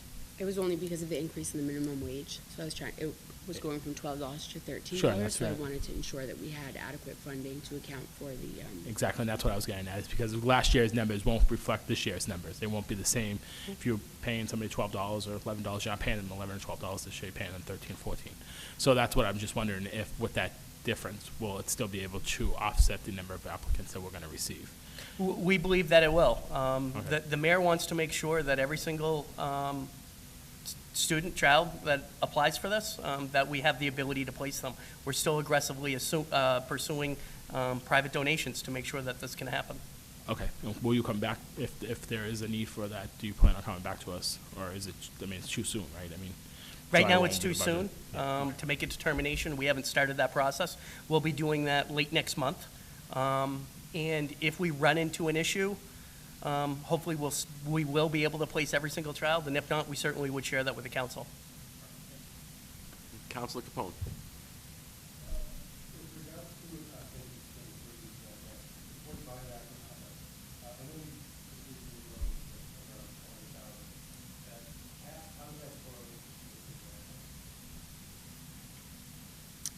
With this line item right here? I'm sorry, my microphone wasn't on, yeah. And I'm a little stuffy, so I apologize for With the hard regard to hearing. the employee buyback line, I know that we just recently voted $400,000. Was that for outstanding balance? Was that to supplement this? How do the two interplay? That was specifically to get us through fiscal 19, this Okay. specific year, This which is is why for- you see such a huge increase. Okay. Because we have a lot of known retirements coming up. Unfortunately, the city's average age of employment is significant. Okay. We've already, as I said, incorporated in many of the union contracts. We want to make sure that we incorporate this language into all the union contracts. So we already know a number of mandatory and planned retirements with police, fire, and DPW. So this is actually based on a lot of the information that we know, plus what we currently budget. Okay, so I can see we've already, as of the time this was done, we're already exceeded by $14,500 in that category. So I guess if we had voted the 4 additional, you were thinking we're going to be up around 500 plus, maybe 600, when everything is said and done by the end of We the are. fiscal year? Okay. Yeah, we absolutely are. And I can get you the final numbers as we get closer to the end of the year. But I can absolutely tell you all of those amounts that we requested are going to be used. As a matter of fact, I also indicated there's a small chance we may need to come back prior to June 30. But what we're trying to do is work within some of our additional salary line items like within the fire department for some of those planned retirements. We don't want to ask more than we actually need to. Sure. We'll see where we are, but I can tell you right now, what we've already requested, we know we're going to spend prior to June 30. Okay, great. Thank you. Councilor DeFlorio. Thank you, Mr. Chairman. Most of my questions have been answered, but my question is going to go back to the summer jobs. And I understand you're going to get a lot of donations, and I'm not for anybody coming up here for transfers in the middle of the year. I just don't like it. I'd rather pass it now and not come up in the middle of the year, because even if you come up in the middle of the year, it still goes on people's taxes. So my point is, I'd like to see every child in the city of Everett work.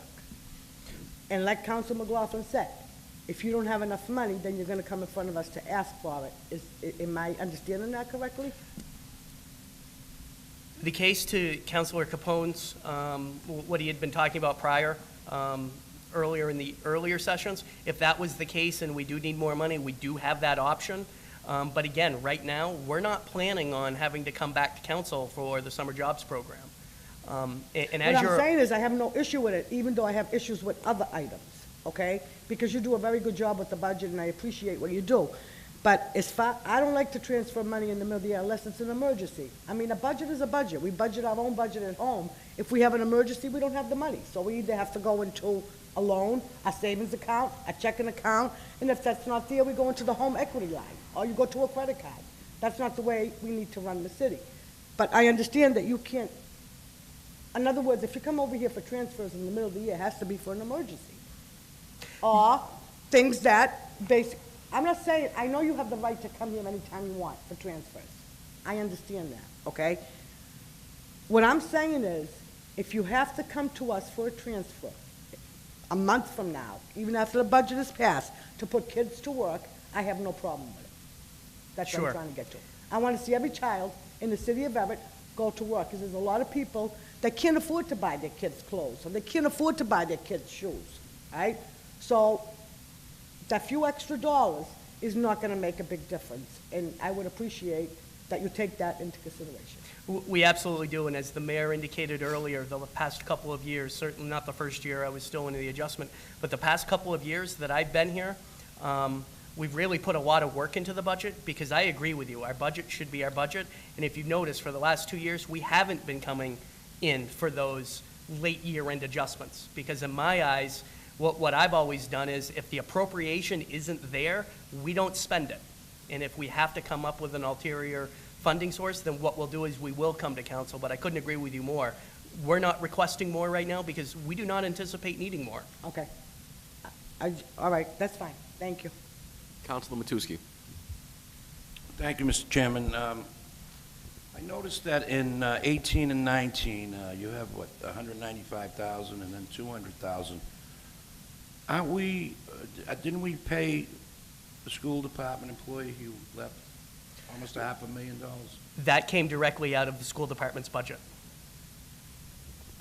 But you're in charge of that money too, though, aren't you? It goes through your office? I process the payments, but under ed reform, we have, as the only way I can stop a school expenditure is if, one, it was illegal, or if, two, it was going to put them over budget. The city is limited as to our say in how they spend their money because of ed reform. That falls to the superintendent and the school committee. Okay, so my question would be, but the money comes out of, so that came out of the school department's budget? Yes, that's correct. Part of that $5 or $6 million that we gave them? Yes. Now it's going to $1 million, so you're anticipating, is there any more of these, I don't know what you want to call it, perpetual motion contracts where people can accumulate $500,000 or $250,000? And is there anybody in the city, any department that has that type of arrangement? No. On the city side, we have a very strict policy in regards to vacation. Those payouts were related to, the bulk of them were related to unused vacation days. In the city, we actually have a use it or lose it. We do give them flexibility at the beginning of the year where they're allowed to carry over 1 week in 1 week only in case they want to take a vacation in the beginning of the year, but that's only upon approval of the department head and then the mayor. So we do not have individuals, we do not allow individuals to accrue those large amounts of vacation time. So I just want to make it clear that it was mentioned by a school committee member that the city council votes on the school budget, and we should have known some of these things. Well, I had no clue that somebody's going to get $500,000, okay? I had no clue at all, but you do keep an eye on that money, because we had this discussion in the Yes. Ways and Means Committee briefly. So, you know, in the future, I think that's outrageous that anybody gets those kind of lump sums. But you will keep an eye on it. Now that you have that Blue Ribbon Commission, or Well, not even just the Blue Ribbon Commission, that task force, they're going to be making specific recommendations based upon the situation that transpired 2 years ago. I do sit, and I'm the chairman, the vice chairman of the School Finance Review Commission. Okay. But again, every single invoice that the school spends goes through my office, and I look at everything. all right, so $1 million is a big increase in this line item on the employee buybacks, but you're anticipating a lot of retirees. We are. And as I said, we have, we put language in the police and fire unions where the large amount of this money, that's where it's going to be going to, because they have the ability to cash out unused sick time because it saves us on the overtime. We put in that new language that they need to give us a 1-year notification so that for budgeting purposes, because I don't want to have to come back to ask the city council for additional funds. When we adopt a budget, I want to stick to the budget. So these are the types of things we're incorporating into our contracts for planning purposes. Good. So we know. So this what we is can a expect. realistic budget that you know, $1 million is going to cover. You can see it's an $800,000 increase, and that's a big chunk.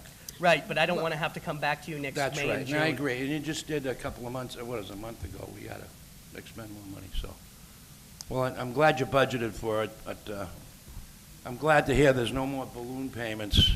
And I just want to point out that it's actually only a $400,000 increase because last week you approved the other $400,000, so we'd be going from $600,000 So this to $1 is million. part of that, the 400,000 is part of this. Okay, thank you very much. Thank you, Mr. Chairman. Anything further on page 31? Page 32, Counselor DeFlorio, microphone. Thank you, Mr. Chairman. Is it Mrs. Amori with 2 M's? I see that when you're adding a position, Deputy Director of Human Resources. Can you explain that to me? So we have a human resources generalist who's retiring on June 30th, and instead of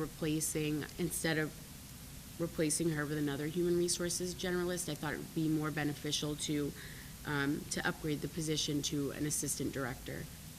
Okay, and what is going to be the role of this Assistant Director? Basically, we're trying to keep more work in-house, so this way I can do legal work as it relates to human resources issues in FMLA, and then the assistant director could track the civil service contracts, and there's a lot of documentation and a lot of reporting, the workers' comp, the injured on duty, so it's really more helping us create a stronger department and as opposed to outsourcing everything, keeping things in-house. Okay. As well as I indicated earlier, we're also taking on more roles, human resources roles for the school department and onboarding all of their employees the way we do with all other city employees. So there certainly is a significant increase in workload. All right, now this position is not, we don't have this position yet. You haven't hired anybody yet for this position. We have not. We're waiting upon council approval, but again, this is an increasing head count. It's still going to be, the head count is going to remain the same. It's just a matter of trying to bring in somebody with more of a professional background so there's not as much training and to take some of the resources off of Lara. Okay. Thank you. Counselor Capone. Thank you, Mr. Chairman. Through you to our guests. So I have it straight now. I thought that one of the individuals who was the generalist was actually moving up into that position, but that person's retiring, and a whole new person would be hired. Okay, and then the concern I raise, you weren't here earlier, so you wouldn't know, but quite a few of the positions were reclassified at some point throughout the year. And, you know, apparently the administration did that in their own discretion, but didn't involve this body. So What I've been doing consistently throughout the day is whatever was appropriated in the prior fiscal year, I'm adding 2%. And those are the recommendations I'm making. So I don't want anyone to think there's any personal animosity or that there's any kind of feeling that a department isn't running correctly. So that's just something I've been consistently doing all day. So now with this deputy director, it's 75. If you're taking on the school department, some of the school department issues, obviously, there's more work. There's going to be more work for you as a director. That at least the assistant will, the deputy director will at least help you alleviate some of that. And we're going to be removing that spot. And then the benefit specialist, that one got increased a bit more than 2%. So at some point when we're done, I'll be making those motions. I just wanted to let you know. On page 32.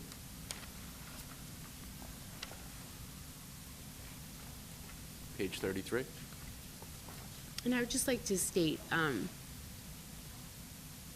the stronger a human resources department is, the stronger our employee retention would be for the good employees, and then also the less money we would be spending on things like health insurance. When you have an employee go out on FMLA and then they stay out the whole year and we don't catch it and we're covering them on the health insurance instead of putting them on COBRA, that's costing the city money. So this is the type of department where you're only as strong as the employee base that you have in there in order to promote training, in order to make sure that we're engaging our employees and they're growing in their roles, and then also in order just to track their payroll and their benefits, which as a self-insured community is a lot of money. Thank you. Anything else on 33? 34?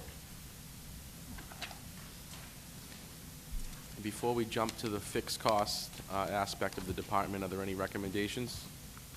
Councilor Capone? Thank you, Mr. Chairman. On the salary lines, I will, on the director, I would request that we reduce that number by $12,000 to have it funded at $108,000. Is there a second? Motion made and seconded to reduce the line item by $12,000. Please call the roll. All right, human resources reducing the salary line item by $12,000. I have Councilor Capone. Yes. I have Councilor Del Sola. No. Councilor DeFlorio. Councilor DePiero. No. Councilor Healy. No. Councilor Marchese. Councilor Matusky. No. Councilor McLaughlin. Councilor McKinnon. Councilor Napolitano. No. Councilor Simonelli. No. We have 2 in the affirmative, 1, 2, 3, 4, 5, 6, and 7 in the negative. The motion failed. Motion has failed. Councilor Capone?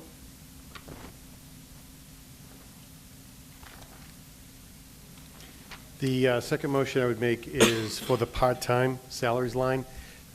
26,464 was the appropriation last year, and I would ask that we increase that by 2%. So it will be a deduction of $6,600 from that line, bringing it down to $27,000. It was 6,000 and what? I'm sorry. 6,600. 6,600. Is there a second? So we're reducing it 6,000. By 6,600, yep.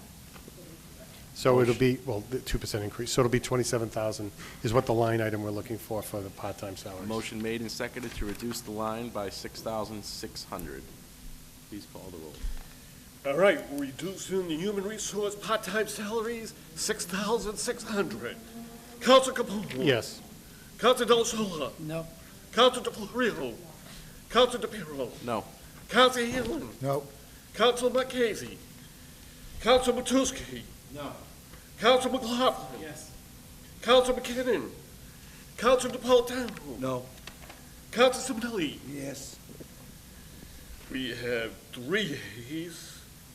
1, 2, 3, 4, 5, and 6 nays. The motion is failed. Motion has failed. Are there any other recommendations on this page? With none, we're going to skip ahead to the fixed cost portion, which is on page 138.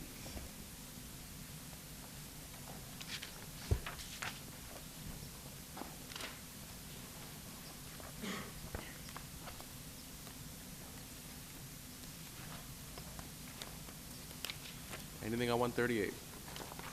What page we 139? starting on? 138. 138.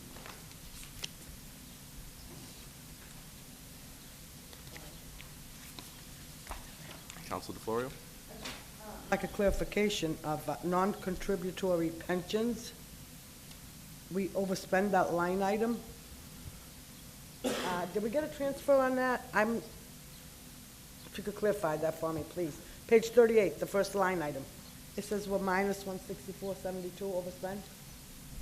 No, we're actually not overspent. First off, that budget is $49,100. However, the retirement board, the retirement system is making a payroll change. Unfortunately, I mean, it's a good thing that we're saving money and requesting nothing. Unfortunately, this means that we no longer have any individuals living that qualify for this benefit. So this is the last time that you're going to see it.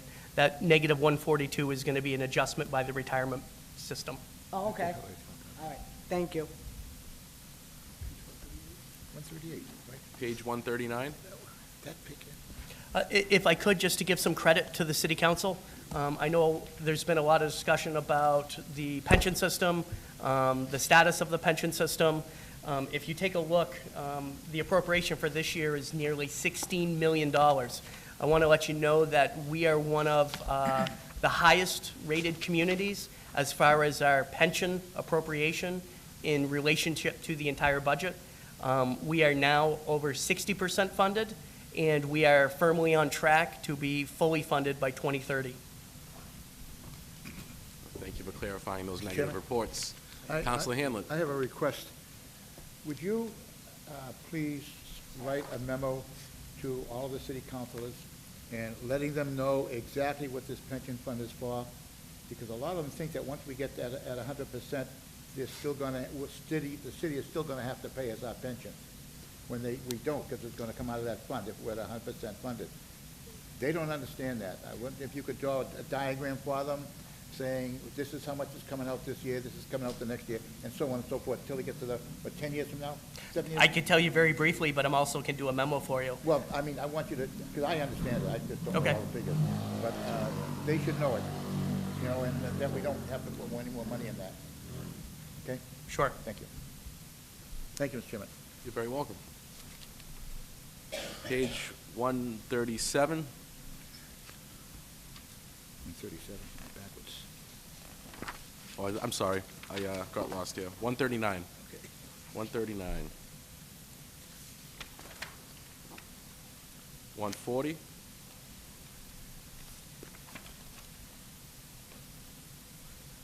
140, 141.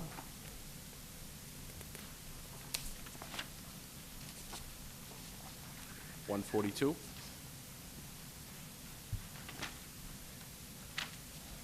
143. Are there any further recommendations for the department? Is everyone all set? Thank you very much. Thank you.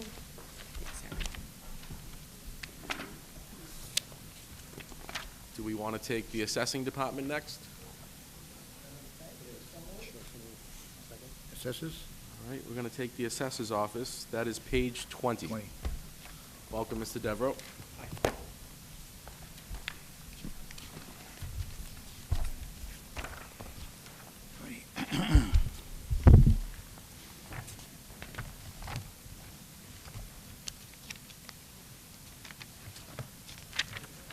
Are there any questions on page 20?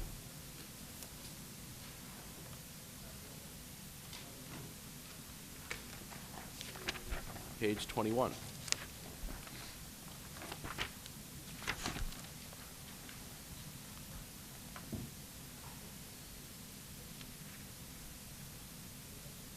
Councilor Capone. Thank you, Mr. Chairman. Through you to our guests. Good afternoon. The assistant assessor's position, the appropriation, the request is less than last year. Is that a new individual, or? It is a new individual. So when we presented the budget for fiscal 19, that position was vacant. We anticipated, we knew the salary range was for about $75,000 for that position. However, when we hired that individual, just because we have a budget of 75 doesn't mean we're going to pay it. Okay. So what we're requesting for this individual is a 2% above what they're currently making. Okay, thank you. No other questions? Counselor Hanlon. Just one quick question. The assessor went up a whole 1%. Why only a 1%? Is that a limit? I believe the FY19, I wasn't paid at the FY19 appropriation. Oh, okay. What was you know what it was? He is slotted for a 2% increase as well, budgeted. Oh. But again, it's the same situation as the assistant assessor. Any further questions on 21? 22? Any recommendations for the department?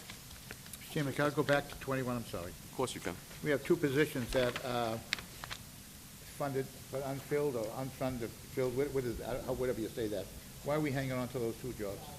Union, when they're union positions, we actually have to leave at least $1 in those line items Right. until we negotiate those positions out of the union.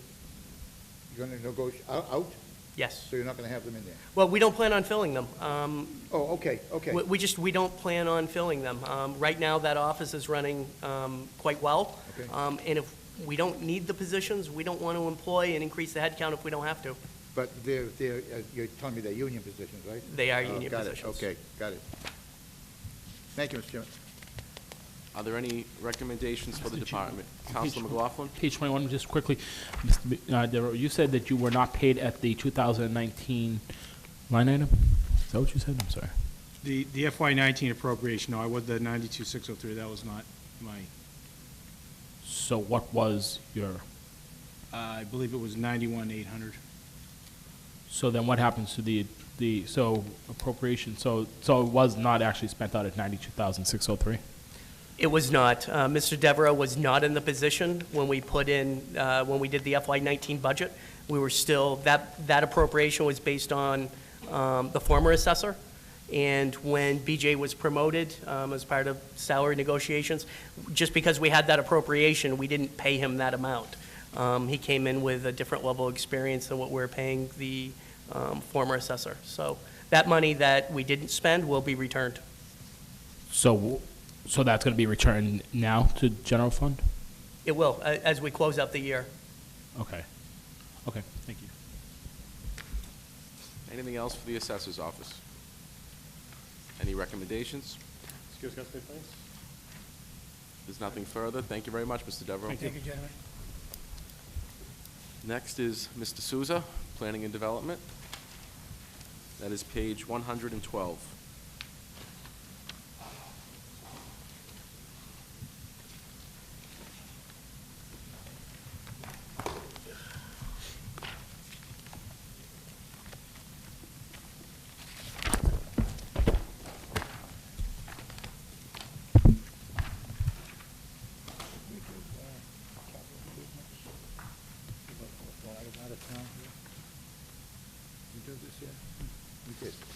Is there any questions on page 112? Counselor Capone. Thank you, Mr. Chairman. Through you to Mr. Souza, good afternoon.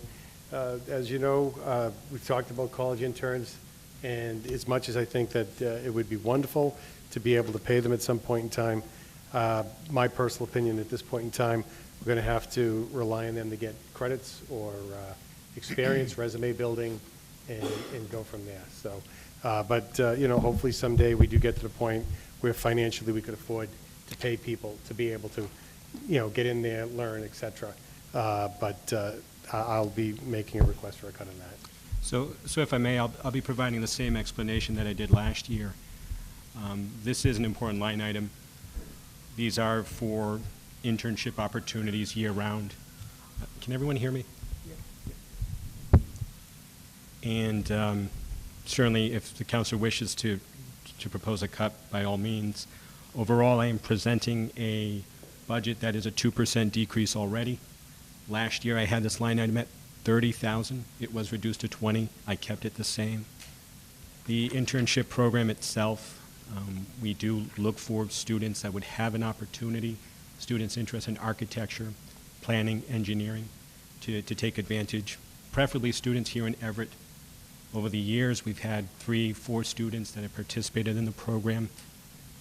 The fact that we're paying them is consistent to what other communities do for internship programs like this, just like MAPC, the Regional Planning Authority in Boston. They pay $18 an hour for interns this summer. You can see it online, posted. So I'm trying to be consistent, trying to be fair. When the students come in for an internship opportunity, we can't forget they have to pay their own tuition, and this is frankly a small token, but certainly if the council wishes to cut it, by all means.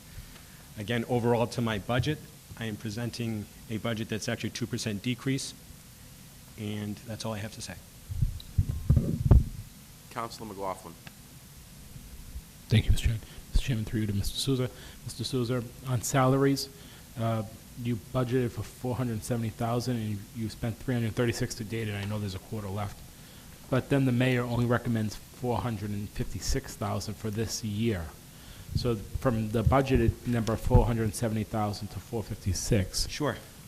So as you folks may recall, our deputy director left for another position, and we had that position vacant for a while. I've also did not refill that position, restructure the office somewhat. And likewise, as it relates to salaries, that number you see there, as the mayor's recommendation stands, but also a portion of my staff is funded through a community development block grant, and that's approximately $200,000 as well. So are you less one employee? I'm not short an employee. It's the salaries have changed, so I'm fully staffed now, but a new hire is not paid at the same rate as the former deputy director.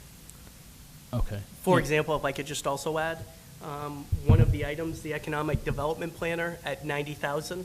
At the time Mr. Souza submitted his request to the mayor, that position still remained unfilled. In the time it was originally submitted to the mayor, and where we are now, for the mayor to submit his budget to you, we ended up hiring an individual and did not need to request the full appropriation of $90,000.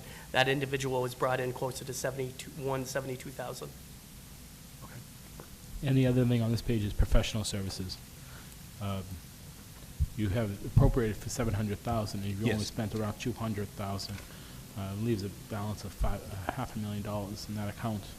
So I apologize not to interrupt, Counselor. I'm sorry. But the information you have there, I pulled my reports as of Friday, and I have remaining about $70,000 under professional services.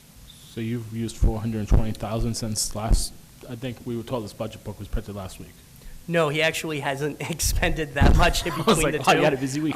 We're just getting into the construction season. Right. So it was, the last couple of months have been putting out to bid and executing purchase orders and signing contracts with these individuals. So when he's saying that he has about $70,000 left, what you don't see in here are any of the encumbered or the purchase orders that have been executed. Yeah, I got So you. that's what he's referring to. So even though he hasn't spent that, it's now been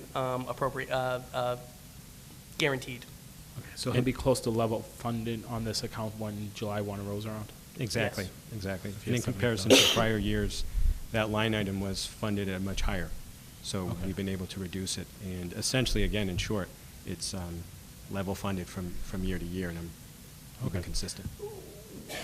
One of the changes, just so that you're aware, because we're going to be talking about CIP in a little while, one of the reasons why we were able to reduce that dollar amount a couple of years ago is a lot of times the city was spending professional services on CIP-related items, but we're funding it out of the operating budget. If we need to hire an architect or a landscape designer for a particular project, we're keeping those costs with that particular project. So we can see a true cost of what our capital items are costing us.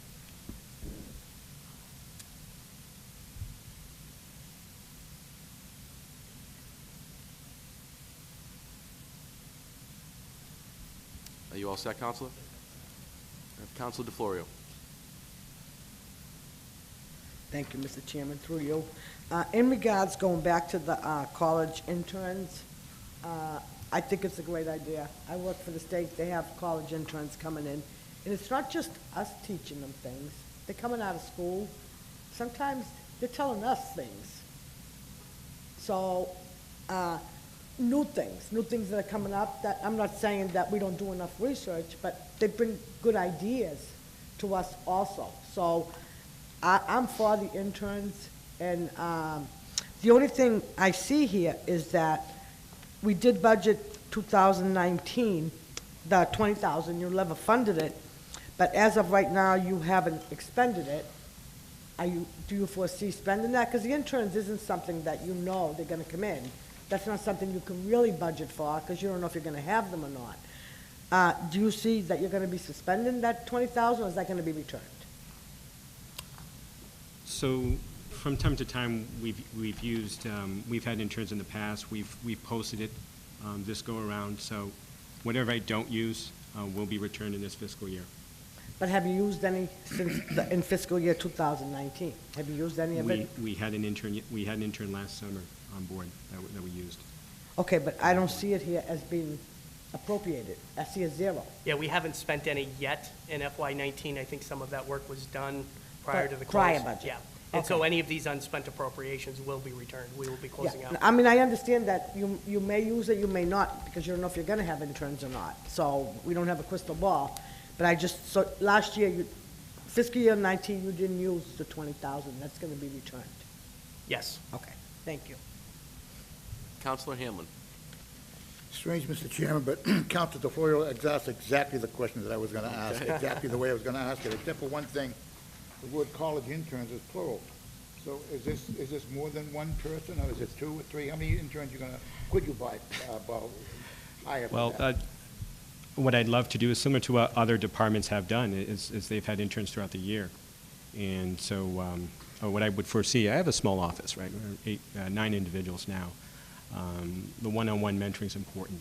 So let's just take, for example, this summer and fall, I'd like to have 1 intern per semester, if you will. Over a total of a year, maybe 2, 3 at max, but not 3 at the same time. No, that would be difficult for us to manage, frankly. So really like one position? Correct. One position. Correct. Okay, thank you. Anything further on page 112? 113?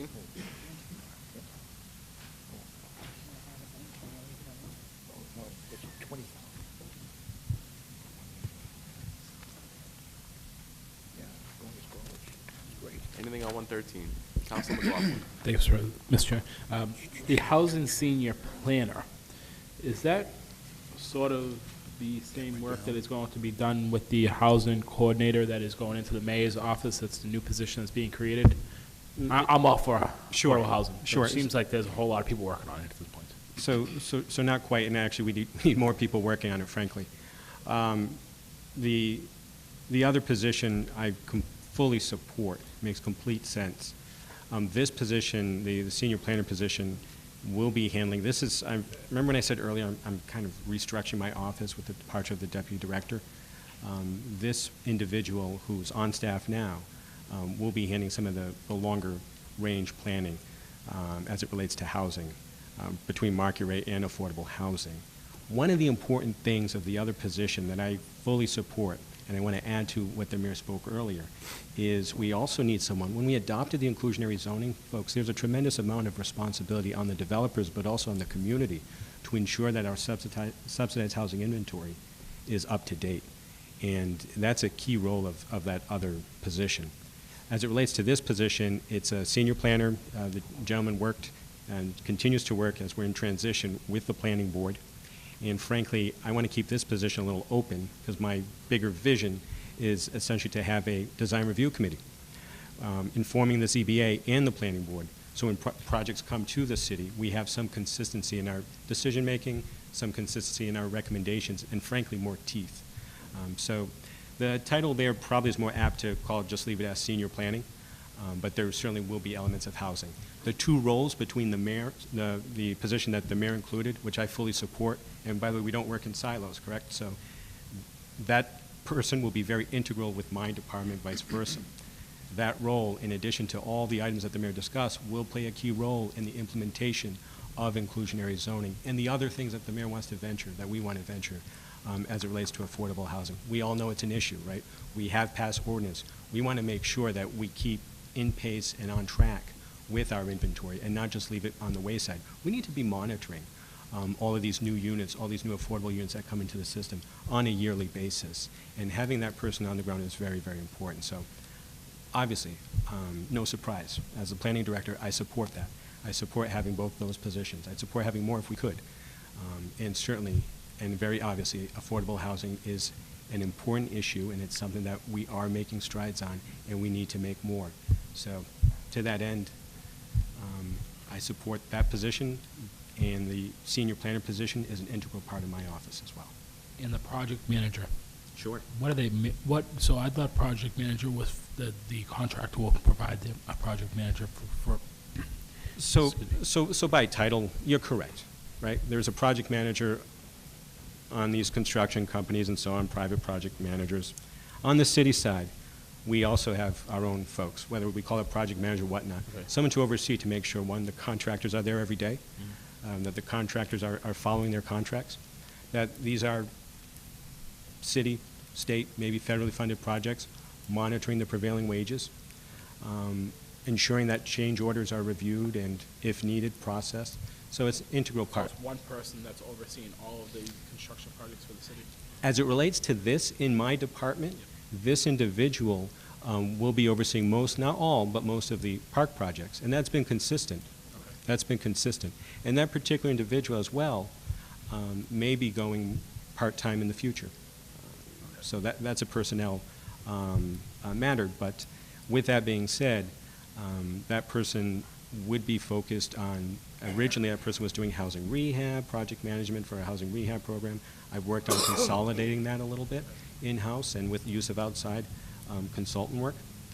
And so that title, project manager, you're right.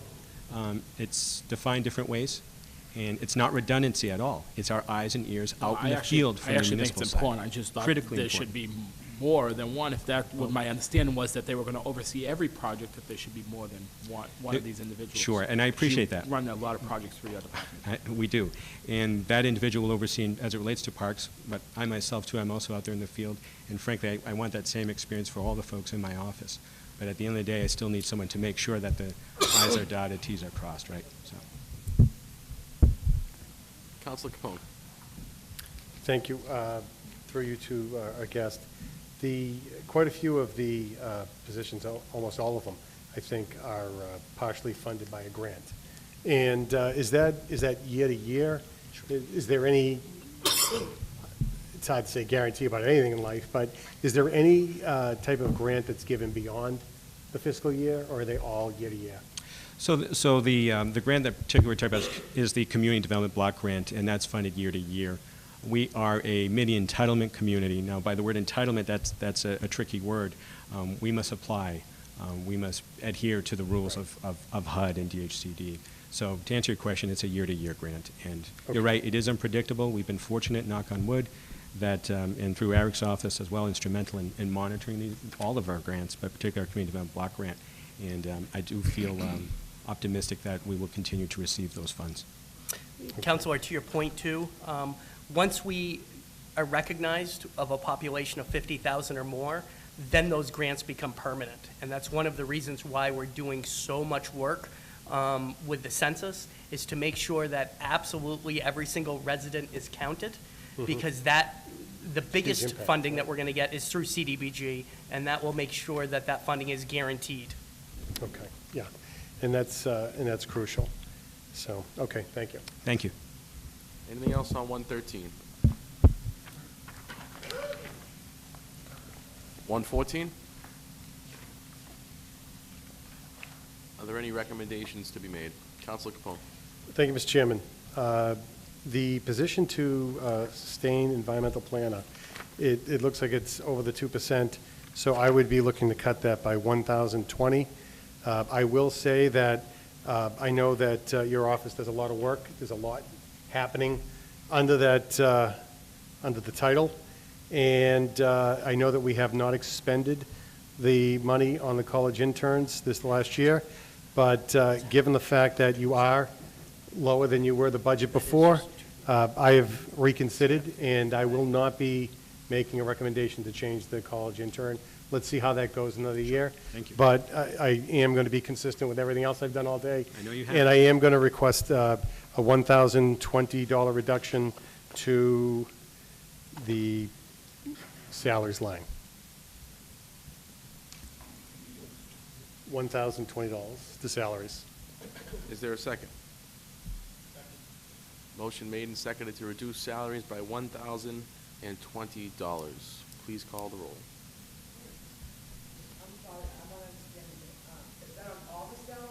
Yes. It's Based the on the line. baseline. Based on the salary line. That's where the cut would come from, yes. Right, this is a salary reduction of $1,020 in planning and development. I have Council Capone. Yes. I have Council Del Sola. I have Council DeFlorio. No. I have Council DePiero. No. I have Council Hanlon. No. I have Councilor Matusky. No. I have Council McLaughlin. No. I have Council Napolitano. No. And I have Council Simonelli. No. 1 yea, 1, 2, 3, 4, 5, 6, 7.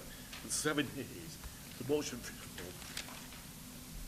Motion has failed. If there's no further recommendations, Council Matusky? Thank you, Mr. Chairman. I just want to make a comment.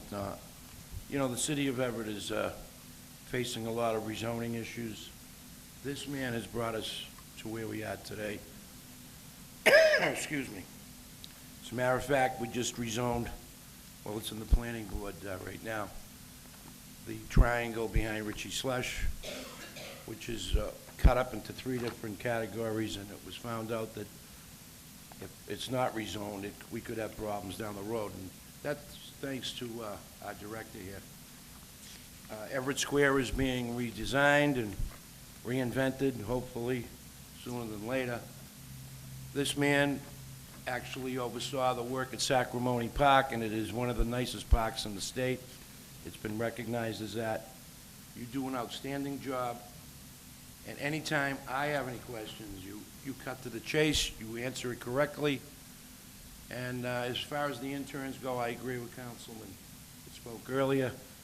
It's nice to see young people involved in their community. I just hope they live in Everett and get involved because, you know, young ideas is what the city sometimes needs, you know. But you do a great job, and you know, Mr. Bellotti, along with Mr. Latanzi and the rest of the staff, you really do some good work, and I know what you do, and you're saving the city money at the same time, like you did at Sacramone Park. So for that, I say thank you, and you presented a very good budget this year. Thank you.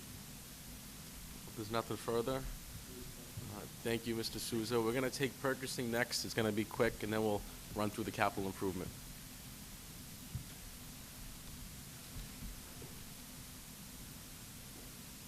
Purchasing is page 17. Welcome, Mr. Mareshi. Thank you.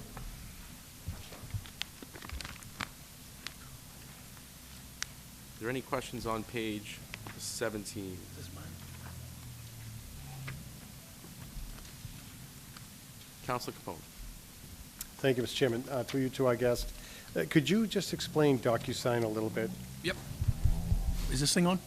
You can hear me? All right. So DocuSign, I don't know if, you know, many of you guys have used it, but it's a software that we now use to electronically send our contracts through and receive signatures back. So we're saving paper, actually a lot of paper we're saving. So if we have a contract with a particular vendor, we send it to them via email, and it comes back via email electronically and goes through the chain electronically without having to, you know, chase someone down for a signature, that kind of thing. So it's a more efficient process for our contracts. Even though we're just using it here in purchasing, our thought is to roll it out throughout the rest of the city. You know, for HR, it can basically be used for anything that you need a signature for. And Mr. Mareshi is correct. We first enrolled it with just the contracts because it was manageable and we knew the number of individuals, given it was such a significant change. We have actually been so pleased with the way it's working. It makes it easier for us to post this stuff on the website. We're actually starting to roll it out citywide to reduce our operating costs. Thank you. Anything further on page 17? Page 18? Councilor Capone. Thank you, Mr. Chairman. I can see that, so it looks like some stuff has changed in your department. The work hours were increased. There are new responsibilities as the business manager of the DPW. Could you just address that, because the salary's going from 82 and change. The request was 110, but the mayor's recommendation was 98.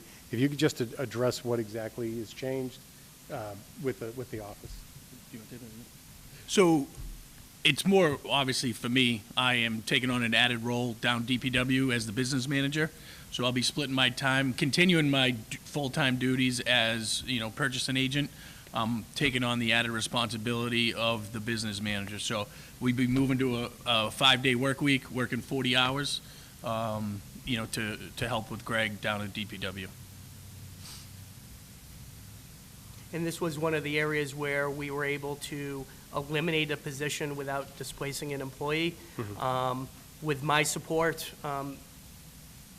all of the improvements that we've made down to DPW over the last couple of years with the former business manager, we've gotten a lot of the contracts, which always went through procurement anyways. We've gotten a lot of policies and procedures implemented, which we finally said we realized this is no longer needed for a full-time position.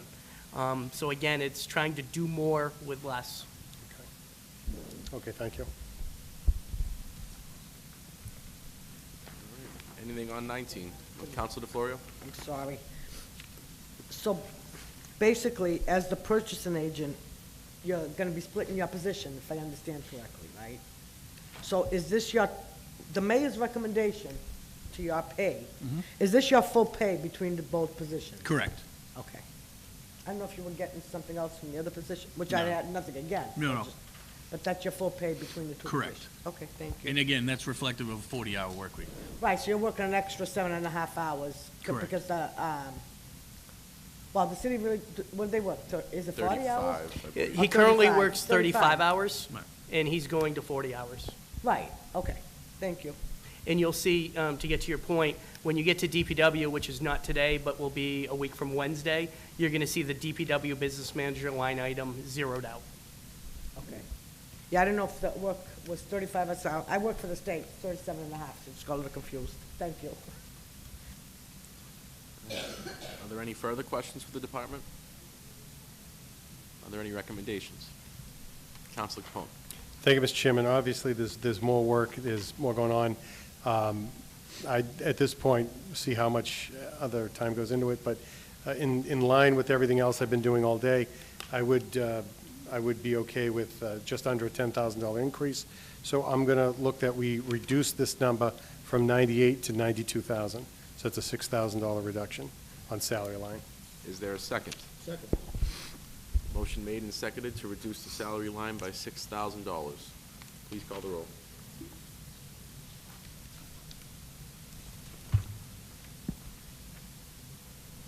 The salary line item of purchasing being reduced by 6,000, right? Councilor Capone. Yes. Councilor Del Sola. No. Councilor DeFlorio. Councilor DePiero. No. Councilor Halen. No. Councilor Matusky. Councilor McLaughlin. Councilor Napolitano. No. And Councilor Simonelli. No. Okay, we have 1 yea, 1, 2, 3, 4, 5, 6, 7. 7 yeas. Motion failed. Motion has failed. Are there any other recommendations for the department? Seeing none, thank you very much, Thank Mr. you. Reshi. Next, we're going to run through the capital improvement plan. Whereas this isn't being funded at the moment, I think, yes, Mr. Demas? Given that the mayor's not here, I believe he's still at the other event, would you like Okay. to take one of the other department heads? Oh, yes. Let's do the treasurer while the mayor gets here. Mr. D'Angelo? That's page 23.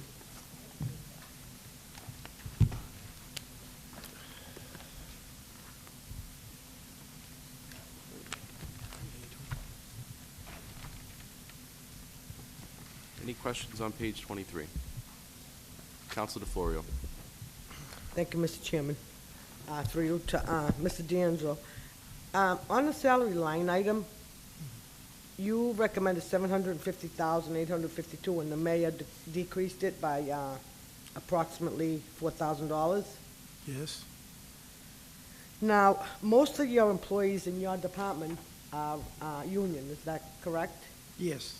So you're the only non-union? No. My assistant is also non-union. Okay, so why was that decrease of the $4,000?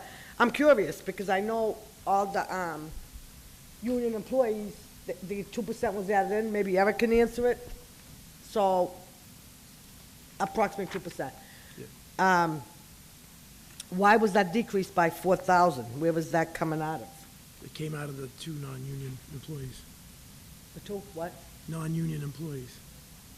So that $4,000 would come off, it would have to come off you and your assistant? Yes. Am I correct? That's Okay. correct. That's correct. Okay. You all set, Counselor? For now. Counselor Yes. Capone?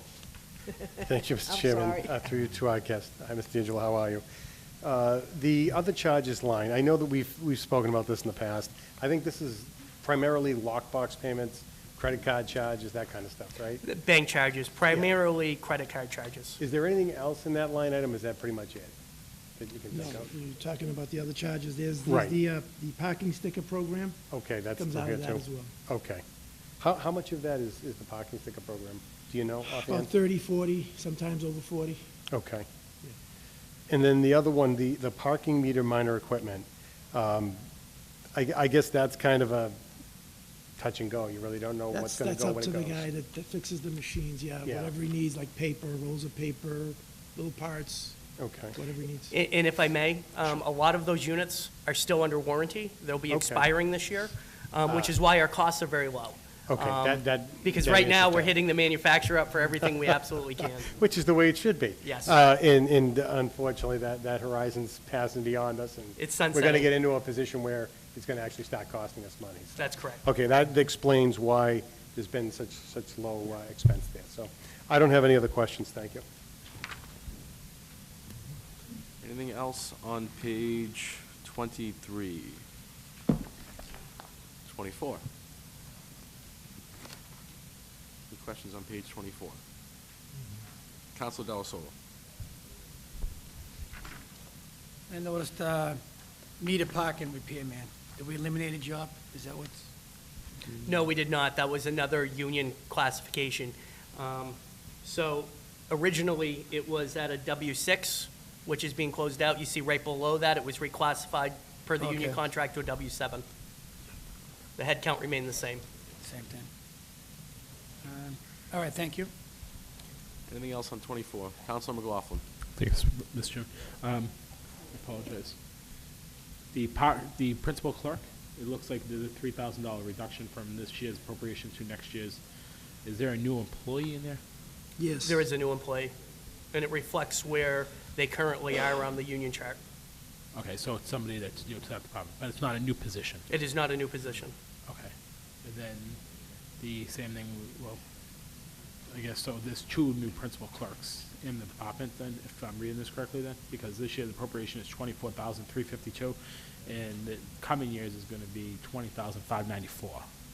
So is that another new individual, not new position? It's not a new position, it's a new individual who falls on a different place than the former individual. So we have two new employees in the, No, we have no new employees.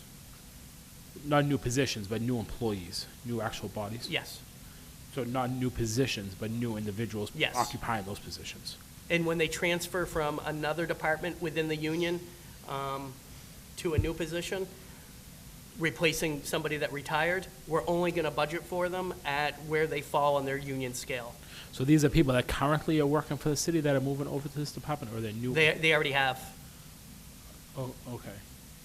Oh, one of the individuals, I take that back, was not in the union. Nobody had applied for the position. What happens with the union positions is we open it up to the union. And if we get no applications for it, no qualified applications for it, then we open up beyond to Everett residents.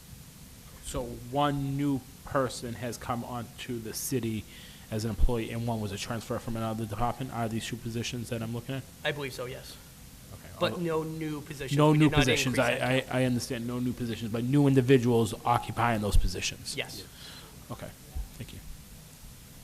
Every time we have an opening in the clerical union from various departments, whoever has the most seniority and experience gets it, and then it's like a little moving chair. They all start moving around between departments. Anything further on page 24? Page 25?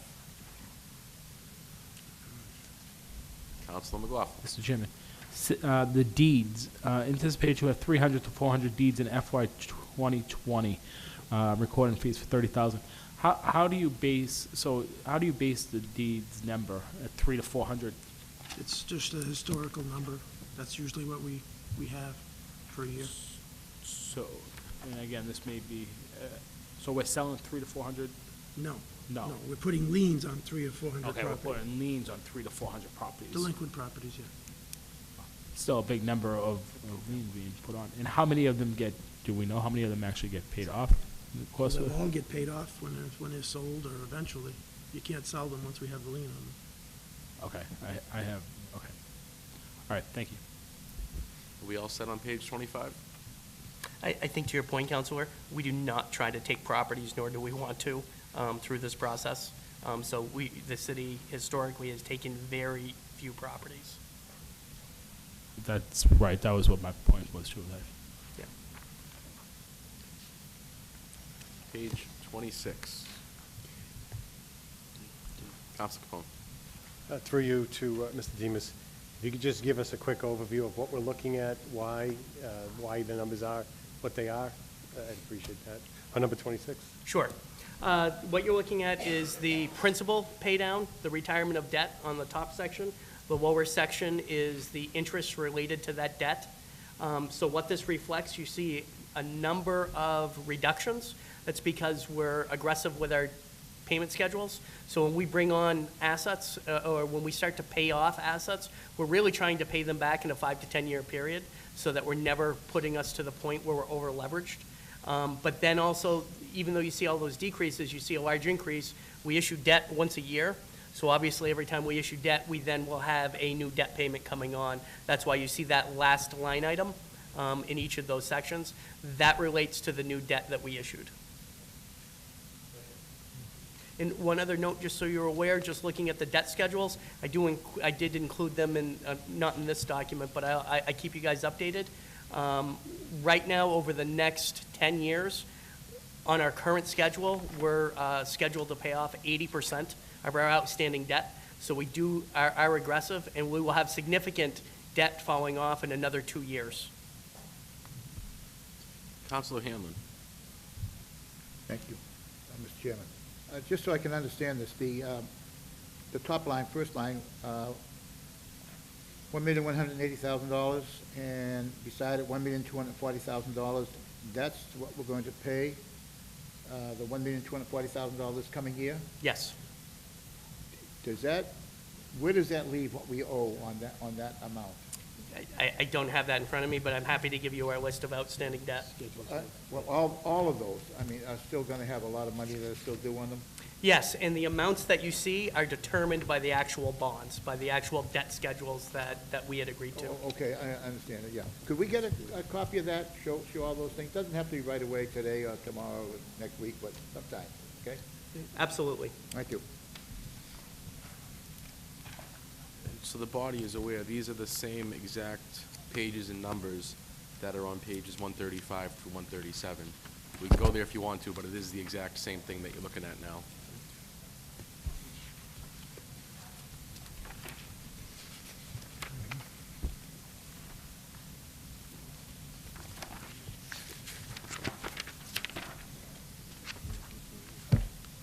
They were included up here earlier, just to make it easier with Mr.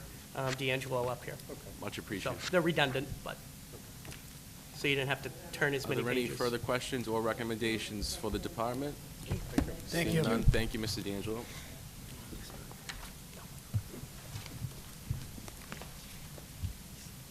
Capital improvement begins on 176.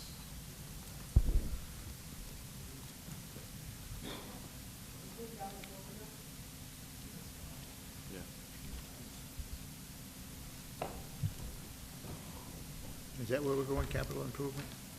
I thought we did that. No, we skipped ahead, Counselor. Okay, 176, is that what it is?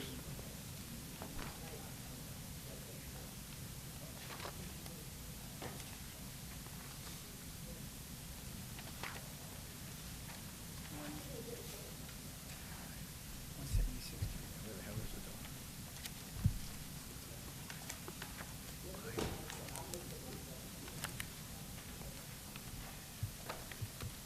I don't have a 176. What's this whole page? That's 175. Counselor Capone? Thank you, Mr. Chairman, through you to our guest. Obviously, we're not voting on it this evening, but it's good to have the thumb sketch of what we have. In the interest of time, if there's no objection from my colleagues, could you just kind of hit the highlights and maybe a quick brush, and we could always take time and look at it, you know, in between now and then. Certainly. So the FY20 CIP that's in front of you, the total estimated amounts that will be requested are $21,749,733. If all of these projects were funded and appropriated, we'd be looking at borrowing approximately $20,212,000. We do have other available funding sources, such as we do have some state aid in there related to the Chapter 90 grants, as well as we have fundings from CDBG. There are also items that are included here just because they meet the requirements of a CIP, meaning they cost more than $35,000 and have an estimated useful life of 5 years. So for example, when you were looking at the police department, you saw a number of cruisers. Those are actually, we fund those out of our operating budgets just because we go through those vehicles at a much faster rate than 5 years. And it's an ongoing cost. So we know we're replacing on average 4 cruisers a year. So it makes sense rather than borrowing to include them in the operating budget. So those are included here just so that we can track for planning purposes all of our capital related outlay. So just because something's in here doesn't mean it's going to require additional funding moving forward. There is a big emphasis on continuing increasing our parks, improving our parks throughout the city, but as well as a number of transportation items and infrastructure. So we have, and again, a large number for our streets, sidewalk drainage, that sort of thing. It's very similar to the prior year. Again, as you indicated earlier, we're not actually asking for appropriations right now. We just want to make sure that you saw what it was in relation and how it works with the operating budget. But I will tell you that there will be a few items that we will be requesting at the end of June, not the entire document, but a number of things that we need to get going. Continuing with our road contracts, planning with our transportation. We have a lot of things that we're trying to work out that we really don't want to have to put off until later in the fall. So we'll do it again the way we did it last year and sort of piecemeal it. We have a number of vehicles that have been identified in here. We still have to continue to do our due diligence, make those department heads accountable for explaining to us exactly what the needs are, what the costs are. We will continue to do our cost-benefit analysis. We won't be requesting any of those in the near future. It will just be the number of items that we're looking for to get going this construction season. If you could just draw our eye to those items that you're thinking about in June, just so that we could, on our end, we could get a jump at looking at that and trying to figure out what exactly we need to do. Page 181.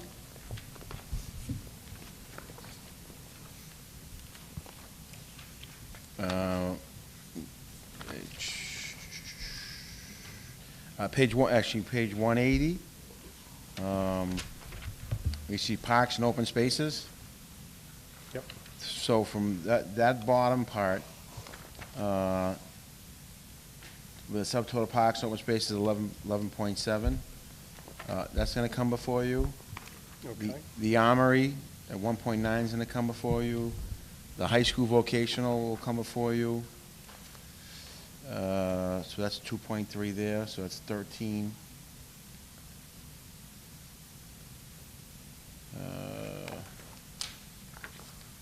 Yeah, well, the total there is 20. I think that's, did I already say it wasn't all coming before you? 'Cause it's, Right, yeah, he's just saying some things in June are going to be, the majority of it's going to come before you.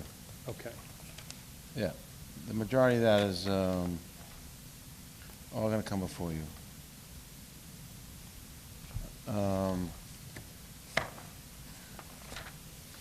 And we'll show you how that affects the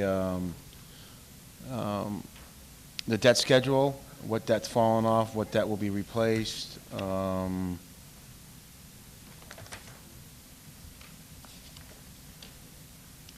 But like, if you look at them, at the Lower Broadway bus lane, we're trying to, so we're at 25% debt design now through the Rotary down to Sullivan, down to the Encore site. The bike path extension, so right now it terminates at 66 Main Street at West Street. That will connect right to the the park that you guys saw out at Encore, the outdoor park. That will connect to the boulevard. That will connect to the footbridge. Everett Square improvements, so that may not come before you, because if we put the RFP out for the square, we're going to try to impose those mitigations to the developer. But we have done the design. I believe you guys have seen the designs. If you haven't, please ask Tony to share them with you. Okay. There are a lot of bumped out sidewalks, landscaping on Norwood Street. It's really nice all around the whole square. But like we said, again, I want to get a developer who's going to bid on it to pay for it. Swan Street, second phase, is going to come before you. Baldwin Ave is going to come before you. Edith Street is going to come before you. Property acquisitions, that could be from the lot on Summer Street. That's across from Bucci's. It could be is that one of them, or is this for appraisals strictly? Thinking of appraisals and anything that may come up, frankly, it's just a placeholder. Yeah. For anything we might need to do for widening, for example, some of the lanes for Okay. bikes and buses. Yeah. But like any eminent domain stuff that we will do, will come before you.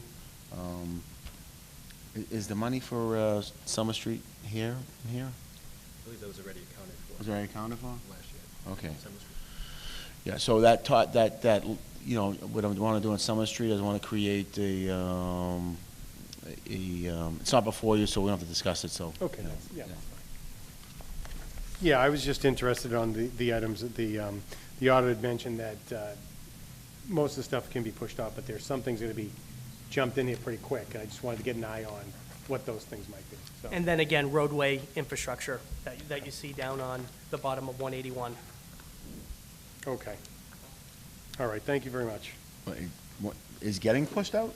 No. No. That's not getting pushed out. That's something that we're going to want to take a look at late June so that we can capitalize on this construction season. Yeah, but I wouldn't say any of that 20 million is getting pushed out. It's all going to be coming before them. No, it's all going to be coming before them, Oh. but it's when we present the request. So we're going to, the items that you just mentioned, we're going to be going for late June to capitalize on But I would this show them the construction whole season. 20 million, how it affects the bond, don't just show them one at a time. I'd show the whole 20, how it is going to affect the long-term debt schedule. And I have, that's all Okay. in here. Yeah. We may send you one at a time, but I want to show you the whole package so you know exactly, well, voting today on the Connolly Center, but I know tomorrow I'm going to be voting on the refurbishment park. So we're going to show you the whole schedule. You may vote one at a time, but I want to just show you right away so what you're going to get into. All of the pro forma debt schedules that the mayor's referring to, that's in the very last section. So we've included all of that information so you can fully comprehend the impact of the CIP and how it correlates with the operating budget. Is that why you had the award-winning budget again? GFOA? Yes. I got to say, Maureen and Eric and Andrea did a great job putting this budget together. I do see a couple of hands. If we're going to dig into this, I'd rather see it done in another meeting, where this is just kind of an overall. Yeah, I agree. It's up to the body, but I don't want to get too deep into this where we're already so far behind today. I think a separate meeting would do us all some justice where we can actually dive into it and understand it fully. And we do in the budget have some raised crosswalks and some other stuff that's already going to be, you know, and some other cross, like the one on down on Ward 6, that's going to be repaired by the 7 Acre Park. That's going to be redone. And the one by Sacco Plaza is going to be redone, so. Yes. All right, well, thank you very much, gentlemen. Appreciate it. Thank you. Thank you. I know Mr. La Rivere has been back there anxiously waiting. This is mine, right? Come on up, sir. Yes. That's Water and Sewer, page 145.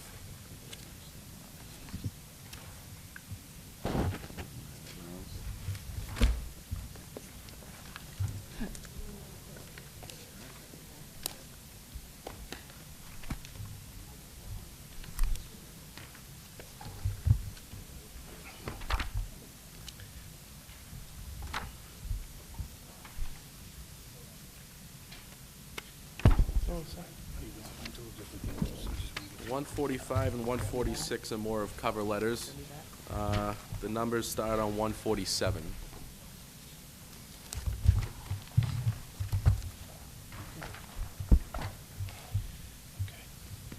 Are there any questions on 147? I know it's a lot. I'll give everyone a minute to look at it. Councilor Della Sola. Marion, thank you for waiting. Just a quick question on the part-time. Nothing was 18 and 19.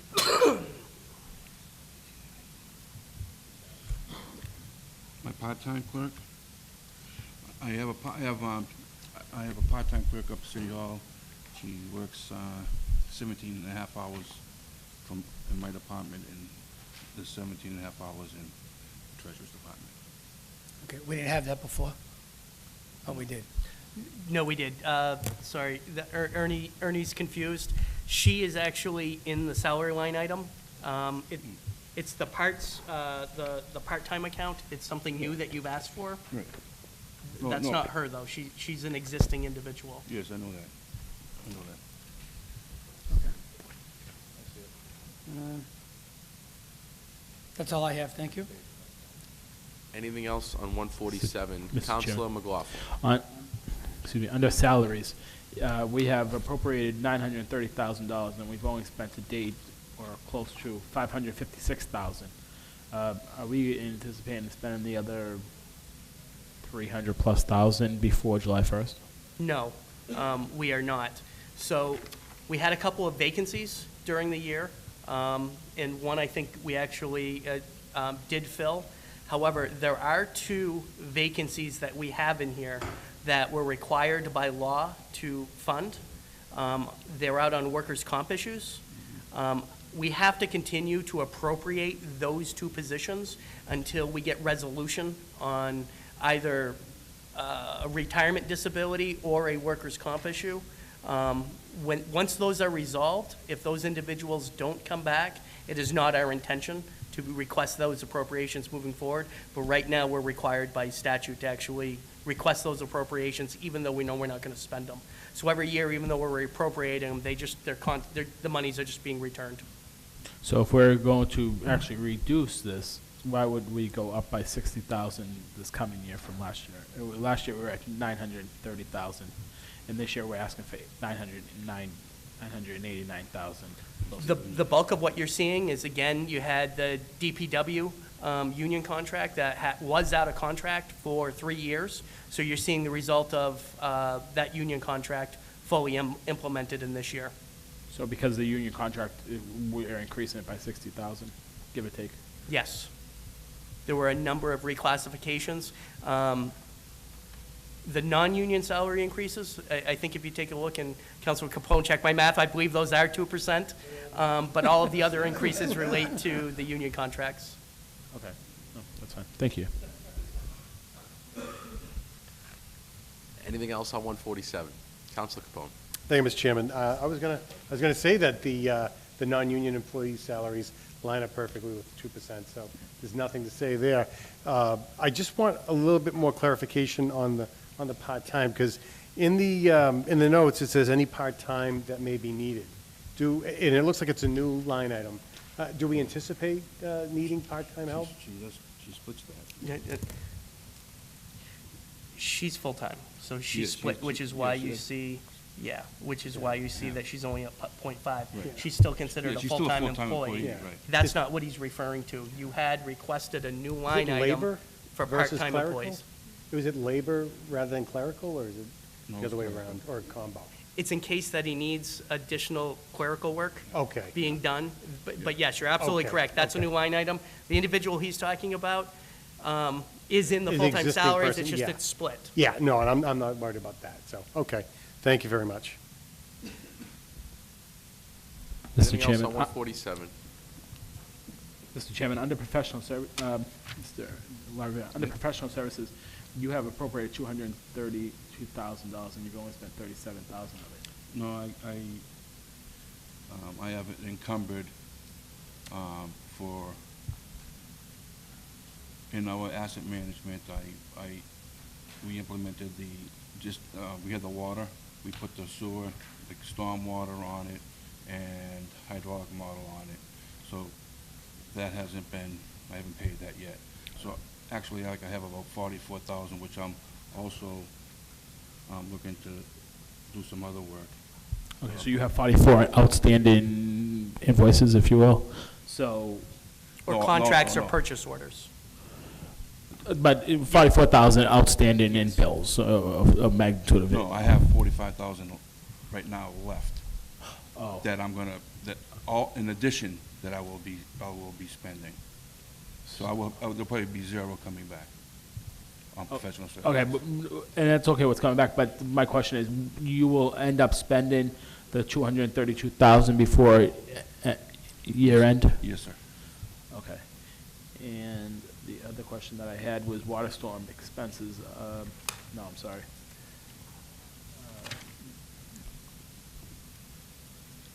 Yeah, that's okay. You zeroed it out last year. I didn't realize that. Oh, good. Thank you.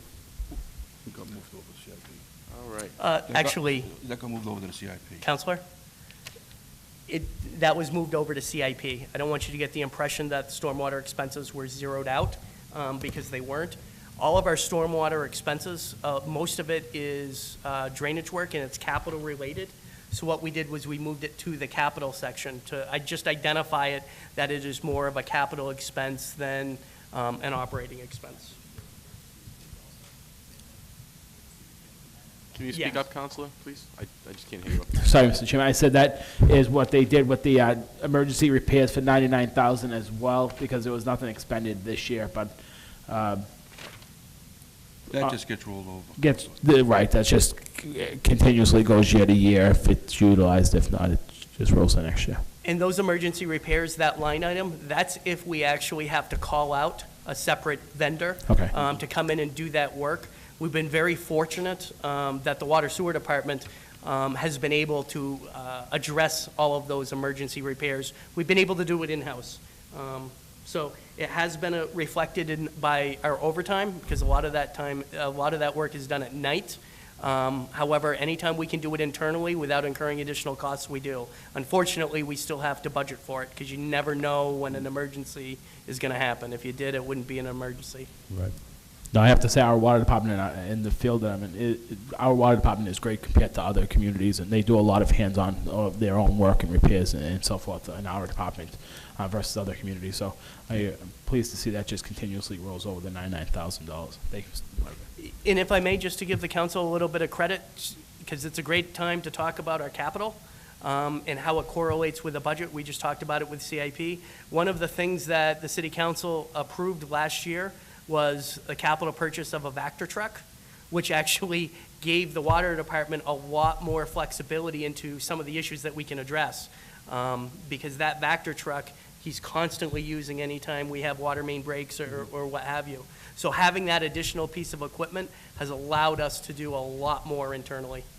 Actually, we just got it 2 days ago.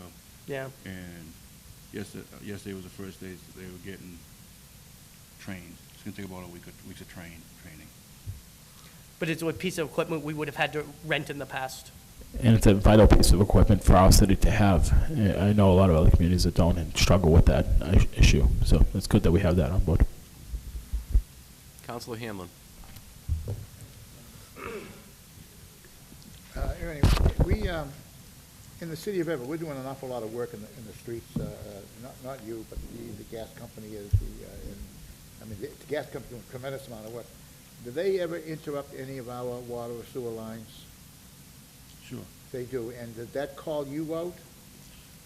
Well, if the main has to be shut down, yes, will shut it down, but they will repair it.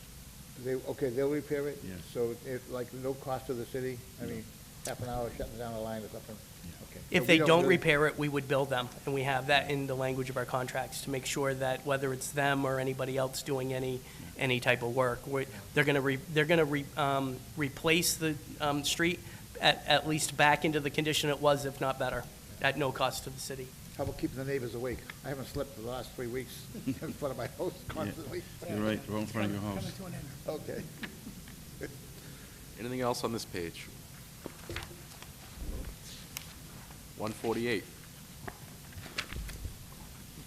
Counselor McLaughlin. Mr. Chairman, on 148, just a clarification, I see that there's a union on working foreman.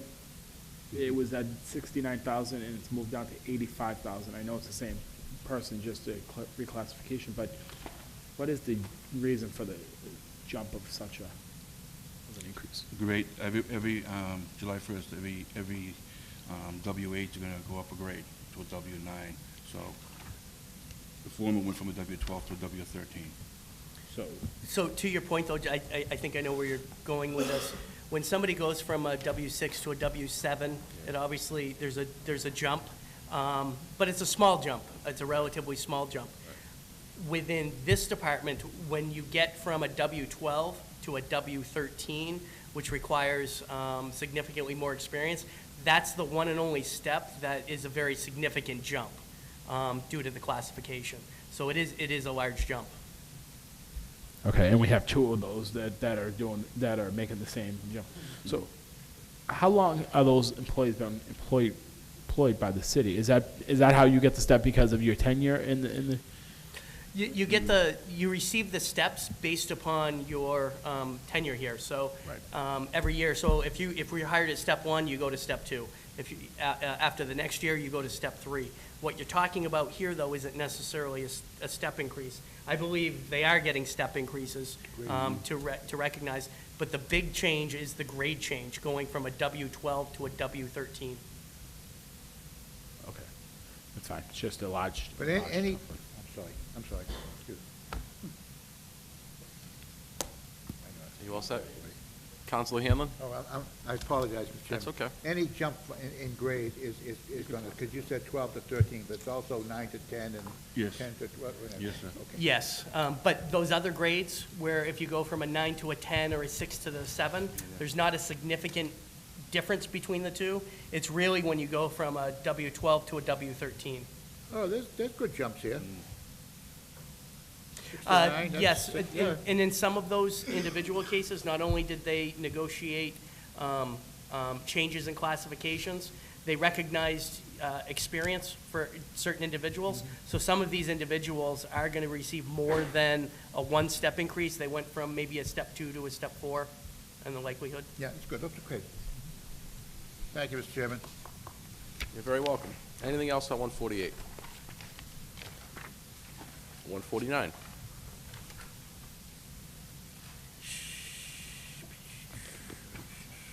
$150.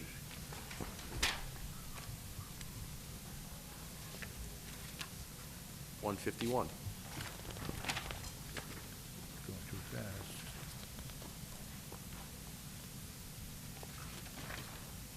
Counselor McLaughlin? Just to ask a question, not just a generalized question, but on the salaries, I see that a lot of the positions are listed with CDL license. Are we, again, I asked this question throughout the year, but are we checking all of them to make sure that they're all up to date, because I know you have to renew them I think it's every 3 years. Are we checking to make sure that all of these drivers have their up-to-date CDLs? Yes, sir. We are, okay. And that happens annually, or how often does that process happen? Annually, I send that information up to HR. Okay, thank you. Take pictures, send them up. Counselor Hanlon? Geez, I'm getting very quick results here. Every time you raise your hand. Just, I want to ask, like we were asking me, I answered my own question. Just, you type the enterprise system does its own. You're my thing. favorite Got it. counselor. Got it, I got it. Give me a minute to learn. Okay.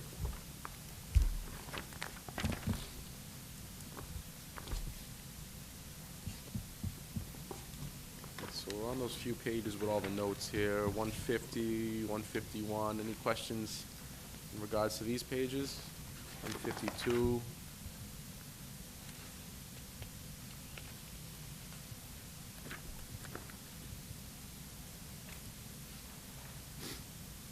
$153.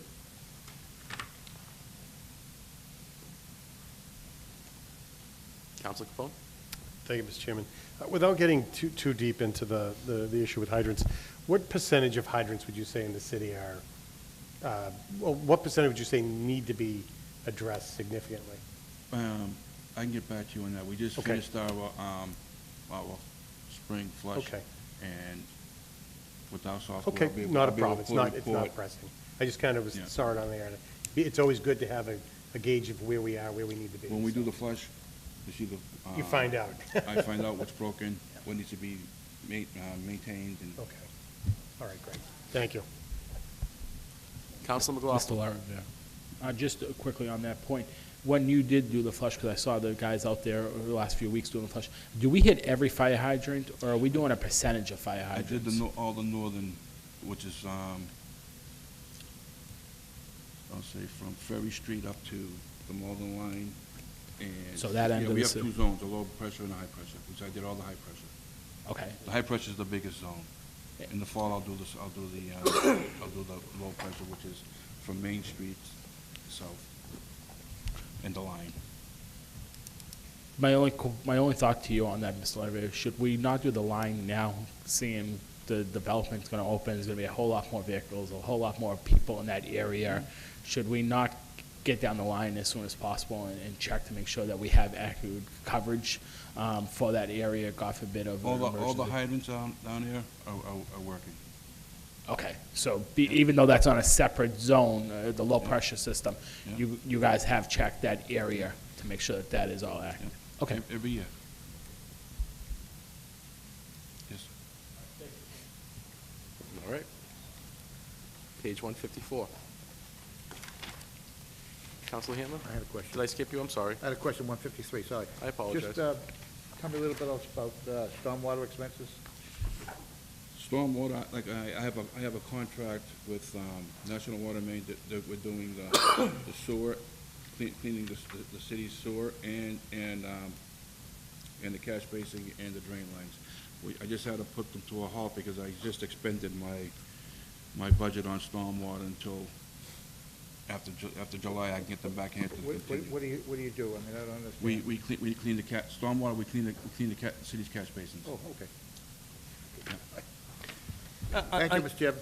Unfortunately, just to the point, one of the reasons why we do it, even though we should, all of our sewer charges from MWRA, we don't have sewer meters. I mean, they have sewer meters, but we don't have sewer meters on our side. So all of that stormwater that's coming into the city and entering into the sewer system, we're paying for. We're paying for it at a very, very high rate. That doesn't get passed on to the consumer because they're only having, we're basing everything off of their water. So we always have this unbalance where anything that's entering into that sewer system, they're metering it and they're charging us. So even though from an environmental standpoint, it's a very good thing to do, the more we can eliminate the amount of stormwater entering in that system, it's a cost benefit for us. What would we do with it to eliminate it? How would we get it out of the bucket brigade? How would we get it out of the system? We take it off, we take the lateral that's going to the sewer, we remove that lateral, and we have to put drainage on the street. Because years ago, that was the easiest option, where there was no drainage on the street, there was a flooding, they would throw it into the sewer. Now, we have to remove that and put drainage on the street. So if we have drainage on the street, is that going into the MWRA stop? No, where's it going? At some locations. Where's it go? It goes, in some locations, we do have, a combination, stormwater entering the sewer system. But we're in the progress of removing them. So in years past, when we would install catch basins, we'd actually tie them directly into the sewer system because at that time, it was the cheapest way to go. So what we need to start doing is increase and improve the drainage in those areas, and then we can actually go ahead and disconnect those catch basins that are tied directly into the sewer system that we're just pumping it right into. So you have to address the drainage issues first, so that you're not creating pooling situations. Once that's done, we then go through and we do those disconnects. But I thought everything went into the storm drains. Right now, everything goes, all the water goes into the storm drain. The water that goes into the storm drains, so when we replace those, the whole purpose is to install better drainage so that the water can disperse. A lot of those catch basins are actually they're doing their job, but they're directly tied into the sewer systems, and we're paying for that. Sewer system, drain system. Yes, Different systems. two separate systems. Gotcha, okay. The drainage So systems wanna we don't pay for. We're using stormwater and paying for sewerage. That's what we're doing. Yeah, Yes. Okay. At a very high rate that we have no control over. It's determined by MWRA. Okay, thank you. Thank you, Mr. Chairman. Is there anything else on page 153? 154? Mr. Chairman, actually, can I go back to 153 for a second? And it's just to Certainly. touch on stormwater stormwater expenses again. Mr. Larry, so you said water main, National Water Main Services is out of the city until July 1st? Yeah, I had to stop because I hit the quota. Okay. There's no way to be able to, I mean, that's really a vital operation right now this time of the year, especially with all the water that we have saw her in the last several months. This is the first sunny day we've had in about 4 months. To get those cleaned and keep them cleaned as quickly and efficiently as possible is going to make a big difference for our city and not flooded. Are you concerned by not having? We're all right. You're okay. Yeah.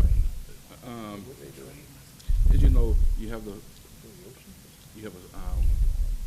from the inverter of the pipe. Yep. You have 4 feet. 4 feet. So we're all right. I just didn't have the money, but they'll be back in July.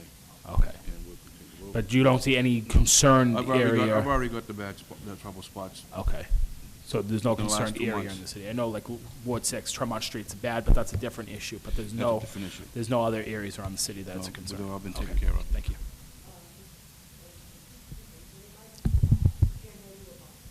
Sorry. And to your point, Counselor, about Tremont Street, you'll see an additional request in the CIP specifically to help address that issue. All right, 154?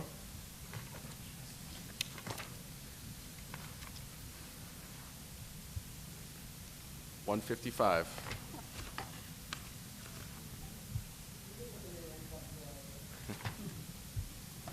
$156.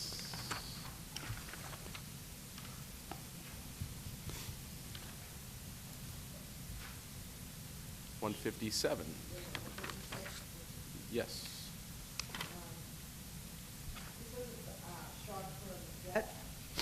That's not been funded this year. Well, it wasn't used either.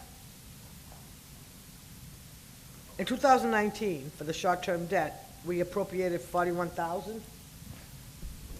So I'll address that. This isn't just for the city side, for the water sewer side. It also is on the city side. You'll see the same thing with the short-term debt. That was reduced to 0 on the city side as well. So one of the tools that communities have is that once city council has authorized the issuance of debt, rather than issuing debt, they'll wait till a project is completed, and they'll issue short-term debt. That short-term debt, you know, they call it a BAN, a bond anticipation note. What happens is there's interest related to that, so we're actually paying more interest. My preference is to bond once a year, and what we do is we manage our cash flow in such a way so that we can still start on the majority of our projects. We're basically financing it ourselves from our own cash flow standpoint with our stabilization funds and what have you. So we don't see the need to issue short-term debt and to increase our issuance costs. So we haven't done it since I've been here. You hadn't done it for a few years prior to that, so why are we continuing to appropriate it? So we removed it from the budget. Okay, but in 2019, it was budgeted, right? I don't remember it, that's why. No, in 2019, that's the budget of $41,095. You see the expended at zero. Right. Okay, so we're not gonna budget for it at all now? No, and Okay. nor are we budgeting for it on the city side as well. Okay, thank you. 157. 158. I think before we get into the rest of this with the rates, if there are any recommendations, if the body wants to make them now. If not, we'll keep going. All right.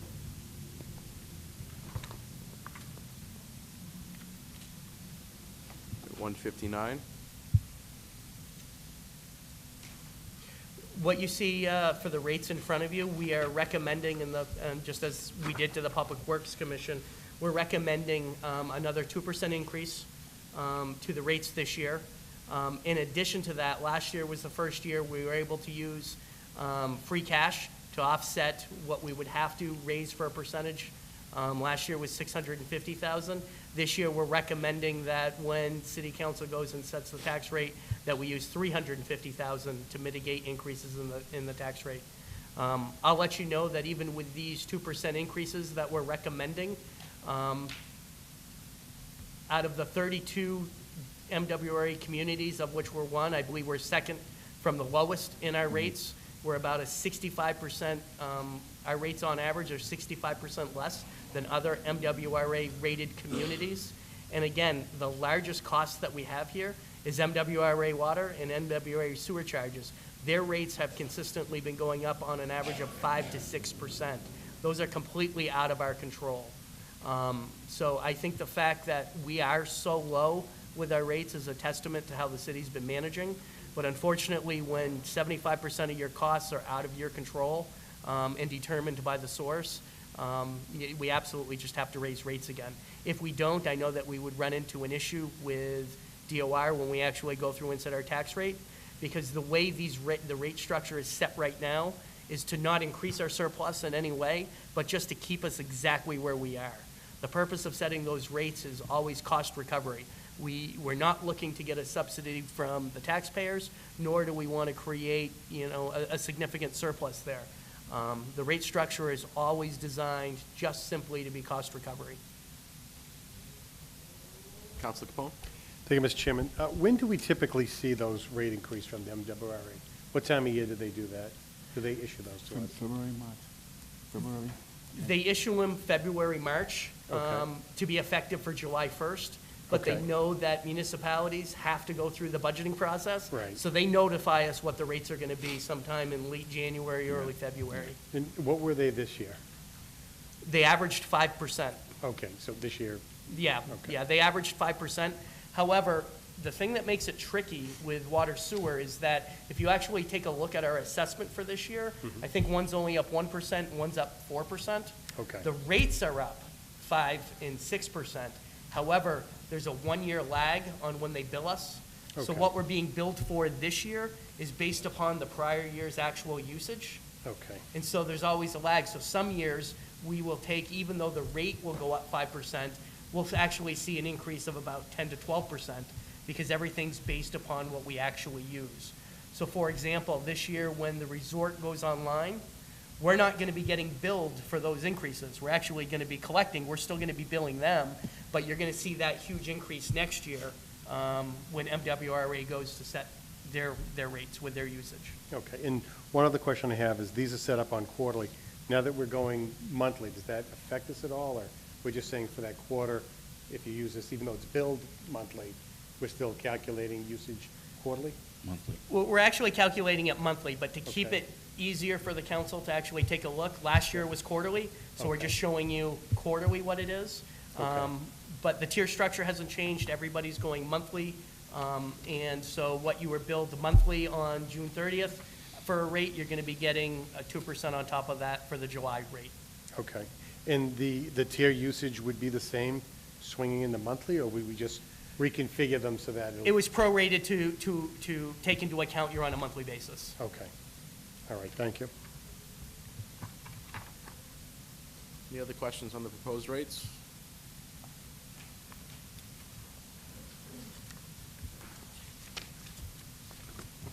$160 to $169 are all part of this advisory board booklet. Unless there are any questions, I'm just going to skip through it, but I'll give you guys a minute to peek at it. If I could at least direct you to what I was just saying earlier, if you're going to look at any of this, if you go to page 167, that lists out all of the MWRA communities. You see at the very bottom of that page, it lists out water and sewer separately with then a combined average of the two together of $1,602.14 for the average MWRA community. 167. And then you take a look at Everett, and we're $1,063 versus the 1,600.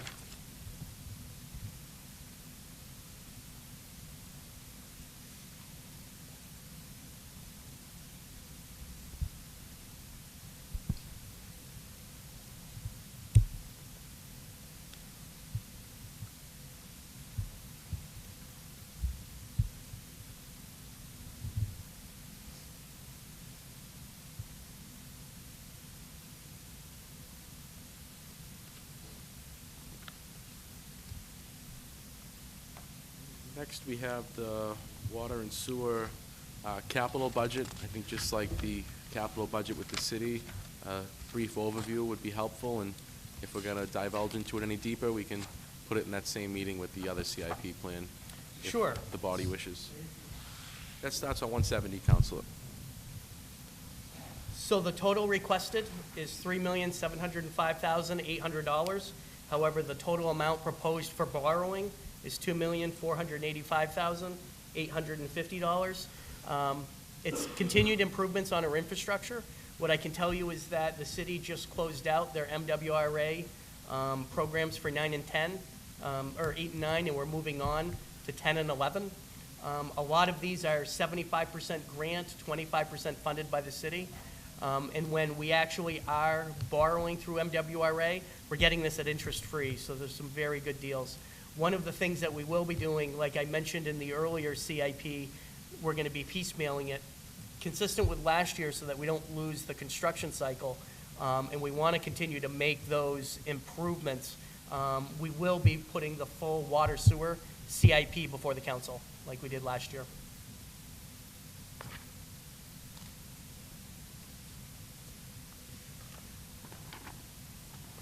Counselor DeFlorio? My colleagues would agree, all these capital improvements, I would recommend we just make them all one meeting to get a clear understanding, because it seems like every year we'll go through this, and then when the administration comes in front of us for the money, everything starts all over again. So instead of confusing everything together and lumping it together, just have one meeting for all capital improvements, make a list of what the administration is gonna come in front of us, so when they come in front of us to go out to bond, we already understand everything. So to lump it together with this budget hearing, because we're not doing anything with it. We're not approving anything. I agree fully. They're just explaining to us what their wish list is. So that's my recommendation, if my colleagues agree with me, and if they don't, that's fine. Can you make that happen, Mr. Demus? I absolutely can make that happen. That's a great way to approach it. Wonderful. And if my colleagues want to go back to the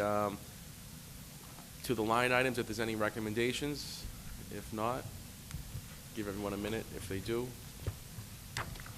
Well, can't we make the recommendations in the special meeting? What I'm saying is, we're not approving anything. No, I'm the enterprise fund itself. Oh, okay. The enterprise fund itself, yes. Thank you. Thank you, Mr. Chairman. So, Mr. Chairman, just to clarify, I think I already know the answer, but when we approve this budget, we're not actually approving the capital improvement plan. No, we're not authorizing any borrowing. Right, that's what I thought. I just want to make sure that people at Unless home their debt understand. schedule is already.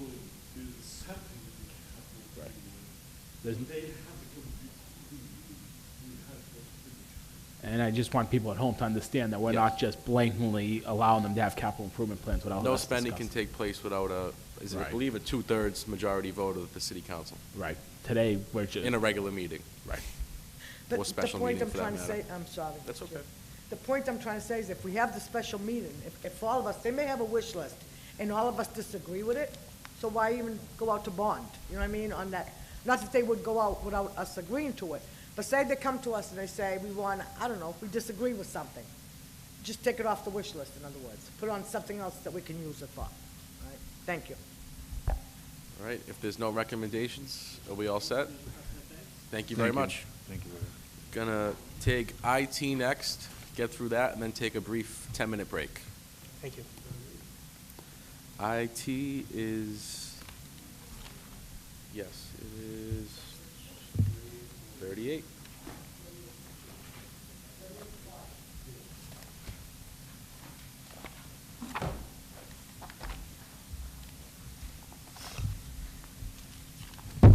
Good afternoon, Mr. Dorgan. Good afternoon.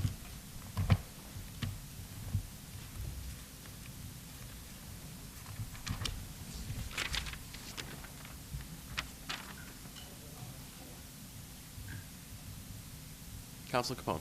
Thank you, Mr. Chairman. Through you to our invited guest. How are you today? I'm well, thank you. And yourself? Good, good. Everything is fairly similar. It looks like the numbers expended so far are lower, but I'm sure that there are commitments out there, and it's going to catch up. Oh, like yes, I every- try to make, Yeah. basically I employ a JIT strategy, where everything goes out kind of in a mad rush at the end. Yeah. So, because some of them are quite significant, large lump sums, I don't want to chew everything up at the beginning of the year. Yeah, I figured as much. You're a pretty lean department. Everybody is Yes, I tried. working tight, so I don't have any issues. Thank you. Any questions on 38? Excuse with the customary Oh, we thanks. got a couple more pages, Oh, Counselor. God, okay. Any questions on 39? I like the idea, though. Any questions on 39?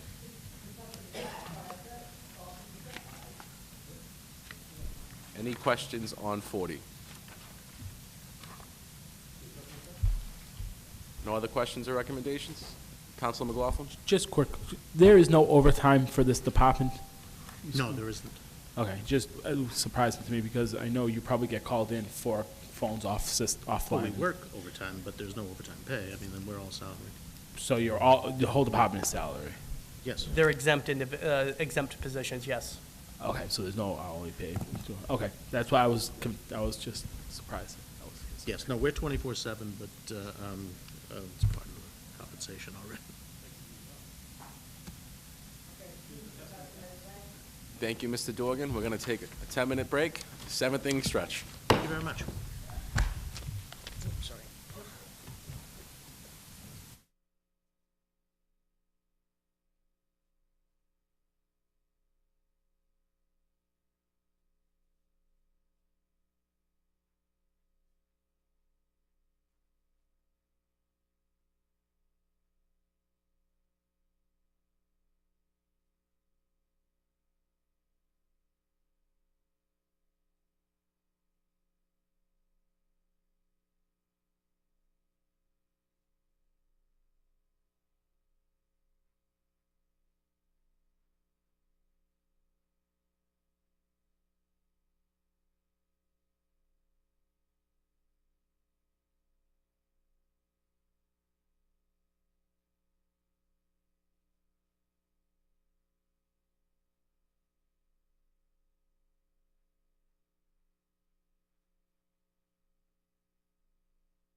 No, I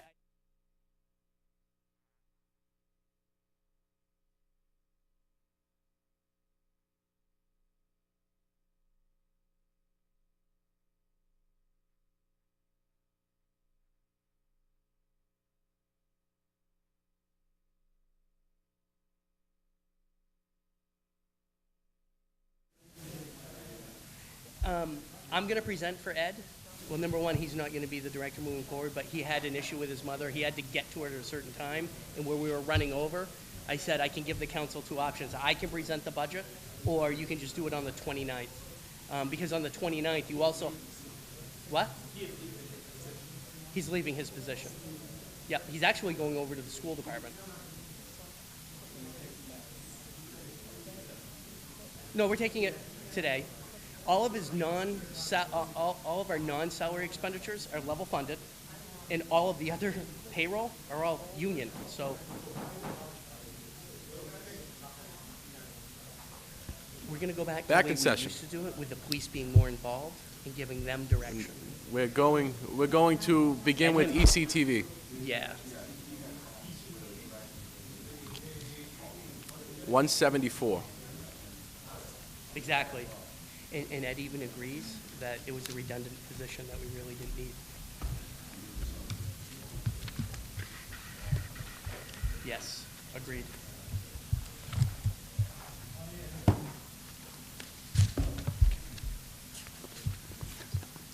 You're on page 174 with ECTV. You can if you want to.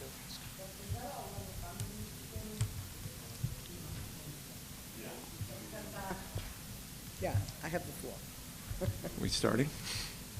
Uh, It appears to be. So, do I have the floor? Yes. Okay. You took it, but I gave it to you. I want to make sure. And then Councilor McLaughlin. I know I took it, but I want to make sure that nobody else had their hands up before me, so. So in regards to this ECTV, everything is level funded? Yes, so just to give you a There's brief... no increases. Well, let me just give you a little bit of background on that. It looks like it's level funded in that, because their requests and the mayor's requests are the same, there is no budget for fiscal 19. So there was a change in a couple of years ago with the Municipal Modernization Act. Part of that was to start requiring communities to appropriate ECTV funds so that it's part of the budget process and it's more transparent. This is the only portion of that law that has not yet been implemented. And the reason being is they give you two options. Originally, they gave you one option, was to bring it into the general fund, appropriate it within the general fund, and then we budget the ECTV, the cable franchise fees as a revenue source. One of the reasons DOI realized that they had a problem with that is because underneath all of those agreements, you need to spend that money on ECTV. So it has to be somehow related to cable access. So what would happen is if you appropriated the money in the general fund, I'll just use round figures, 600,000, but you only spent 500,000 because we returned it, we'd have to come up with a way to identify that 100,000 that we didn't spend and then set that aside from a separate free cash and constantly carry it forward. So what they ended up doing was they then, because no community wanted to implement that because the accounting for it was going to be just treacherous to make sure that we complied with the cable agreements. So they gave us the option to create a separate enterprise fund. So it's very consistent with water sewer, meaning that all of those franchise fees are fully funding at no cost to the taxpayer. So this was a compromise to put it in. bill. What's that? The cost to my bill. You're already paying for it as part of your bill. It's just through the use of those contracts, it allows us to gain benefits for the subscribers, which the bulk of it is for our cable access, just like we have our own TV channels, as this meeting is being broadcast live on ECTV. So so basically, we're not funding this. You're not funding this. This So will there's be. nothing for us to cut or add or... It comes from the cable company, right? No, I understand. Yes. All right, so there's if we wanted to cut a position, not that we would, I'm just using that for an example, we wouldn't be able to do so anyways, right? Or why would we? It's If we not- reduce the cost, what we would end up having to do is having to figure out a way to spend that money somewhere else. And if we didn't spend that money, that would then just sit and be completely restricted into the ECTV free cash, and then you'd have to appropriate it into the future. So you could basically, if you wanted to get, I don't want to mention names on a position, if you wanted to get one of these positions, say that was 60,000, and use it for something else, would you be able to do that, or do you have to get the okay from people? This is going to be consistent with all other city departments. So Okay. this money has to stay within the salary line items. So everything that's here has to stay within that line item? That is correct. Okay, thank you. Councilor McLaughlin. Thanks, Mr. Chairman. Mr. Chairman, so this, okay, because I thought we were taking over ECTV funding as a new department in the city, but we're technically not. It's still being paid for by the cable contract agreement, community agreement. Is that correct? That is correct. Because some of the high school station is also paid for through this same formula and same. That is correct. Traditionally, how every other community in the Commonwealth did it prior to that law was it was a special revenue fund. Yeah. So the money came in, it was restricted for ECTV, we have our own separate fund for it, and the money just stays there. That is going to be the same way we're doing it moving forward. The only real change is that now it's part of the appropriation process for transparency. So now it's required to put it, just like any other department, as part of the appropriation process. Okay, and my other question is, the director, I thought currently was somebody different than Mr. Philbin. Are we changing director of ECTV? Yes, we are. As part of our reorganization, you'll see that actually Mr. Navarro sitting behind us. You'll actually see he is now taking over Health and Human Services and Recreation. So he'll be presenting those budgets that were formerly held by Mr. Sapino, who is now going into 311. So it's part of our overall reorganization to gain efficiencies and reduce redundancies. So what happens to the job, this task or goal that, Tom, you did previously? What happens to that position or those functions of the city? Just like most of our other departments, we've implemented numerous changes as far as implementing new policies and procedures, internal controls, and in doing that, we're gaining efficiencies. We no longer need the headcounts that we've had in the past, simply by just changing the way we do business. Okay, and just the other thing on this is for rents, for studio space at City Hall. Who are we charging rent to? ECTV. So it's like an indirect cost, very much like we do with water sewer. Okay. But what I can tell you is that moving forward, as part of the Everett, as part of the square redevelopment, we're actually considering moving ECTV in the future to have more of a front, first floor space, so that we're tying it into the square. We haven't identified any place yet, but as part of that redevelopment, we're looking into that option. And that's where the rent would come from? Yes. Okay, and because you're the new director, Mr. Philbin, I would just ask that we try to really look at something I've said multiple times, but try to look at trying to create new programming in the city. I just think that ECTV is so underutilized. I think there's so many other potentials that could happen with programming on TV that would be informational or interesting or fun for the people at home, that I just think that it's a department that's important, but it's just not utilized to its full capacity. And I'd love to see more programming on ECTV, and I just think over the years, I've said it to previous directors that have been in that position, that I'd like to see more programming on that station. So, Right, and right. I know you're a guy that likes to be involved in other tasks as well, Tom. So maybe you can really try to roll up your sleeves and get implemented. Yeah, if I may, just real quick. One of our goals is to promote events in Everett, and also to get the community engaged in community events and that sort of thing. So, as Eric said, talking about efficiency, so we've been able to utilize the subscriber fees to great advantage. And one of the things is it's allowed us, it's either a benefit or direct benefit or indirect benefit to the subscribers. So we're able to use some of the ECTV money to produce the events we do in the city if it's filmed and rebroadcast. So for instance, July 4th, that gets rebroadcast and out there. city council meetings again, Martin Luther King breakfast, various sporting events we do. We brought Michelle Fenelon on this year. I don't know if you've seen Sports Talk, but it's a great Talk of the Town Sports Edition. She's awesome. She used to work at the Boston Globe. She worked at ESPN. She just does a fantastic job. So we brought that program on. She does a lot of the sports events. We do all the city events. We film them, we get them out, we rebroadcast them. Village Fest, we have those concerts all day long. Those are out and for subscribers to watch anytime. So we've tried to do that, and we will do more of it. I guess what I meant is in-studio type of TV shows. I remember when Matt Laidlaw was the director here, he had a lot of TV show type programs that he ran. There was a political talk call-in show that had happened at one point. There was a lot of shows that he had run and other people had carried on that I just think over time you lose a host of a TV show and you don't carry on the tradition of that show. And not that it's the fault of the director, it's just kind of over time things transpired that dwindled the appearance on in-studio type shows and so forth. So maybe just think about some of that type of stuff that could be done. We've actually talked about that, and some of the things that we're considering potentially would be like cooking shows, city gardening shows, teaching people that live in the city that, you still can do some type of gardening, those types of things. So we are exploring those options. Yeah. Councilor Capone. Thank you, Mr. Chairman. Through you to our guests. So if it's indirect money, how do we go about establishing salaries? Do we have to get authorization somewhere first, or how is that all into play?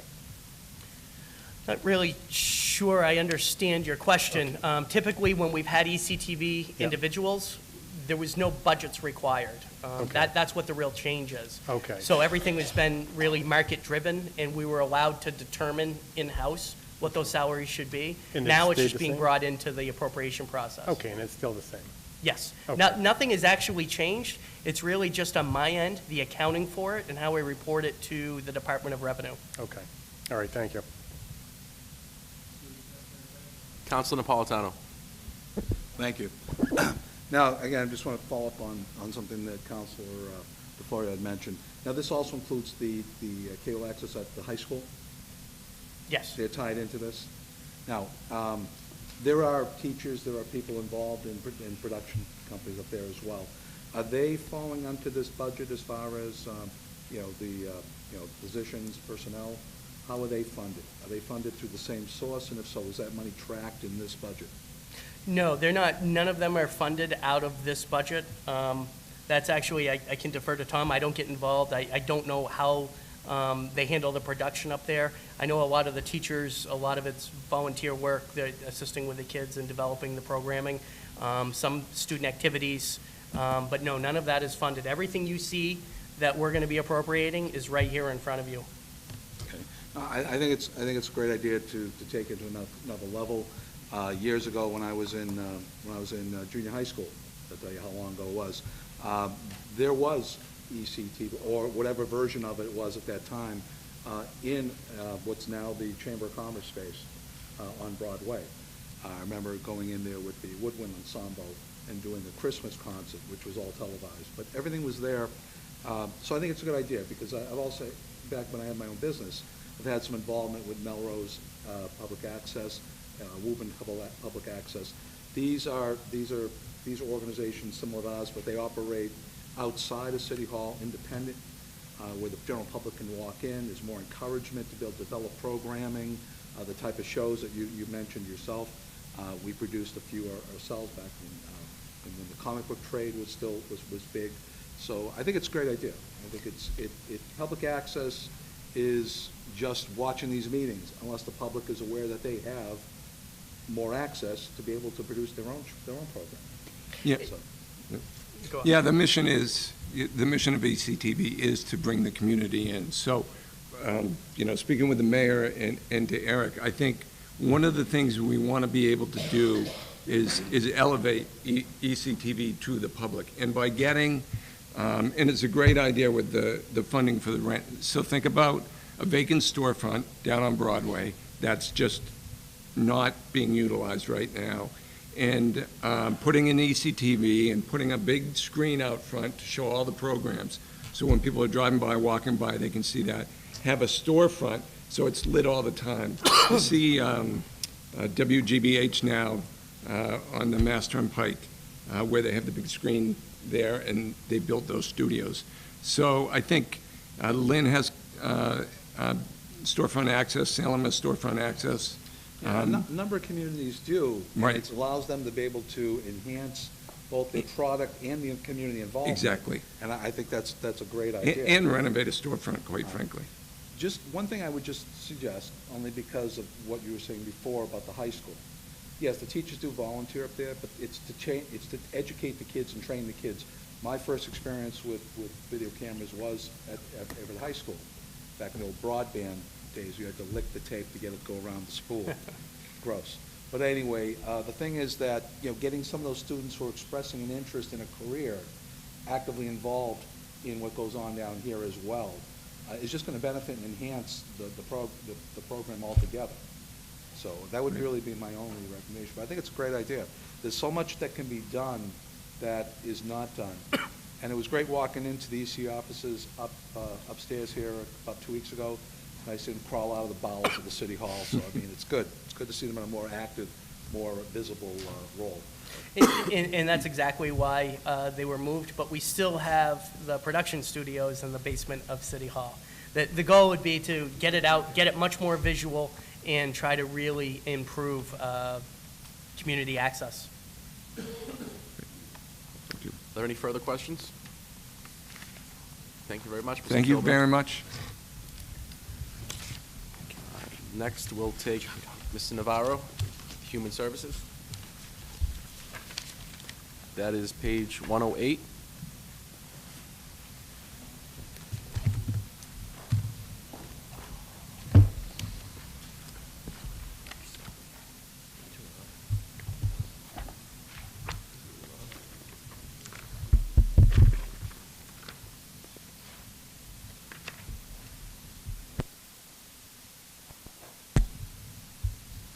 Is it a salary question, Counselor? Can we wait till 109 so it's easier to break down, if that's all right?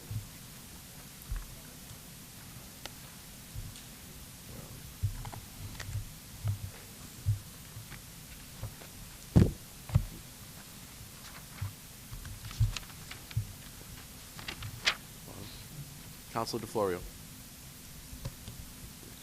The Director of Health and Human Services, do they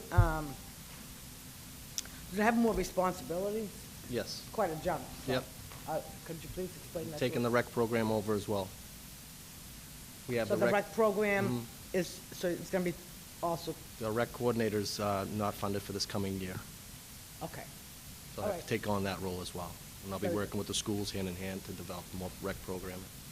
So the rec in the, Health and wellness, and human services. In humans, okay, so it's three. It's four. Yeah, in recreation 4. Four. And recreation is four, but we're funding, we're not funding three other jobs? No, he was doing three on, they added the other one in, the recreation. It was always 3 areas, now it's 4 areas. Okay. But the job, but you're funding three different jobs? Three departments. Three departments. Three departments, 3 areas, 3 functions, however you want to look at it. So there's an additional function in there now. So but the function, the additional function that's near now, they don't have a director, is what I'm saying, or do they? No, the Director of Health and Human Services has always existed. Right. However, we are reduced in headcount because the individual that was running the Recreation Department that fell under Health and Wellness and ran all of the rec programs, we're not funding that position, and Mr. Navarro will be picking up all of those activities. As well as we've had numerous discussions with the schools to try to get the kids more involved.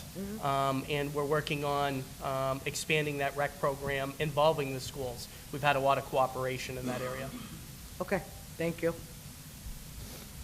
I have Counselor McLaughlin and then Counselor Capone. Mr. Chairman, thank you. On the Director of Health and Human Services. So I see on page 110, it says that health and wellness departments. So back to the question of, is this the health and wellness center at the old Everett High School? Correct. So the individual that we were told has Nick been running. Bertone will run the everyday operations. Nick Bertone. So he'll run the day-to-day operations of the facility. And And what, I'm going to oversee. so you're going to oversee the guy that oversees the department? A lot of overseeing going on. That's right. Okay, and,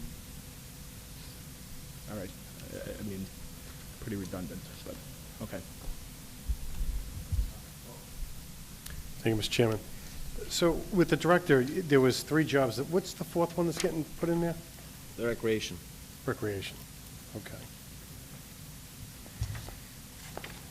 All right, and on page, so I agree, it's a big jump. I mean, obviously, it warrants additional compensation, but I'm probably going to make a recommendation on that one to reduce it a little bit. The mental health clinician, that's a new position, and I know that the mayor had spoken about that earlier, where, you know, we've had quite a few people work for the city. You know, things have happened, and it's impacted people. So is this kind of like in-house counseling type of stuff for employees, or kind of just get a gauge on where people are?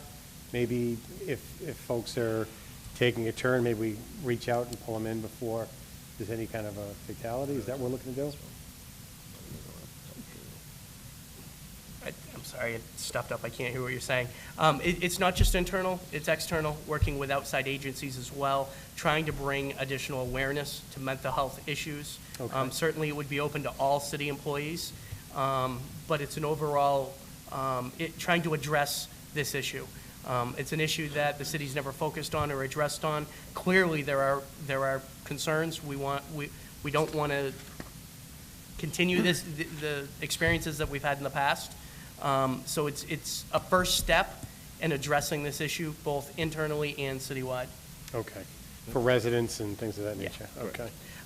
You know, if I could also get back, a lot of the issues the mayor was referring to, it was in his budget earlier, you know, a lot of the issues that we have here at City Hall, a lot of those are driven by people that have mental health issues. So we know who these individuals are. We just don't have a way to deal with them or to help them. And this will be another way we can actually help address those issues. Because a lot of our law enforcement, our code enforcement, everybody knows everybody in the city. We know where our issues are, and this is, again, just a first step in trying to address those issues. Yeah, and I appreciate that. We've got folks in the square and everywhere else too that could use some assistance. So what is the thought process of the one position being able to kind of bridge everything together? How are we going to do that? Well, it's a starting point. It's very much like we did with the recovery counselor that we have at the fire department. You can't just start off with a whole large department. We don't Sure. really know what our needs are. Yep. Bringing somebody in that's a professional to help us assess the situation is going to be providing us with information as to ways we can help combat and address this issue. Where we go in the future, I don't know, but, you know, baby steps Okay. is how we're approaching it. All right, thank you. Councilor Della Sola. Councilor Capone took 2 of my questions away, so I'm all set. Councilor Hanlon. Thank you, Mr. Chairman. I'm looking at from the bottom of the page, up 11th, the 11th one up, nurse RN, and the comment, page number 9, indicates that this position will not be requested in 2020, but yet it's here. That note, originally, we were going to propose not to fund that position. But then in collaboration and talking with the schools, we do have a need, so that wasn't eliminated. It was one of the positions that originally was going to be postponed. So we're going to strike out this note. You can strike out that note. So these are incorporating the school Right. nurses, correct? I'm sorry, Yeah, Councilor. okay. So we strike out the note, but then if that position was a good position, the salary actually went down. I mean, if it's going to be a continuing thing, shouldn't it have been gone up like the rest of them? Which, Well, that's actually, I believe, a vacant position, so we don't always hire the individuals at where the last individual was. Okay, no, okay. Different salary schedules. Any other questions on 109? Nope. 110.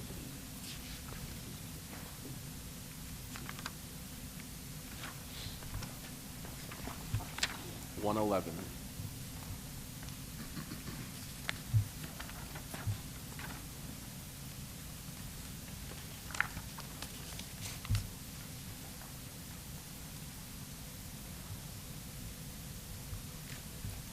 After 111, we're going to jump to 115. Are there any recommendations? Do we want to block them together, make it easier? Yeah, might as well. Councilor Capone. Yeah, let's do Health and Human Services before we Okay. skip to All right. the next branch. On the salaries line, I'd make a recommendation that we reduce it by $26,140. 26,140. $40. And is that just reflective of the director position? Yeah, it says just salaries. 26,140. Was there a second? Motion made and seconded. Please call the roll. All right, this is Health and Human Services. We got 26,140 out of salary. Councilor Caputo. Yes. Councilor Del Sola. No. Councilor DeFlorio. Councilor DePiero. No. Councilor Hanlon. No. Councilor McLaughlin. Councilor Napolitano. Yes. I think I got everybody right. 1, 2, 3. 3 yeas, 4 yeas. Motion failed. Okay. Motion has failed. Going to page 115. This is the Council on Aging.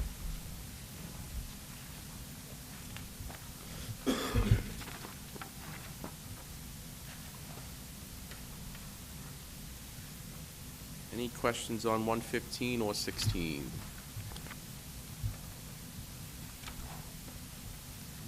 Jump ahead to 122. This is the Disability Commission. It's funded at the same. 123 reflects that.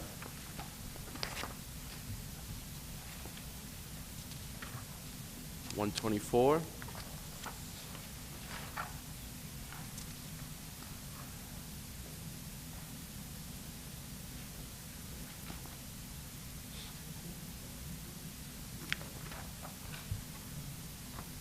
$125.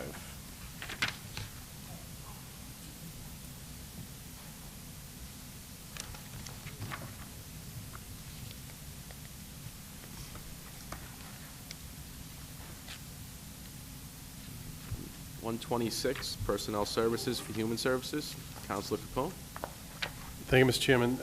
Through to our guest, there are a couple of elderly assistant positions that have some pretty large bumps. Could you explain what that's all about? For example, down below, there's fiscal year 19 is appropriate $11,750, and now there's a request for $18,000. There's a second position, it was appropriated $54,054, and that is request at $10,000. Can you go to page 126 where the detail is? Yep. Okay, I'm on 126. Okay, sorry. Yeah, and it's the elderly assistant. Okay. There's a couple of slots. One was budgeted last year at $11,750. Yeah, okay, I'm with you now. Okay. I was on the wrong page. Okay. Sure. So a couple of this is in increased hours, and we're actually requesting a new position underneath elder assistance. If you look at the very top line, one of the positions that we're proposing to reduce this year is the community health specialist. So there are going to be increased demands placed on individuals within that department. So we're trying to expand that way, given the fact that we are reducing one large full-time position. Who was that? Who was the community health specialist? Tina Souza. A big part of what she was doing was with the Healthy Meals program. Okay. And we've been experiencing declining involvement in that area. So what we're doing is we're looking to work with other vendors within the city to help develop healthy eating and allow people to still buy meals, but doing it directly with vendors rather than having the city involved. It's a hard thing to do to get people to get involved. The people that are actually taking advantage of the program love the program. Mhm. It's just our numbers are declining. Okay. So we didn't see it as a viable option to continue moving forward. Okay, so she's dealing primarily with that, food functions. Now, these elderly assistants, where are the hours increasing from what to what? So your big line item, I think, was the 11,750. Yeah, it jumps up with- to 18,000. Yes. I believe that was a 16-hour position. We're getting increased demands for our elderly coming in, requesting services, and having to, a lot of it, we have communication issues, Mhm. walking them through the services that they can get with Okay. some of our providers. So we Okay. are getting increased demand in that area. So we know that we have to increase hours, which is why we're also requesting another position to be funded at 14 hours a week. Yeah, I see that one for the 8,900. Is that the one we're talking about? Yes. Okay, That's and the then, other one. and then this other one, the one below, the 11,750, it went to 18,000. It was 54, and now it's going to 10,387. Same reason, or is it something different? Let me get back to you that on Wednesday. I believe we increased those hours as well, but I'm not.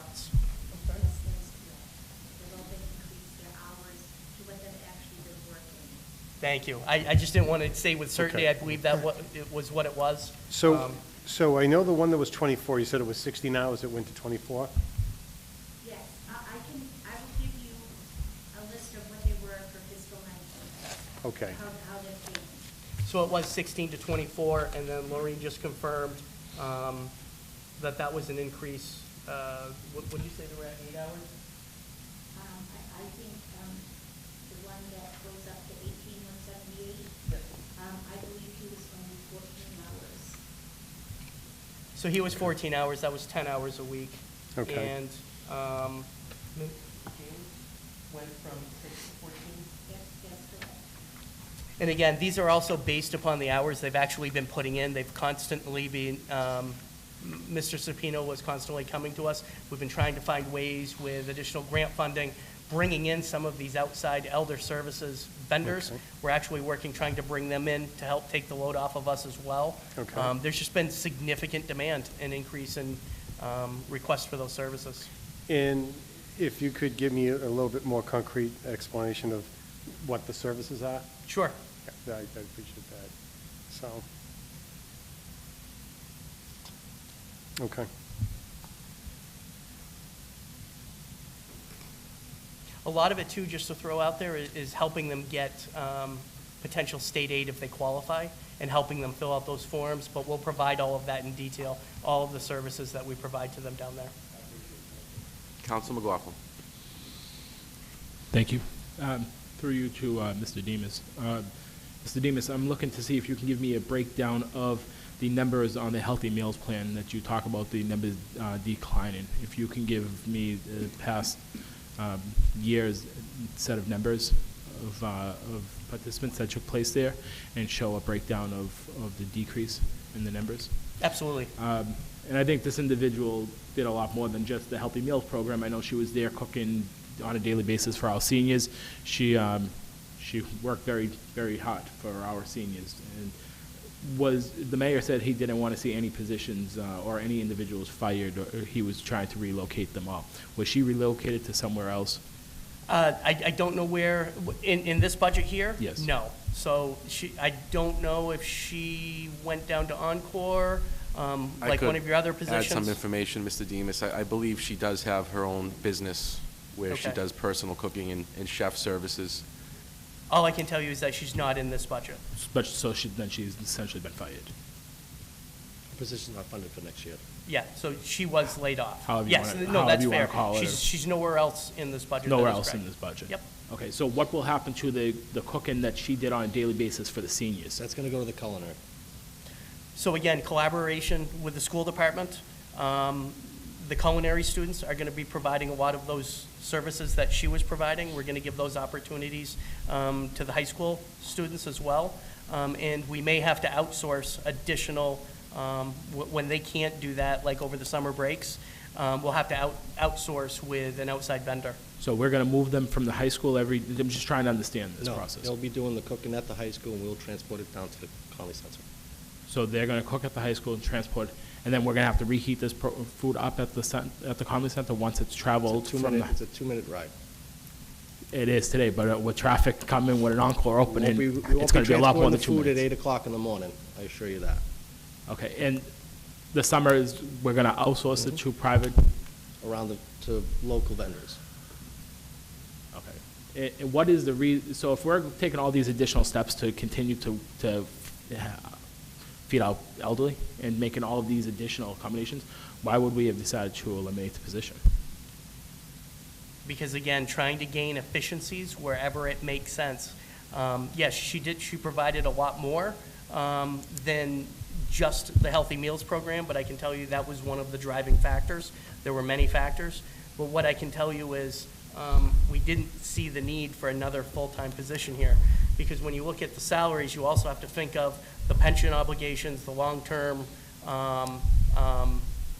your OPEB obligations. So one of the things we're focusing on is trying to reduce headcount where it makes sense, reducing those redundancies, as you just said a few minutes ago, so that it has not only a short-term impact on the budget, but also it has a long-term impact on the budget with addressing those long-term liabilities. Okay, because I thought another individual was running the Healthy Meals program, from my understanding, over the course of the winter, and now we're being told that this individual ran the Healthy Meals program. So, But she was significantly involved in the Healthy Meals program is my point. okay. We can give you that detail as well. I would like to see as much detail as possible on this Sure. position, because I think this position is very important to our seniors. And I think having somebody in-house down there was a huge benefit to our senior community. And I've heard from a lot of the seniors down there that they're disappointed to see the position eliminated. Councilor Capone. Thank you. I don't want to belabor it, but just to follow up on that, I heard quite a bit of rave from the elderly at the Armory as well about the program. So I'm just a little confused, because I know, anything you can do to get the culinary department involved more is great, give them a little more hands-on experience. They do a tremendous job. But during the summer months, there's going to be an expense there to outsource. Do we have any idea how much that's going to be? I don't have that Okay. right in front of me. I'll get you that information, though. Okay, and and I know that we were all talking earlier about not removing people from the payroll if at all possible. Is she the only person that's not in next year's budget, or are there others? No, the former asset manager. Okay. I can tell you there are a number of employees on their own, or whether we've talked to them, that have gone down to Encore. I believe the asset manager, I Okay. believe he's accepted a position. I know he had been applying. Yeah, and that's good. That's one I don't feel bad about, because they landed on their feet somewhere else where they wanted to go. Was this a mutual decision, or this was a one-sided decision? This would be one-sided. Okay, those are the ones I hate. Yeah. And I know we all do. You Yes, don't we want to do. see that. So whatever you can provide, again, I'm not going to belabor it here, but whatever you can provide of information, I'd greatly appreciate it, because I heard nothing but good things. So I'm just kind of confused. But, all right, thank you. Anything else on 126? 127?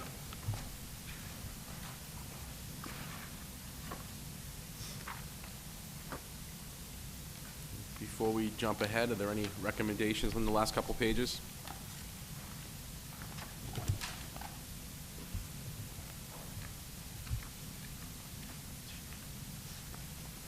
All right, we're going to go to 132.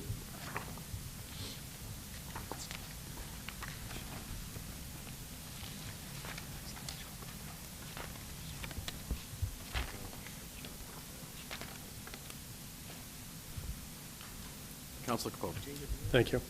A couple of items that have been reduced, eliminated out. One is program instructors. And the other is recreation activities, if you could just address that. Which one is that?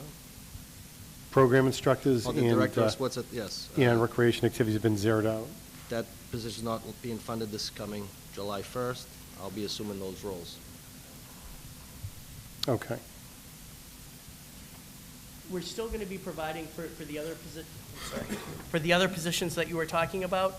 What we're going to probably end up doing is developing relationships with outside vendors to come in rather than us to cover those head costs and those head counts. Okay. Because not all of them were always staying busy. So if we can do it on a class-by-class basis, as the residents want another particular class, we can always bring in an outside vendor or contractor to come in to teach those classes. Okay, thank you. Without incurring the All the other costs that employee come with costs. it. Sure. Okay, thank you. Councilor McLaughlin. Thanks, Mr. Chairman. Mr. Chair, so page 132, but 133 is the breakdown. There is a health and wellness director at $73,000. And there's also a health and wellness coordinator at $60,000. And there's also Mr. Navarro. Can you show the breakdown or the description of jobs? It's just, it's very top-heavy in my opinion, of these three individuals to run one gym. It just seems like there's a lot of money being spent to do the same task, which is the health and wellness center at the old high school. Am I correct, Mr. Demas? I mean, you can chime in if you'd like. I'm happy to provide you the job descriptions, but Mr. Navarro's position is very much similar like my position. So for example, I'm the CFO and I'm in charge of a number of budgets, but the departments, but one of them is the treasurer's office. So we have the treasurer who oversees the entire treasurer's office. Then you have an assistant treasurer for when he's away as well.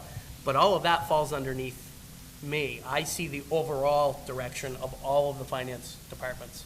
So it's to that nature. And I'm okay with Mr. Navarro. I think he's very capable of doing that job. No problem at all. I'm more interested in these additional two positions now that we see on page 133 that are going to be under his supervision for, again, one gym. Has three. They're not new essentially. positions though, just so we're clear. So I'd like to see if you could, because I think you're doing a lot of other places throughout the budget, you show us what was expended in 2018 for these positions. If you actually go to page 132. 132? Okay, I didn't pick up on the call. Okay, great. Well, so it doesn't break out the exact dollar figure for the health and wellness director and for the health and wellness coordinator. It just gives you a total lump sum of salaries for 2018. So when I provide you with those job descriptions, I'll also give you the same details back to FY18 for you. Okay, so that you can have a comparison yes, from a detailed standpoint. Right. And, I mean, do you honestly think we need all of these, whether you call them directors or coordinators, whatever title you so choose to put on them? Is it really? I mean, we cut the chef at the Conley Center that impacted the seniors drastically on a daily basis. Yeah, we have all these directors and coordinators for one gym. Do we Well, need we have one director and one coordinator and one supervisor, he oversees. Manager of the. If we didn't think that we needed it, we wouldn't have requested it. I think that's why, if you look at Is the mayor still here? Is the mayor still here? I'm here with you. Is the mayor still in the building? I don't know. Okay, so nobody knows if the mayor's in the building. Okay. Can we get that answer? Can we find out if the mayor is still available? Can somebody contact him? I think Mr. O'Donnell is willing to go see if he can do that. I'd just like to understand the number of directors and coordinators for one gym. I mean, we're not even talking about a full department, it's just one gym. The gym's actually pretty big. I don't know if you've been up there. Did we ask all these questions in the last couple of committee meetings we had about the wellness center? Because it seems a little repetitive. Actually, I didn't actually get to, no. Okay. I actually didn't get the chance to ask any questions. Mr. Navarro, I went to high school there. I know the gym very, I went to, I know it's the, big. no, the You know gym, there's over very- 5,000 but I know the members. gym that I go to Yeah. is equally as large, and there's not as many top-heavy positions in the gym that I attend every day. Nick's there on the deal with a day-to-day basis, every day. He's the director, who's the You coordinator? have a coordinator who's handling all the health and wellness stuff, and I oversee over it. But So you can isn't keep the asking- director- Keep asking the same question, that's what it is. But isn't the director overseeing the health and wellness aspect? But there's like Mr. Demus just referred to, that he's in charge of many departments that he oversees, but not technically there every day. That's your position, I agree. Right. I agree with that, absolutely. I'm not questioning that at all, Okay. Mr. Mayor. I'm questioning the director and the coordinator's position on this. There's two people that are doing what looks like the same exact job. They're not doing the same exact job. So for example, the health and wellness coordinator, one of the things that they're going to be doing is overseeing those mass motion grants. We're actually required underneath that mass motion grant to have a mass motion grant coordinator because they give us so much money related to health and wellness. So that individual, a large portion of their job will be handling the mass motion grant as required by the grant. Okay. And again, I'd just like to see if what the mayor's thought is on, it just seems like one of these two positions could be eliminated, keeping one of them, and keeping They this, cannot. and keeping Ms. In my Navarro in opinion, they place. cannot, from an operational standpoint. Okay. But we'll give you the job descriptions, and maybe that'll provide some clarity for you. Okay. I'll yield the floor to my colleagues. Are you all set now, Counselor? Counselor Capone. Thank you, Mr. Chairman. On page 133, there's three positions that I have a question about. One is the Health and Wellness Coordinator. Looks like the position was upgraded from 53,000 to 60. And then there were two receptionist positions. They both were 15,000 and change, and one got moved up to just shy of 24,000, and the other one is a little over 19,000. Could you address why?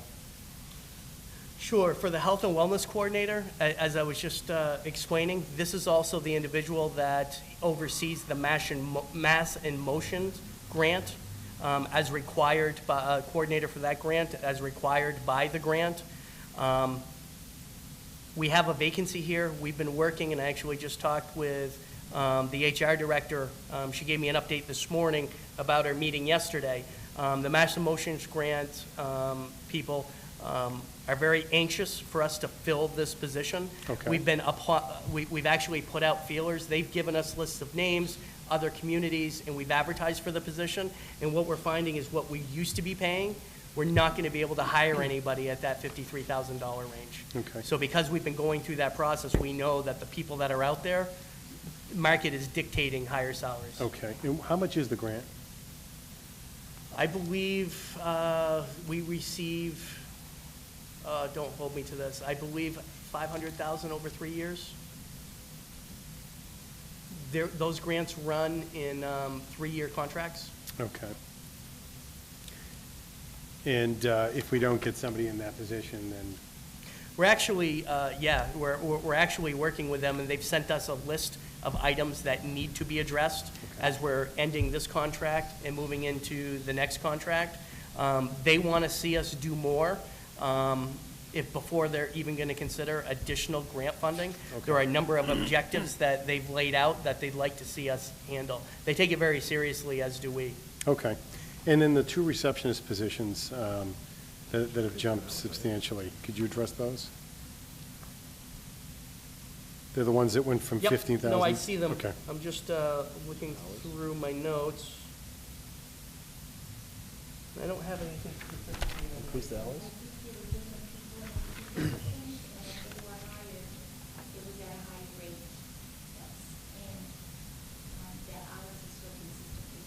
So their hours are consistent, but they're not getting large salary increases, it's just based upon what they're paying over turnover?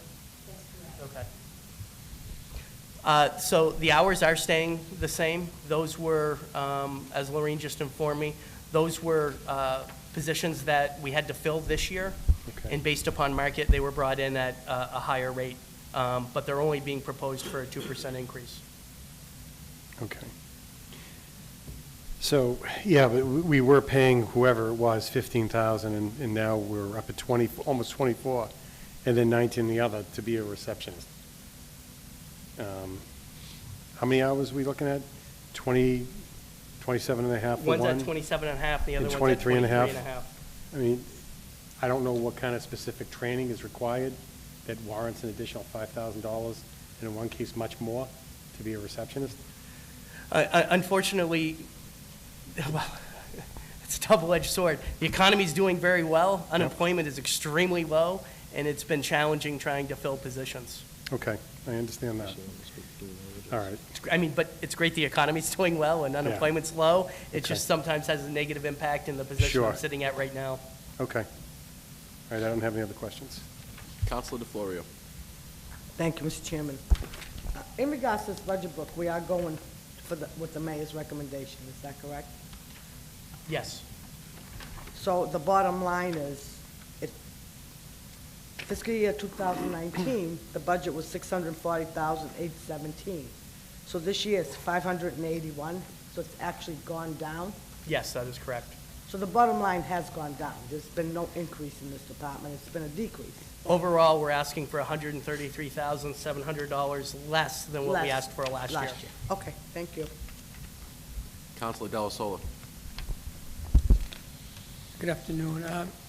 What does the Wellness Center actually bring in per year? I know we were told this before, but I forget what it was. The number fluctuates. I update that every year. I will have that for you on Wednesday. I'll get you that number. Our expense, we 581. So what we bring in from the members and all that, does that go towards this? No, it does not. I mean, well, we bring it in as revenue, but revenue's on one side and your expenditures are on the other. They're treated separately. But what I'll do is I will give you for next Wednesday night the amount of revenue that we brought in, as well as forecasting it through June 30 for you. Okay, thank you. Are there any other questions? 134.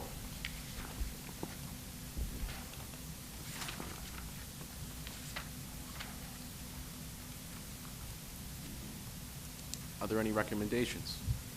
Councilor Capone. I'm not sure exactly where it falls. It looks like it falls on part-time, but there's quite a few part-time. I don't know if they add up to the full number.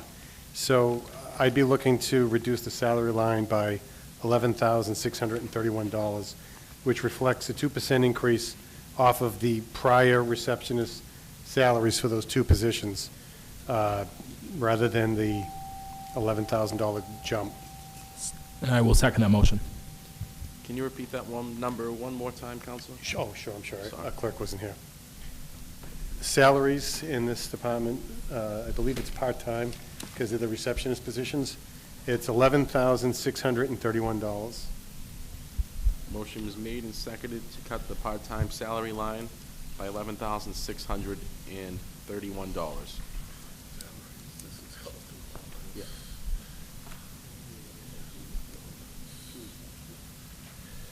All right. This was a recommendation to cut the part-time salaries, $11,631 from health and wellness.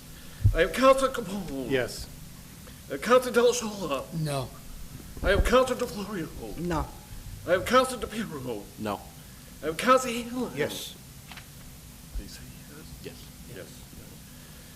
Councilor McLaughlin. Yes. Councilor Napolitano. No. All right. We have 3 yeas, 4 nays. Motion failed. There's nothing further for the department. Thank you for your time. Thank you. Have a good afternoon. Next is Mr. Soper, ISD, page 72.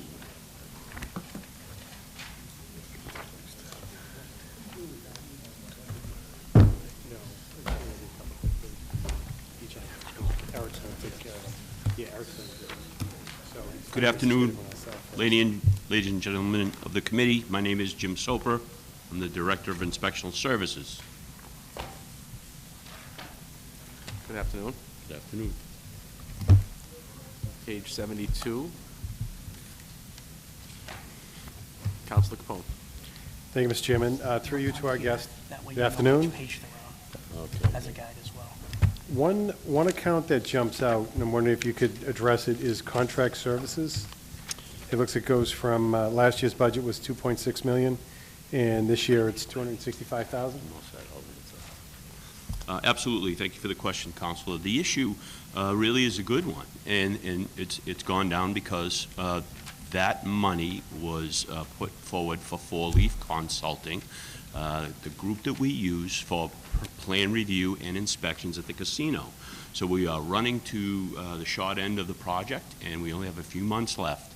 So we're not going to need them to the tune of $1.5 million a year anymore. So I'm projecting, although they say they're going to open in end of June, we might have temporary occupancy permits that lead us further than that. So I've projected about 3 months after the project is open, we will still be doing inspections on small items like Braille, where Braille signs are supposed to be, where exit signs are supposed to be. So all that has to be done.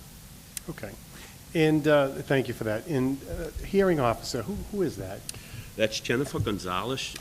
She is mainly in the solicitor's office, but Okay. she hears all the hearings on our tickets that we issue as Okay. code enforcement. So if this isn't in your budget, but I think, doesn't she get a hearing stipend on another?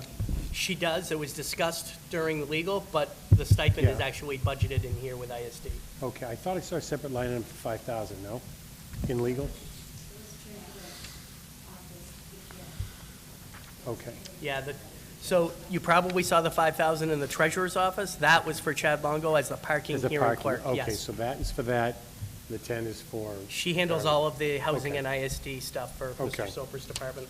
All right, thank you. I don't have any other questions, Mr. Chairman. Counselor Hanlon.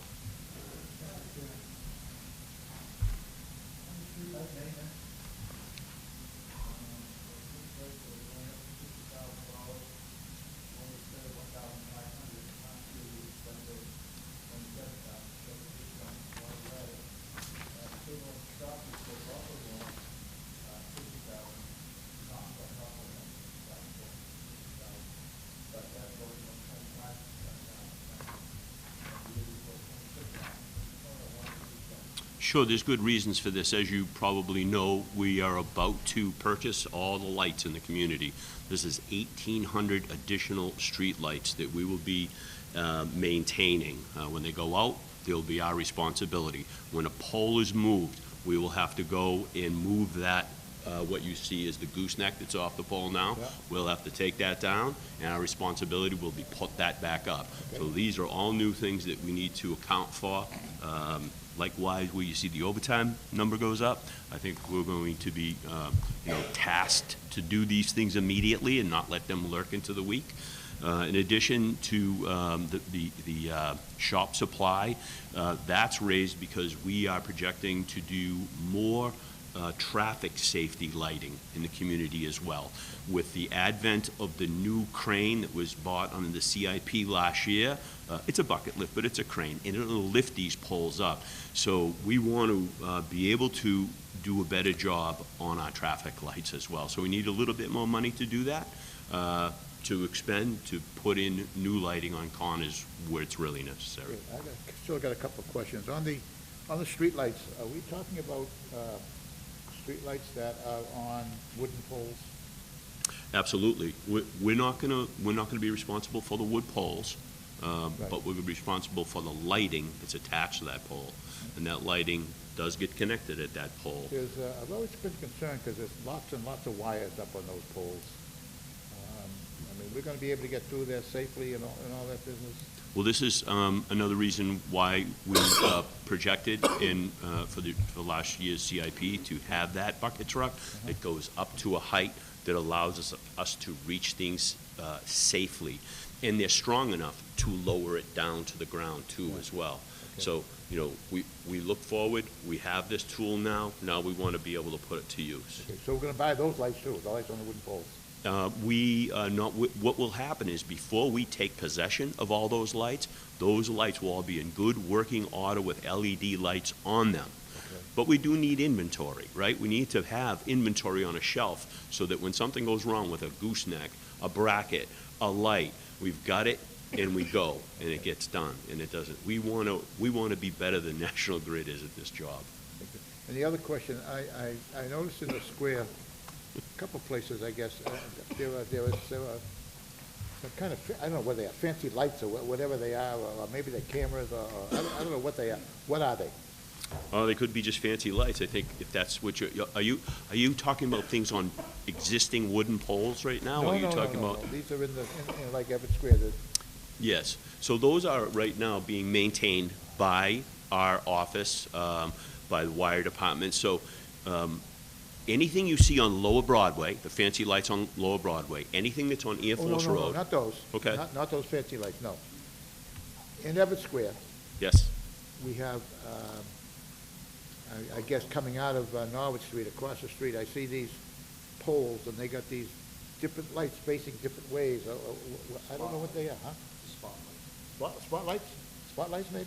Okay. yeah, anything that's on that sidewalk that's in our community, the wire department will be, that engages lighting, the wire department will be responsible for But that. that's what they are, the spotlights, huh? Yes. Okay, thank you, thank you. All right, do we have? All set? Set?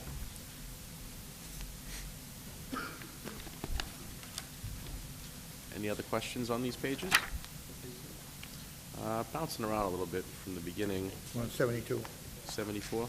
74. Thank you, Mr. Chairman. Just a couple of things. The salary for yourself, it bounced up by, the request is $10,000. I see that it was reclassified within fiscal year 19. I'll say it again, I'll repeat myself. It's not your fault. It was reclassified. I don't appreciate it was reclassified outside of this body. So I'll just leave it at that.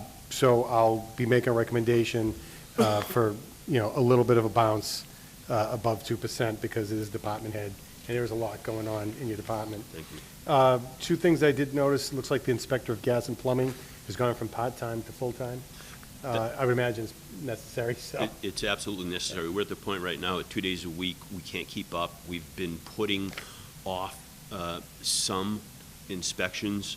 It started about 3 months ago, up to 2 weeks, which is ridiculous to have a rough inspection that long. And so what we did is I was able to I have 2 plumbing inspectors that are working at the casino. I was able to get them to fill in on Mondays and Wednesdays for a couple of hours a day to take that backlog off, but they're going to be gone in 3 months, so Yeah. I can't count on them. Yeah, And you so this can't- is you very can't have important. that. Yeah, you can't have that going on. Yes. And then the other thing I noticed is it looks like there's a new position, Code Officer General. So we're adding another person on? Yes, we are. Okay, and could you explain the need behind that? Well, it's just, I think, to do a better job through the community with our program. We've spent a lot of time generating a 110 inspection program that I don't know if I spoke about it much, but the building code allows or requires owners of 3 families and above to have their property inspected once every 5 years. So we are short on building inspectors to do this. So what I've done is engage some of the code enforcement directors to come along, use the program that we have from View Inspect on our iPads, and actually write the letters right there out of the car and hand it to the people. Okay, so these guys in code enforcement are trained. We need this other position to help this along. I believe that's a part-time position too as well. It's Wednesday, Thursday, Friday. Okay. So it's not a full-time position. Yeah, I do see that. Can I ask a quick question? I'm all set, I don't have any questions. Hanlon. You said all 3-family houses have to be inspected every 5 years? That is correct. When does that start, or when did it start? Well, approximately 3 months ago, Oh, okay. we have 71 that have paid their permit fee, because there's a $75 fee for that. And when we're completed with all the violations that are in that structure, they receive a certificate of inspection that they can post in the building and let the tenants know that this is a safe building. Do you have any information on that? I mean, that you might mail out to someone? Because someone was asking me about that, funny, just like 3 days ago. Yep, and we certainly do. Jennifer Gonzalez is helping us with that program. She's actually doing the outreach. So we send letters, we request a phone call back or communication back to schedule these inspections. Right now, we're kind of going through the process of getting the people who will willingly elect to go through this program. I'm sure we'll have a hard time pulling people along who don't want to comply, but they need to comply. So it's a very good way to go through a community and make sure it's safe by using the building code to do so.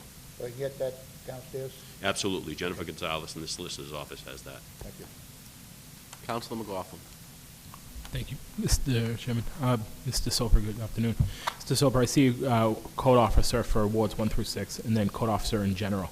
What is the in general's responsibility? It looks like a new position, correct? It is a new position. It's part-time. Okay. And again, that will be to assist in our review of the city in the multifamily dwellings, 3 families and above. Can you give a list to us of each inspector for each respective ward? Who is, you don't have to obviously today, but. They're actually listed. I'm not sure if you, page 74? Well, it says Ward 1, 2, 3, 4, 5, 6. They don't see this column. Oh. He's asking you the names. Sorry about that. No, but I thought there was something I was missing. I apologize. All right. So if you could just give us a breakdown of who's responsible for which ward. Seems like you probably. Would you like it now? I can. It's okay. You can give it to us afterwards if you want, just so we can get it on a paper format, so that we can absolutely put that towards to that. And my other question is the director of code enforcement. Is there? Get out of here in 20 minutes.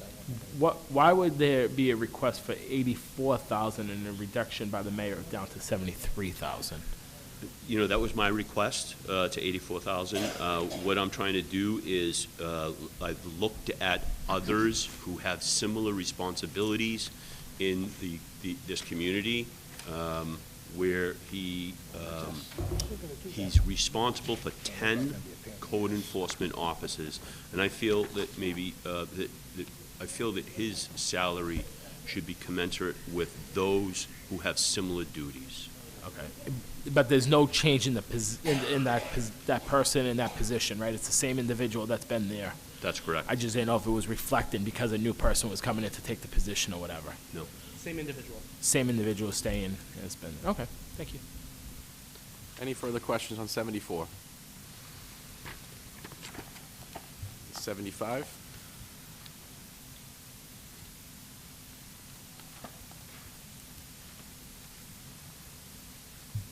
$76.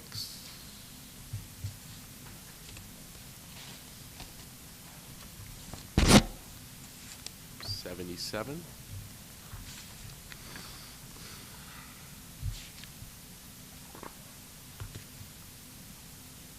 Are there any recommendations? Councilor Capone? Thank you, Mr. Chairman. On full-time salaries, I'm going to make a recommendation that we reduce that by $7,000. 7 even? 7 even, yep. Is there a second? Motion made and seconded to reduce the full-time salary line by $7,000. No. All right. This is the Inspectional Service Division with a recommendation to cut 7,000 from salaries. I have Councilor Capone. Yes. I have Councilor Del Sola. No. I have Councilor DeFlorio. No. I have Councilor DePiero. No. No. I have Councilor Hanlon. No. I have Councilor McLaughlin. I have Councilor Napolitano. No. 1 yea, 6 nays. Motion is. Councilor Capone? We'll just let clerk catch up.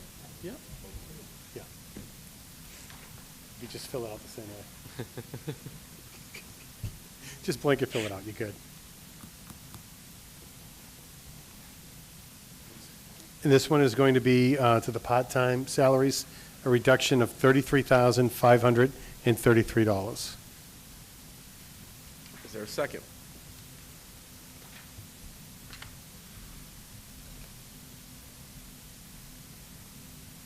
It's, Last. Is there a second? There's no seconds. Motion made and seconded to cut part-time by $33,533. Correct. Mr. Clerk? All right, we have a motion for the Inspectional Service Division to cut $33,533 for part-time salaries. Councilor Capone. Yes. Councilor Del Sola. No. Council DeFlorico. Council DePiero. No. Council Hamilton. No. Councilor McLaughlin. Councilor Napolitano. No. We have 2 yeas, 5 nays. Motion failed. Motion is failed. Are there any more recommendations? Thank you very much, Mr. Soper. Thank you, ladies and gentlemen. Next, we'll go to page 128, to the libraries. Mr. Chairman, I'm going to excuse myself because my wife's on the Board of Trustees. Thank you, Counselor. No, we don't have a quorum. No, we need it.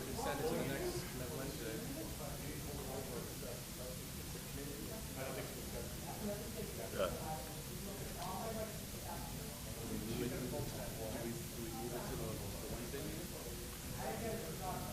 She doesn't, I don't think she needs to, just step out.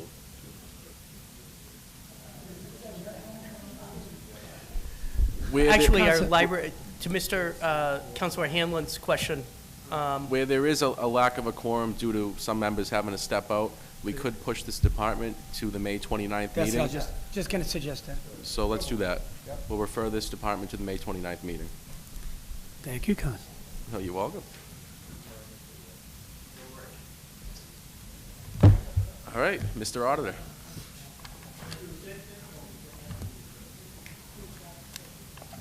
Page 14 is the auditor's office.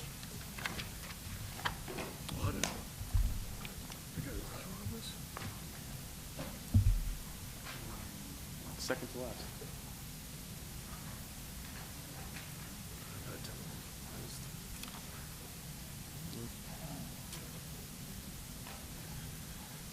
Again, that's page 14. Let me get myself there. No, he's actually gonna.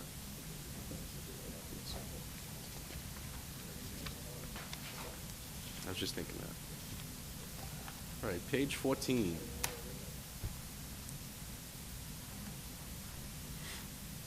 Council Capone. Thank you, Mr. Chairman. Through you to our guest. Audit professional services. As of this was done, $9,700. There's probably some outstanding liability. Where are we at on that account? I'm anticipating potentially returning about $15,000 there. I'm still waiting to hear back from an actuary because I'm seeking additional actuarial services as Okay. required by GAAP. One of the things that you don't see in here, it looks like we haven't spent a lot of that money. My driving factor here is the outside independent audit, Okay. of which we have a large purchase order out there for. Sure. So, and it's level from the year before. It looks like in 2018, fiscal year 2018, we broke just under 90, probably similar neighborhood. Just to be safe, you're thinking 105 for next year? I am, and the reason being is one of the actuarial updates that we need to do, I have to do once every 3 years. This year? is that year. Okay. Every year I actually do have to update it, but it's a very small fee, and I never know what it's going to be depending on who submits their bid in. But this year I actually have to do a full update for the OPEB actuarial information. Okay, all right. I don't have any other questions on that page. Thank you. Anyone else for page 14? Councilor DeFlorio. In regards to, I just want to read the bottom line here before we get into the other pages, because what I see is fiscal year budget for this department was 2019 was $691,976. This year it's $699,529. So it looks like the department went up about $7,500. But in reality, we also have raises in here. So if you Yes. really look at this overall budget, every department has actually gone down. If you take the raises out of there, that was negotiated with the union. Most of this budget book, the way I see it, there really hasn't been any increases. I mean, as far as negotiating with the union and people getting paid, you can't control that people get, Well, I do my best as part of a member of the union negotiating team, so I am on that, but yeah, that's I outside understand, of but my the cost of control. living from goes a- up for everybody. You know what I mean? When you're giving someone a cost of living at a 2%, you're giving them nothing, because and when you go into the stores to buy stuff, your stuff is going up 10 and 11% and 12%. So what I'm saying is the bottom line has actually decreased. That's because correct. From the year before to this year, because we have added more on the salaries. So, am I right to say that? You are. Okay, thank you.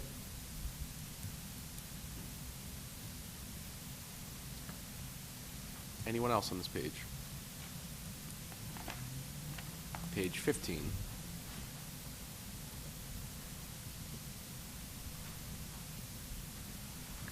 Page 16.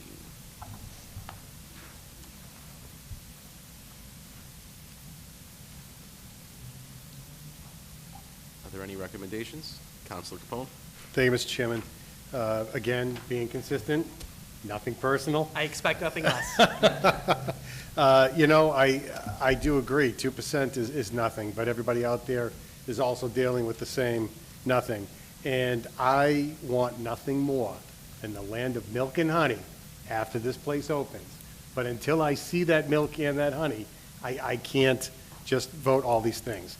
I hope that I can sit back and say, yep, let's finally pay the people in this building what they're worth. Because quite honestly, let's just be very honest, they're worth much more than what's on this paper. The people in this city work very hard, and they're honest people, and they're worth every penny and then some. Unfortunately, there's only so much to go around. So what I'll do with the cuts, I have to do that for the 2%, but the accolades will always be there. I think that everybody in this building gives their all, and the people of the city are very fortunate to have them.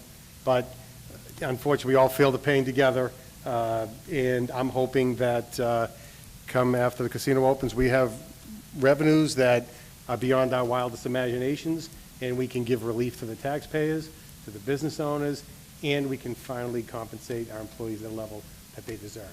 But until then, my motion is going to be to reduce the salaries line by $7,646, which will pull the items into 2%. Is there a second? The number was $7,646. Correct. And that's out of salaries for the auditor's department? Yes. Right. This Is is there a the second? auditor's office. We're reducing the salary line item. There's no second, Mr. Second. Clerk. There's a Second. second. Now you can call the roll. All right, sorry. But I don't like a second, so, Not yet. all right. This is the auditor's office, the salary line item. We reduced by $7,646. Council Capone. Yes. Council De La Sola. No. Council DeFleur. Council DePiero. No. Council Hamlin. No. Council McLaughlin. No. And Council Napolitano. No. 1 yea, 6 nay. Are there any further Motion. recommendations? With that, we're going to jump back to E911, where Mr. Demas is going to represent that department. That is page 78.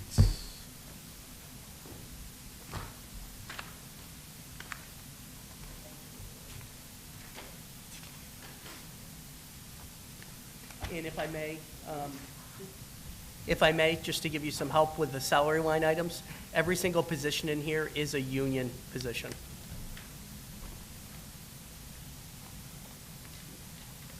Are there any questions on page 78? 79. Councilor Capone. Thank you, Mr. Chairman. Through you to Mr. Demas. The 911 Director, Public Safety Officer, looks like it's being phased out. How is that going to get handled? We're moving back to the way the city used to do it, rather than a civilian overseeing that department. The police department is now going to be more involved in overseeing it, because you really need a law enforcement involvement in that type of operation. Okay. Administratively, a lot of the stuff is handled through the clerk. I mean, the schedules are the schedules.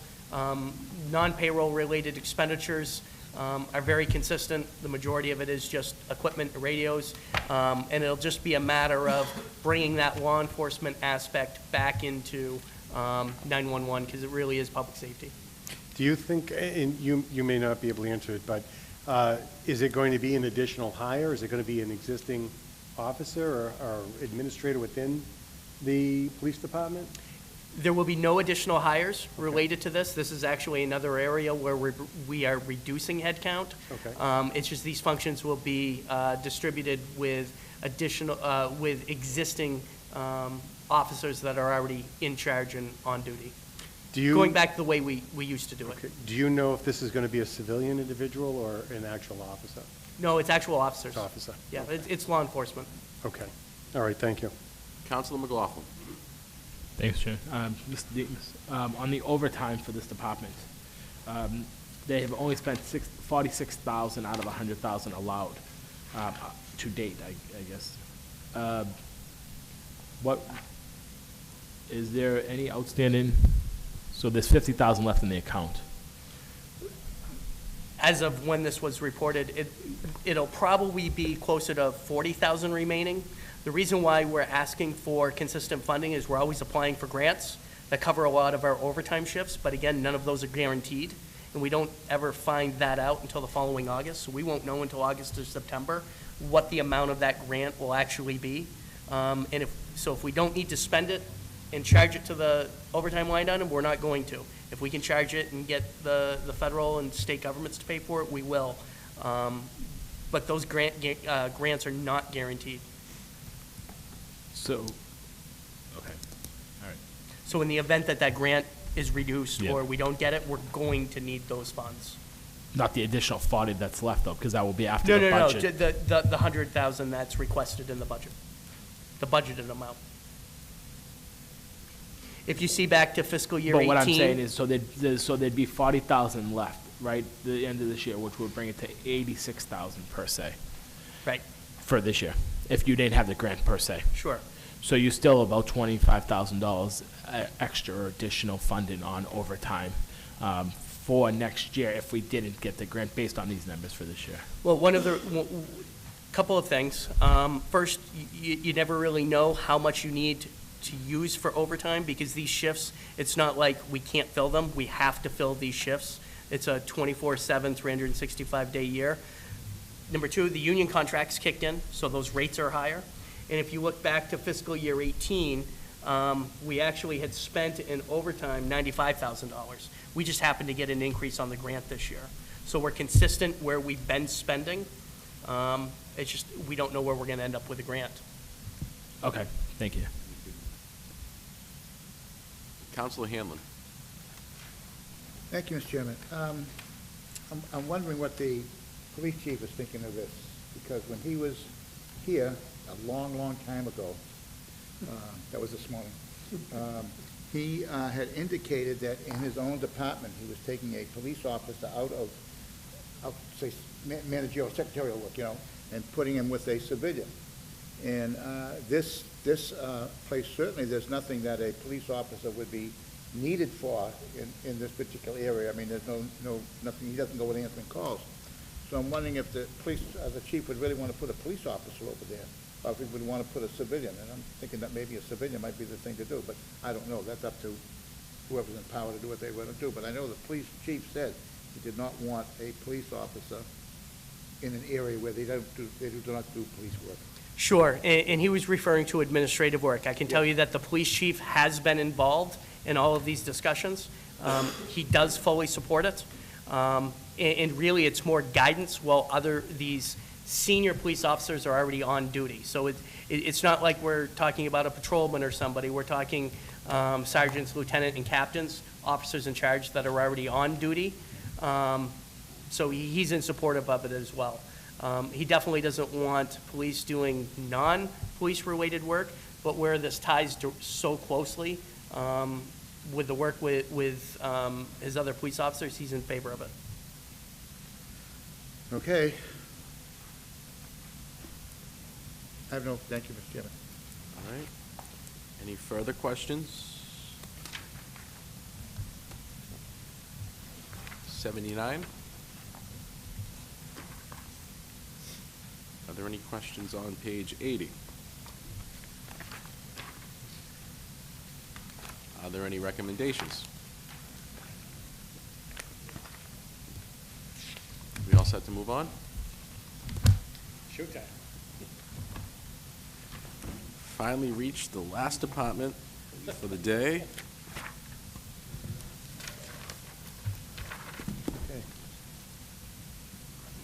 You know what page you're on? That's page 8.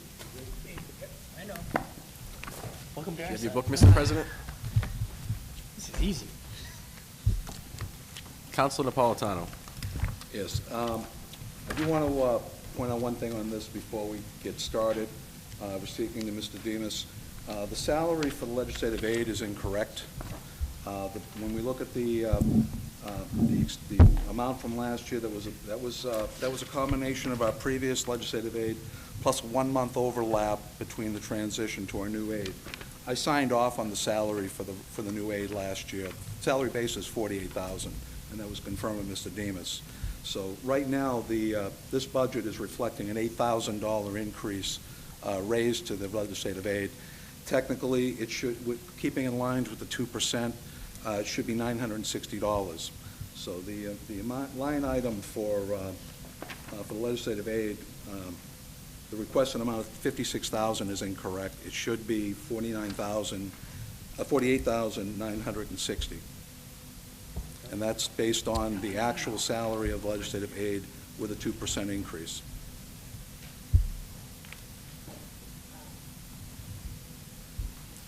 If I didn't sign off for it, I wouldn't be able to say that with Understood. direct conviction. With that said, are there questions on page 8? Any questions on page 8? Mr. Chairman? That's not what I signed. How is he making 52? So just as a confirmation from when you asked earlier, Maureen went through and confirmed, and it's not 48, it's 52. Right. When I signed off and Phil put the paperwork through, it was for 48. How did it go up $4,000? There was an ad change form, and I believe he This- signed off on it. Yeah, there was a this change year? after. I believe so. I can pull up a copy of the ad change form when it, I know, I'm not involved in the ad change forms, but I can tell you with the budget office involved, they're not processed unless every single person's Right. signature, and the department head If- would have had to come from. If there was an increase already signed off this year, then I'll save a motion to adjust that amount. Okay. Mr. Chairman, can we have our clerk go up? I think he's... Yes. Mr. Clerk? Excuse me, Mr. President. 48 was the minimum. Which is 58 what I was the, signed off 50. on. I think 50 was what you signed off. Nope. And then, No, I know- I'm not fighting with you. Yeah. No, I'm just saying, I believe so, but I believe he went to, and again, I just, recollection, we're starting him at the absolute lowest, because he had a little experience in government. So I don't think we started him at the 48, which was the absolute minimum. I thought we put him at 50, and then he got a No, COLA increase. No, I signed him off for 48 because, not because of his experience in government, because his lack of experience in administrative affairs. Now, again, I don't want to get into that right here, but I know what I signed off for, and they can pull the Yeah. paperwork And if then- necessary. If there was an increase signed off after that, after my Yeah. administration, that's fine. But that means that there's already been a $4,000 increase. So, yeah, you can drop it And now down. we're talking about increasing another $4,000. So I would recommend to drop it down back to the 52 then, at least. That- So and you that- can and reduce that- 4. And that'll be my motion. Yeah, I just wanted to give you that because I'm pretty sure there was. And we discussed it. And just to verify, one of our members of the staff went down to get the weekly paper, just so that we can verify. Because I'm not involved in those ad change forms, so I don't want to. I'm confident I Yeah, signed. if a change form went in after I signed off the initial salary, then again. Because that was a prior fiscal year. That would have happened this year. No, 'cause Yeah, it would have been the I didn't prior sign anything fiscal. off. Yep. He signed for fiscal year 17, then he signed for fiscal year 18, or ordered me to, one or the other. We did it, and then this is, in 18, 19, this is 20, correct? Am I doing that right? Proposed for 20. Yeah, so Yeah. 19 would have been the last year, which would have been Counselor. Yeah, I mean, let's not send the wrong message, because I don't want the public or our legislative aid to think that there's anything personal.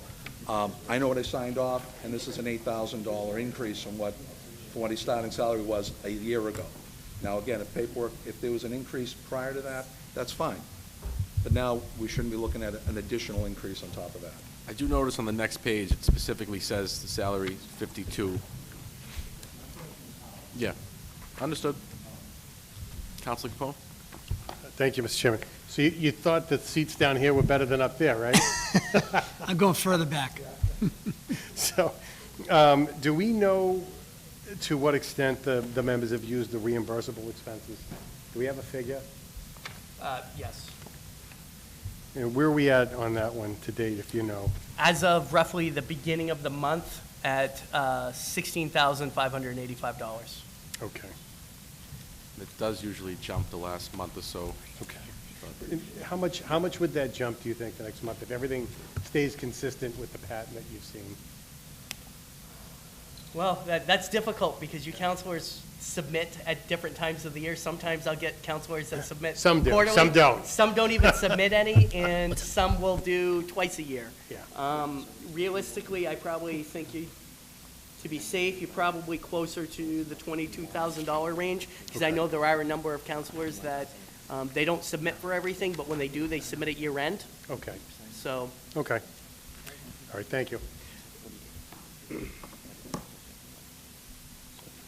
Counselor McLaughlin. Mr. Chairman, I have a couple of questions, but to Counselor Napolitano's point, does Counselor Del Solo remember signing this change order, or so one of these two gentlemen had signed it? One of us had to sign it. So does There's either only of you guys people- remember who signed There's only two it? people that can sign it. I remember an ad change going in. I know. But who signed He doesn't it? get figment raises. That doesn't happen. Well, But we'll look at that. into it But after but the it's meeting. 51.8 is roughly what he makes now. So it was 2% off of that. Because don't forget, he signed it in a prior fiscal year. Then there's a COLA raise going in, or he got an increase going in 2018, 19. And then, yeah, and he might have got more than 2%. Yep, absolutely. So right now he's at But 51. it was budgeted for 58, so we kept it way under that. But he did probably get a little more than 2%. So right now he's at 51,999.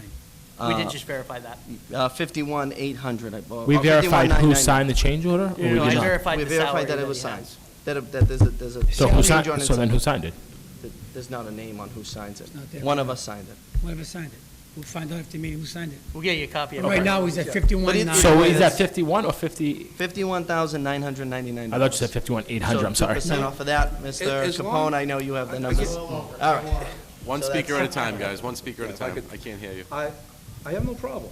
Again, if something was done by Council Del Sol after, this fiscal year, that's within his rights and within his privilege. I just wanted to make sure that we had the correct information. We do. Thank you. And I just want to make sure we're going 2% off of whatever is accurate. Okay, I thought you said 51,800. Nope, that's fine, no problem. That was his number. Okay, okay, so it was 2% off of that, off of. 2% off of the of 51,999. Okay. And then another question that I have on this is the, I'm sorry, I lost my train of thought. Personal services budgeted for 11,000. We've only spent 1,000 out of the 11,000.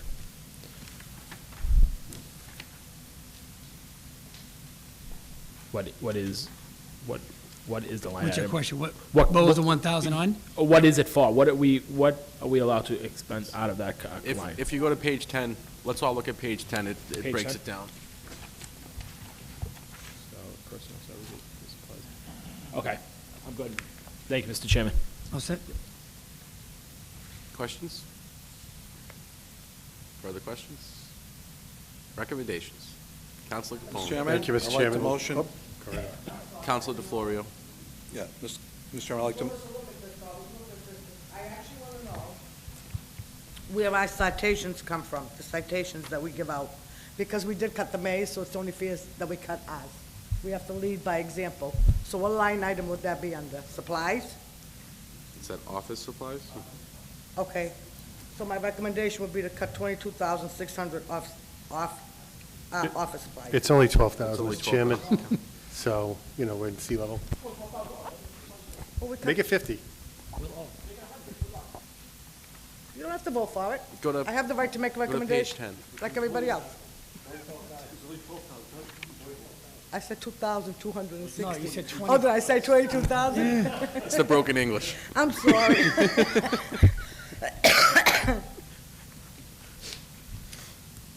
Yeah, so it would be $2,260. Is there a second? I'll second it. All right, been made and seconded? Yep. What is that coming out of? Office The supplies. citations that we Office give out. supplies. No, office supplies. It's- Yeah, it's under office supplies, Yeah. so I would hope 2,260. 60 or 50? 60, 60.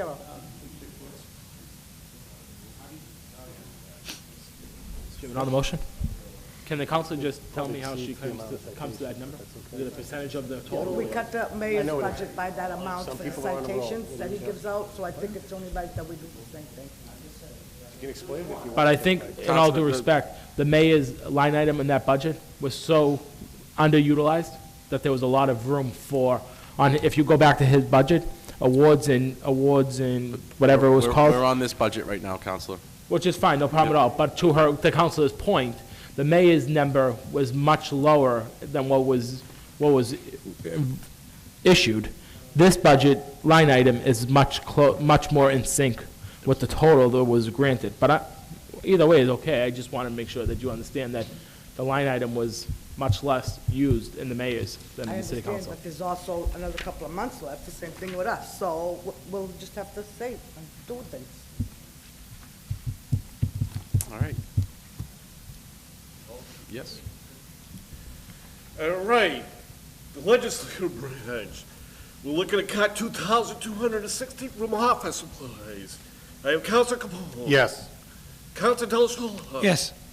Whoa. Councilor DeFlorio. Yes. Councilor DePiero. No. Councilor Hanlon. No.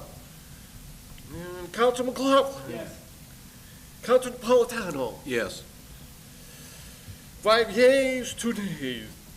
Motion is passed. I have a couple others. Mr. Chairman, I'd like to make a motion to cut $4,000. Counselor Capone was waiting. I apologize. Okay, go ahead. There's two areas I'm going to go. One, I'm going to stay consistent with the 2%. It's going to be in the salary line. I'm looking to reduce that by $2,960. Is there a second? $2,960. To reflect the 2% increase. That reflects the number that we've been talking about with the legislative aides position? Correct, with a 2% increase. That includes $4,000? It's 52,000 with a 2% increase. But it's not 52,000. Mr. Chairman, I thought it was confirmed it was 51,999. Okay, yeah, you're right, Councilor Capone, sorry. I second that motion. Okay. All right, motion's made and seconded. Call the roll. All right. Legislative, we're reducing the salary line item by 2,960. Councilor Capone. Yes. Councilor Delasola. Yes. Councilor DeFlorio. Councilor DePiero. Yes. Councilor Hanlon. No. Councilor McLaughlin. Was that a yes? No. No, all right. And Councilor Napolitano. Yes. 5 yeas, 2 nays. The motion is passed. Mr. Chairman, I got two Motion more. is passed. Counselor Capone. On the stipend line, it's the increase to our clerk from the 13 to 14. I'm looking to do a 2% on that as well, so that would be a reduction of $740 on the stipends.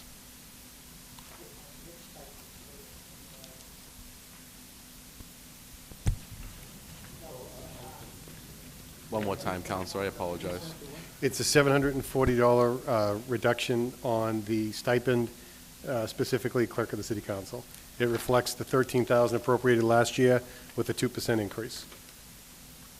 Is there a second?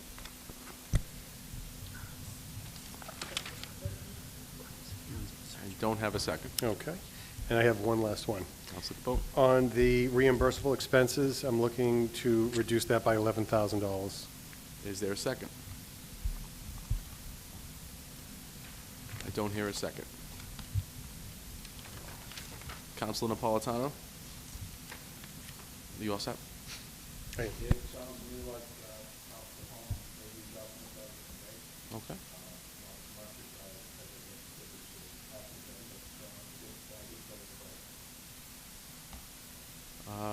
With that, is there anything else?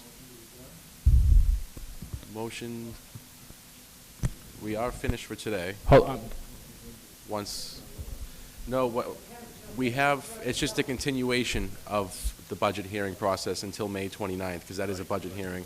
That evening, we're going to have the school department budget, the DPW budget, and the library department, because we pushed that off. Organizations. Yes. I think organization. Well, how come I had it to the agenda? Done again. DPW, school department, and the libraries. May 29th. So you postpone it to, right. Yep. Motion made and seconded to postpone till May 29th. Is there a second for adjournment? Wednesday evening. Motion made and seconded to adjourn. All those in favor? Aye. Opposed? The ayes have it. 5 o'clock. Thank you.